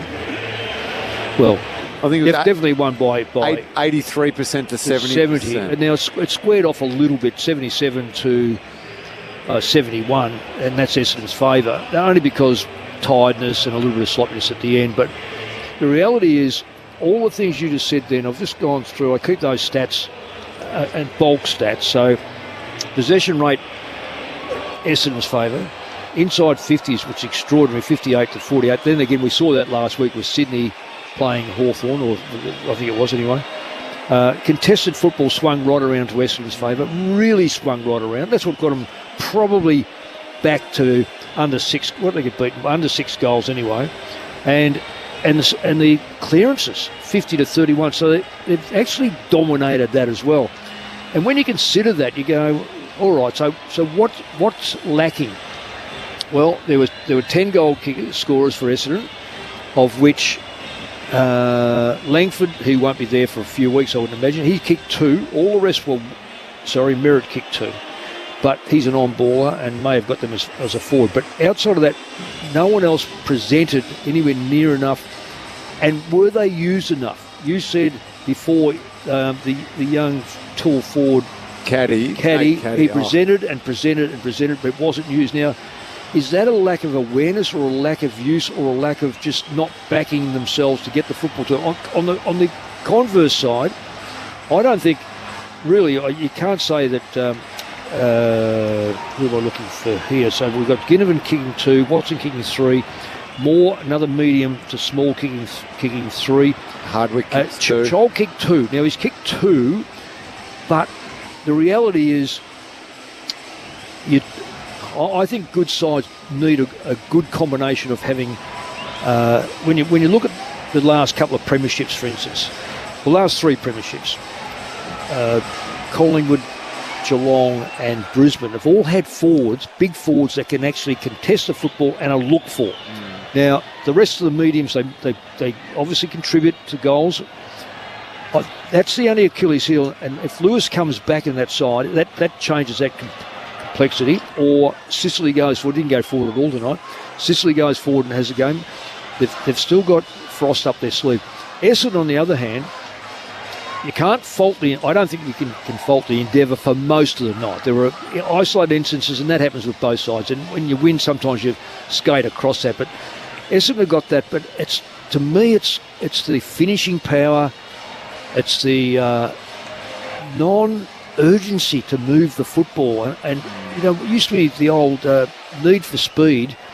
Well, speed kills. And I think Essendon, that was one of the things that they had as one of their sponsors. But there's no doubting my mind now when I look at the teams at the moment, the ones that are going to make the 8 or finish top 4 are going to be the ones that can move the ball quickly and give their players a chance to kick the score. Yeah, correct. And because I'm not convinced that there's great backline, there's no side's got great 6 backline players. And I say that I don't care how good you are, if you bring that ball in quickly, you can be all Tom Stewart's for all I care.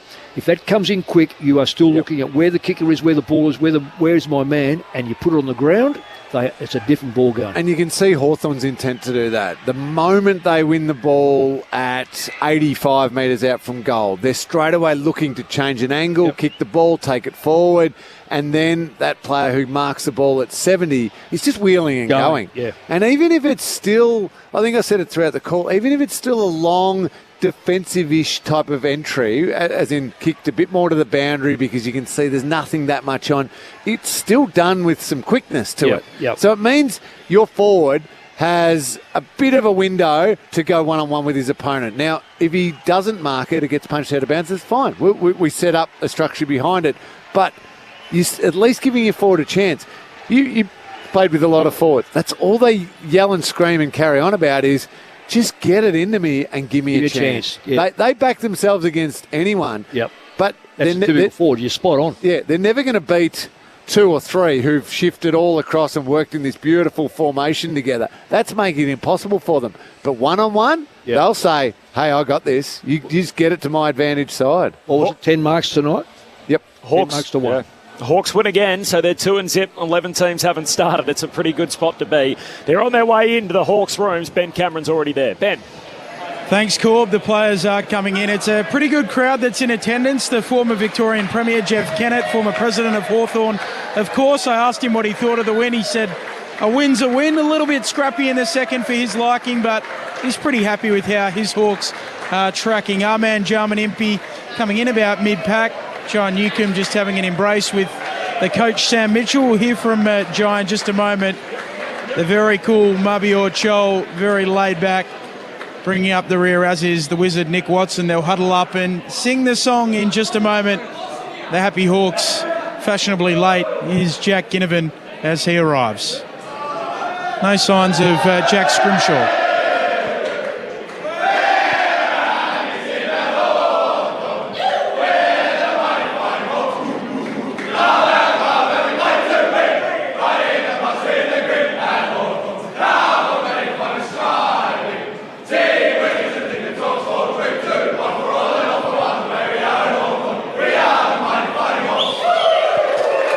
So a few things to note just in here. Sam Mitchell, he does get in and sing the song with the team. John Newcomb did have a little issue fitness-wise late in the game.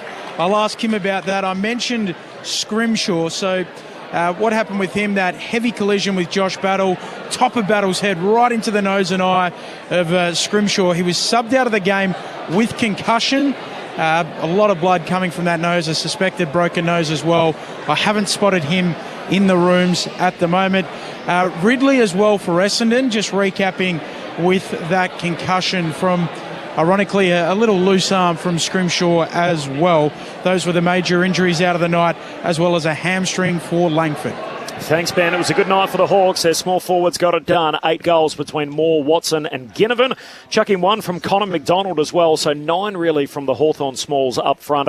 Chol kicked 2 and Hardwick, who plays a bit of a tweener down there, kicked a couple as well. So the Hawks by 26 points, which was interesting because we did note pre-game, Mick, we did that game last week up in Sydney. They got a lot of goals from their midfielders and from their back half, and yet that's a solid spread from the forwards tonight. So the 3 small forwards with 8 between them. They took advantage, Hawthorn, really well, of a poorly constructed Essendon defence. So they had the advantage with the smalls, the speed. The matchups weren't in Essendon's favour because Mackay had no matchup and didn't know what he was doing. And they were able to turn their opponent round, get over the back, racing back with their elite ball skills, just opened them up time and time again. So it was a really well thought out Hawthorn forward line. Chol did what he had to do, which was present, contested marks, kicked a couple of goals early, which is really good. But he was there just to be a bailout when they really desperately needed a bailout. Other than that, it was constructed in a way for the small forwards to shine, and they certainly did that. Did they pick the wrong team then, Essendon? Well, have they got players that can fill those roles? That's the question, because they do. When you have a look at who last week, we know that Hawthorn kicked goals in the middle. If you can keep out Gunston and Bruce, you are seriously saying that our forward line, our medium-sized forward line, is going to do the job. Well. They kicked a lot of goals today, so you'd suspect that maybe Essendon haven't got the manpower outside. Who were the emergencies? They kicked 13 their forwards tonight, by the way. Yeah. They went Draper and Bryan, but when Draper was resting, refused to kick it long to him, so that wasn't a well thought out one. Then they went Reid and Mackay down back, and it didn't work. So, I mean, it's easy in hindsight.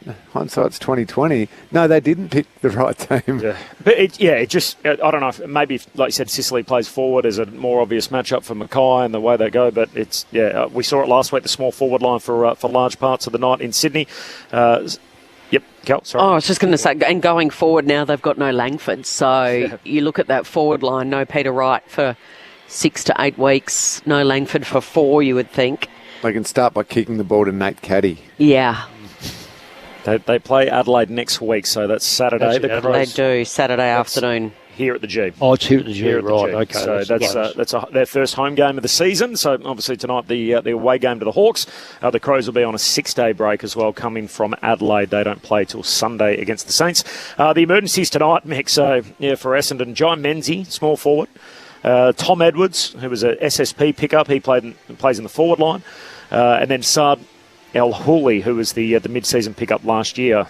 So this not as if it's going to solve their issues. No. There's hardly any. There's no standout half-back, and I don't know what their injuries are like. Laverty's probably the only. Well, yes, but he's again is medium tall. He's a bit of a tweener, yeah. That's play right. Big, play small, but so they.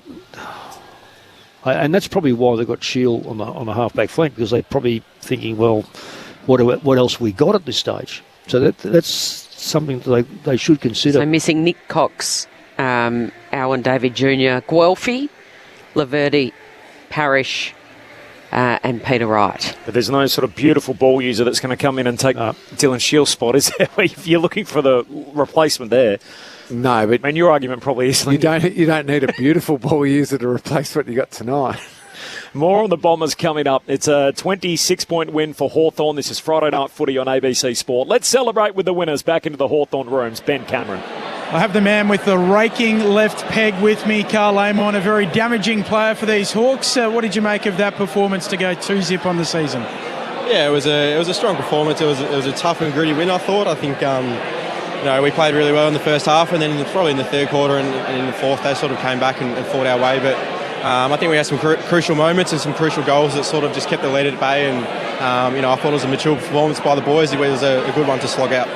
One thing we loved was the set play from the kick-in. Jarman Impey goes scurrying away towards the southern wing. The long kick-in from Sicily runs onto it. 3 kicks, end-to-end goal.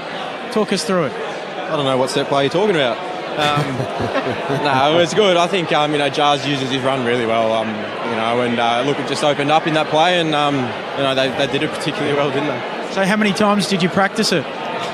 don't practice it at all. He's staring me down in here, Carl. He's not giving me much. The surface out there tonight, it did look as if a few players were going to ground. The Hawks less than the Dons, but how did you find it?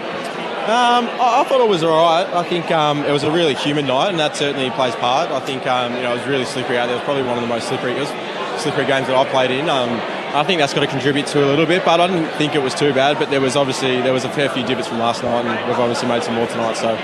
So just on the set play, what's your role in it? What's set play? I'll send you upstairs. Good work, Benny. Keep trying. Carl, well done on the performance tonight. A terrific win.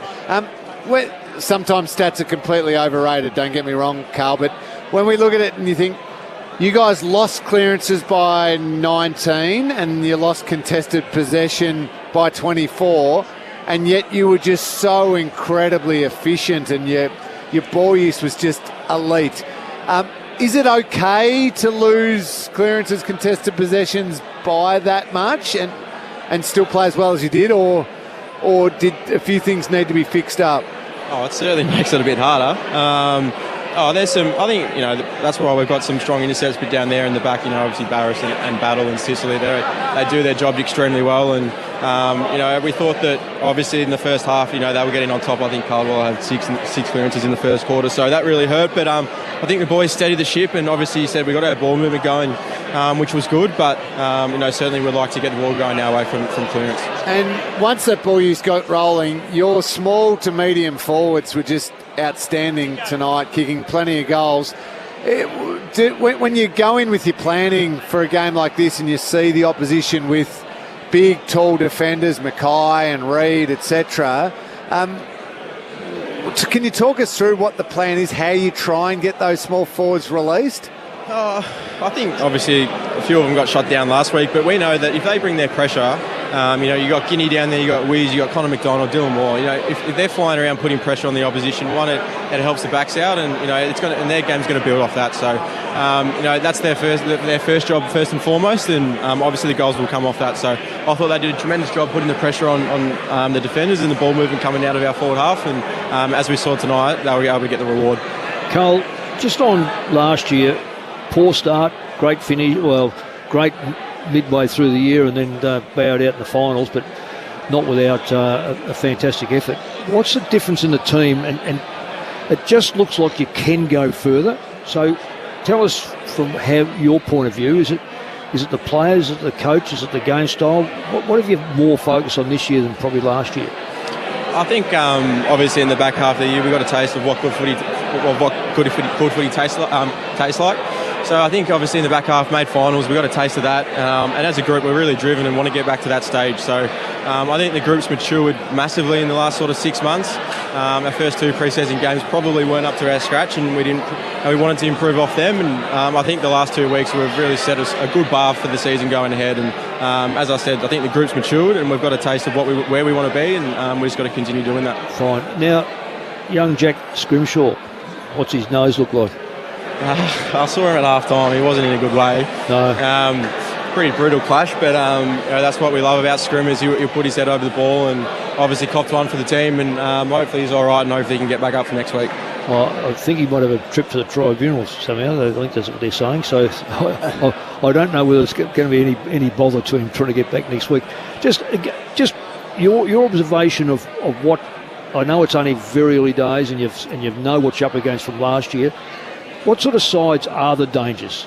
And I'm not talking about necessarily the team, it's about the methodology. Have you seen any shifts in the game?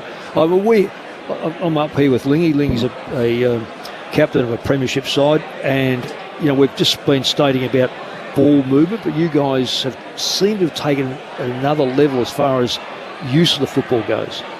Yeah, I think the game going forward, I think it's a big front half game, and I think whatever team can get it in their front half the most, obviously puts you in a great position to score. So I think teams these days really fight for field position, and whoever can get it in their front half first can really do that. And obviously we were challenged in that area today. Obviously they got on top of clearances, and our ball movement held up, which we were able to rebound off that. But I think the game these days, in what I view, I think any team that gets it in their front half puts them in the best position to win.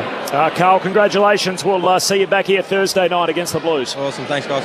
Carl Amon in the winners' rooms. So Hawthorn victorious by 26 points. The Bombers, after conceding 7 of the first 8 goals, never got back within 16 points thereafter. So Hawthorn start 2-0. Which is an amazing little quirk of the fixture, isn't it? Where they're 2-0, and there's 11 teams you haven't even seen yet. I mean, I know we laugh about it, but how does that actually sit with you? 18 teams. Hawthorn has won 2 of the first 4 games. 11 teams haven't laced up their boots yet. I've been on the record. I hate opening round. Shocking. And before anyone, as I said earlier on, before anyone jumps up and down saying, it's the Vic bias. No, I think if you want to give that lead into the northern states, Thursday night footy in Queensland, southeast Queensland. Friday night footy played in New South Wales. Absolutely. But let all 18 teams play and have our fixture is completely unfair and completely stuffed up anyway. Again. Don't add another element in where you've got teams having played their second game against a team that's only playing its first game, then another team's got its first bye in week 2, 3 or 4 versus a team that's going to... ridiculous. What about the fact that if Essendon can win a few games, if Gold Coast win a few games, and you have the carnage of tonight, the last game's played, and we're already going to see 2 players who've been concussed would not play the following week. Yet the other sides are all having a bye. So there is absolutely no fairness to it. And I know the AFL will say, define fair. Well, it's giving everyone an even chance and giving your supporters an even chance of watching their team. So it's just not... It's a ridiculous concept. Let's try and make an already unfair fixture as fair as we possibly can. Exactly. Not throw another element into it. No, Cal, I do not like it one little bit. And you're right, they play on Thursday. So Scrimshaw will be out concussed or suspended or with a broken nose anyway. And then Watson, it was interesting, wasn't it? The video showed, or the review showed, that he smacked his head on the ground. There's got to be something there, you would think. But they cleared him of concussion and said he was okay to play. When you know in the back of your mind you're playing a big game on Thursday night. Hawthorn hasn't played too many Thursday or Friday night games in the last few years. And then I think Hawthorn then have the bye. So if it was in a couple of weeks' time, they play the Giants in round 3 and then they have the bye in round 4. Yeah. So it's that short turnaround. A couple of concussions could cost them 2 key players. But then the following week they play the Giants and they've got a break in round 4. Yep. Yeah, well, you're talking to the wrong bloke. There's so many things that we could fix up, and it's for another moment. Maybe it's for our show tomorrow. Maybe we've got plenty of time. It does feel weird. I mean, I know the cyclone set everything off course, but I was saying this last year. Yeah, 2 wins to one team and 11 haven't played. And we're never going to have parity the whole way through. So he said, not until the very end will we ever get to a stage where every team's played the same amount of games. Yeah. The entire season. Amazing. Yep. John from Coburg off the SMS. El Hooley is a good ball user and a halfback flanker, but Brad Scott is notoriously reluctant to bring in new players unless they have come from other clubs. Edwards and Langford are similar height and position, so Scott might have to put faith in his young players. That's from John. So maybe Edwards is the like-for-like match there for Cole Langford, who's done his hammy tonight. Bill said if the Dons had an extra game under their belt as Hawthorn had, it might have been a different result. It would be probably a different scoreline. I'm not sure about the result, but you're spot on. This is what we're talking about. It just seems so unfair. Pete from Ballarat, g'day. Sammy Mitch is a genuinely great coach. You all go on about Sicily going forward. We've got 4 blokes that can switch into that role, just from defence and another 4 from the middle. Obviously, we saw Weddle tonight jump up front and can take a catch and go from there. Sam Mitchell is doing a very good job as a young coach. I'm picky on words. Use of our language, and the word great is only for people who have won premierships and multiple premierships and have done it for a long, long time. That's not saying that Sam won't become a great coach, but I'm just maybe that's semantics. Maybe I'm just picking up on that word, but Sam Mitchell is showing the signs of being a really good young coach, and his flexibility is built into his team. The fact they do kick the ball so well, is testament to him, and obviously the training they do, the drills they do, the players, where he positions them, everything like that. I'm probably just picky on my choice of words. I don't like players being called superstars before they're a superstar. I don't like players being called champions when they're not. I don't like coaches being called great until they are. Not many would have, I don't know this stat off the top of my head, captained a premiership and then coached a premiership at the same club. No, probably not. At the same club, yeah, that's a good write. I'll just jump on the back of what you were just saying, Lingy. It's a totally different subject. But I remember... Hang on. I've got to mention one here, right on cue, because there'll be people screaming at the radio. He was on the other side of the cup from you. Yes, John Worsfold. Ah. John Worsfold of the Eagles, of course. Did it twice as a captain, once as a coach? Yes. Yep, exactly. But you're right, there's very few, I'm sure, in that category. Just bouncing back on not necessarily coaching, but Hawthorn over the last 20-odd years have recruited people who can kick the football.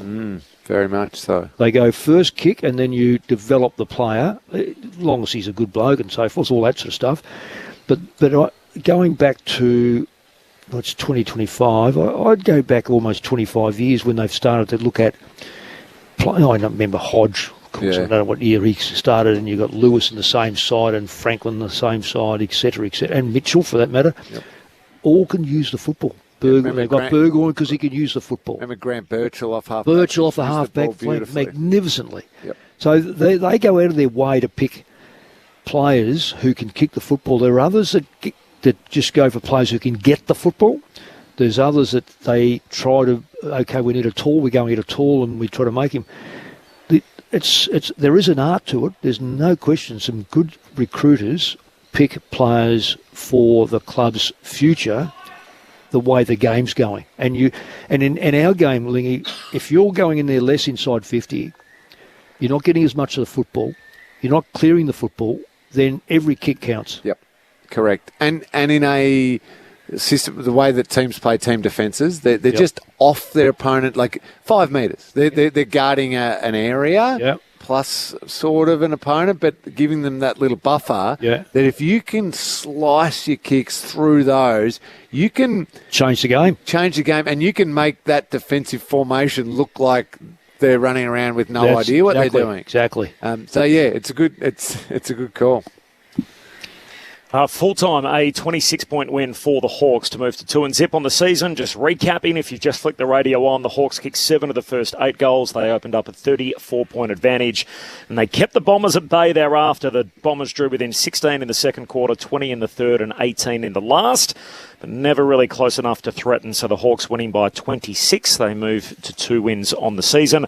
The postscript to come out of it, so gruesome concussion for Jack Scrimshaw, a head clash with his teammate Josh Battle. The top of the head, really, so just above the forehead, the top part of the head of Josh Battle went straight into the middle of Scrimshaw's face on the bridge of his nose, suspected broken nose and concussion. There was blood everywhere, and he was out of the game before half-time, while Jordan Ridley was also concussed following an earlier incident in which he was received an errant tackle from Scrimshaw. So that was a bizarre one. Scrimshaw will probably face sanction for the match review officer, and yet he ended up with a concussion himself. It's so rare that you see that kind of thing happen on the same night, while Cole Langford tore his right hamstring, so he's got a little bit of a setback. Nate Caddy, my apologies, had a knee knock. He's his nephew or cousins. Nephew, is it? No. Josh is his uncle. His uncle. Yeah, there we go. Yeah. So he's there you go. Nate Caddy. He had the knee knock with a Hawthorn player earlier on his left knee. Played out the game, so we assume that he's going to be okay. The votes, Lingy in the ABC Footballer of the Year. Yes, Mick has given me the honours again in season 2025. Thank you for that. A couple of people from Hawthorn going to be very, very stiff to miss out, and they probably going to be some goal kickers too. But one vote I'm giving just for all out effort to Jai Caldwell. 36 disposals, 10 clearances, 11 tackles, 7 inside 50s and a goal. He was Essendon's best player and certainly gave his absolute all. On a night, my 2 and 3 votes, Mick, here, because we spoke all night about the fact that efficiency and the ball use was the key to victory for Hawthorn. So I've lent in that direction. So I've given 2 votes to Carl Amon. Yeah. 28 disposals, just sliced and diced at times, 7 inside 50s. You love the metres gained, 643 metres gained for Carl Amon. I just thought at times his kicking was the difference. Spot on. And 3 votes, speaking of kicking, and I thought was just in total control of the game, was James Sicily. I thought he was just superb. 24 disposals. He had 620 metres gained. He read the ball, he intercepted the ball, but then the moment he won it, he was straight away sending his teammates on his way, and away they went. Obviously highlighted by that beautiful set play that Carl Amon says doesn't exist. It wasn't really a set play that went to Jarman Impey and ended up with the Connor McDonald goal at the other end of the ground. The skipper for the Hawks, Corbs, was superb. 3 for Sicily, 2 for Amon, 1 for Caldwell, the votes in the ABC Footballer of the Year. So we've got 7 games to go starting tomorrow at 1:20 is the bounce, Australian Eastern Daylight Time. So first up, Geelong and Fremantle on a hot day in Melbourne and in the broader Melbourne region. Obviously covers down in Geelong. It'll be warm there as well, and the heat policy will be enacted. So extra couple of minutes on the quarter breaks, more drinks personnel. Yes. So no Shea Bolton, no Sean Darcy, no Hayden Young for Fremantle. Yeah. So a couple of players down. They don't mind the heat though. Hot summers over in Perth. Yes, Bailey Smith making his first appearance for the Cats. Won their last 2 in that neck of the woods. Sydney and Brisbane, the grand final rematch. Good timing or bad timing for the Swans to get this game second up? They're 0-1. Get it done. Get it done. Okay, good. Especially after last week. A doubleheader in Melbourne on Saturday night footy, so the Dogs and the Roos, and at the same time it'll be the Pies and the Power, so you can take your pick here through the ABC Listen app, toggle between the 2, and then the 3 games on Sunday, it'll be Crows and Saints to get us going at 12:35 Eastern Daylight Time, and then the D's and the Giants, and following that it'll be West Coast and Gold Coast Sunday night footy, so 3 games back to back to back. Gold Coast, can they win an away one, Mick? First up? Well, they have to learn to do it and be methodical and hungry and grow up. Mm. How many years they've been in the competition? They just have to get rid of this tag that they get on a plane, they can't play football. Surely it's this one. Surely you just start the season, you grit the teeth and you go West Coast. Yeah, but don't forget, new coach at West Coast, a lot of enthusiasm. New coach bounce. I get that, but if you're... The Suns have got a ridiculous amount of talent. Just grit the teeth and win. Win away from home. What's the pick of the games, the remaining 7? Which one are you most excited for? I want to see Sydney and Brisbane. Okay. Kel? I was in Sydney on Tuesday morning. I ran smack bang into Dean Cox. And? He had a big smile on his face and he stopped and had a chat. Mm. That smile will go once he coaches a few more games. Then he was upstairs having brekkie around in the kitchen area. And John Longmire was sitting next to him. Yeah. I'm glad he's coaching from up top, see the game, not rely on other people giving him information, which a couple of coaches at the moment are under the pump are getting information from up top. So you'd get back up under the controls. You've got to get up top and make the decisions yourself by watching the game. The best space to watch you're never going to get is behind the goals. So this is the next best, is up here watching what takes place, controlling what you see, as opposed to downstairs watching a 30-metre thing, you're yelling at the players and you're missing everything else, and particular stoppages. All right, you're with me tomorrow from 12 noon, Australian Eastern Daylight Time, and Luke Ball, of course, for AFL Saturday. You can find it through the ABC Listen app. Thanks, Cal. Thanks, Corby. That's Kelly Underwood, OAM, by the way. Thank you, Lingy. Thank you, Corbs. 12 noon Sunday. With Clinchy. And with Clinchy, Mick, of course. OAM. Old angry man. Go on, your dad will ring you up. Your dad. Thanks to Stu Baker, thanks to Ben Cameron, and to Craig back in the studio. The Hawks winners by 26 points. Catch us tomorrow.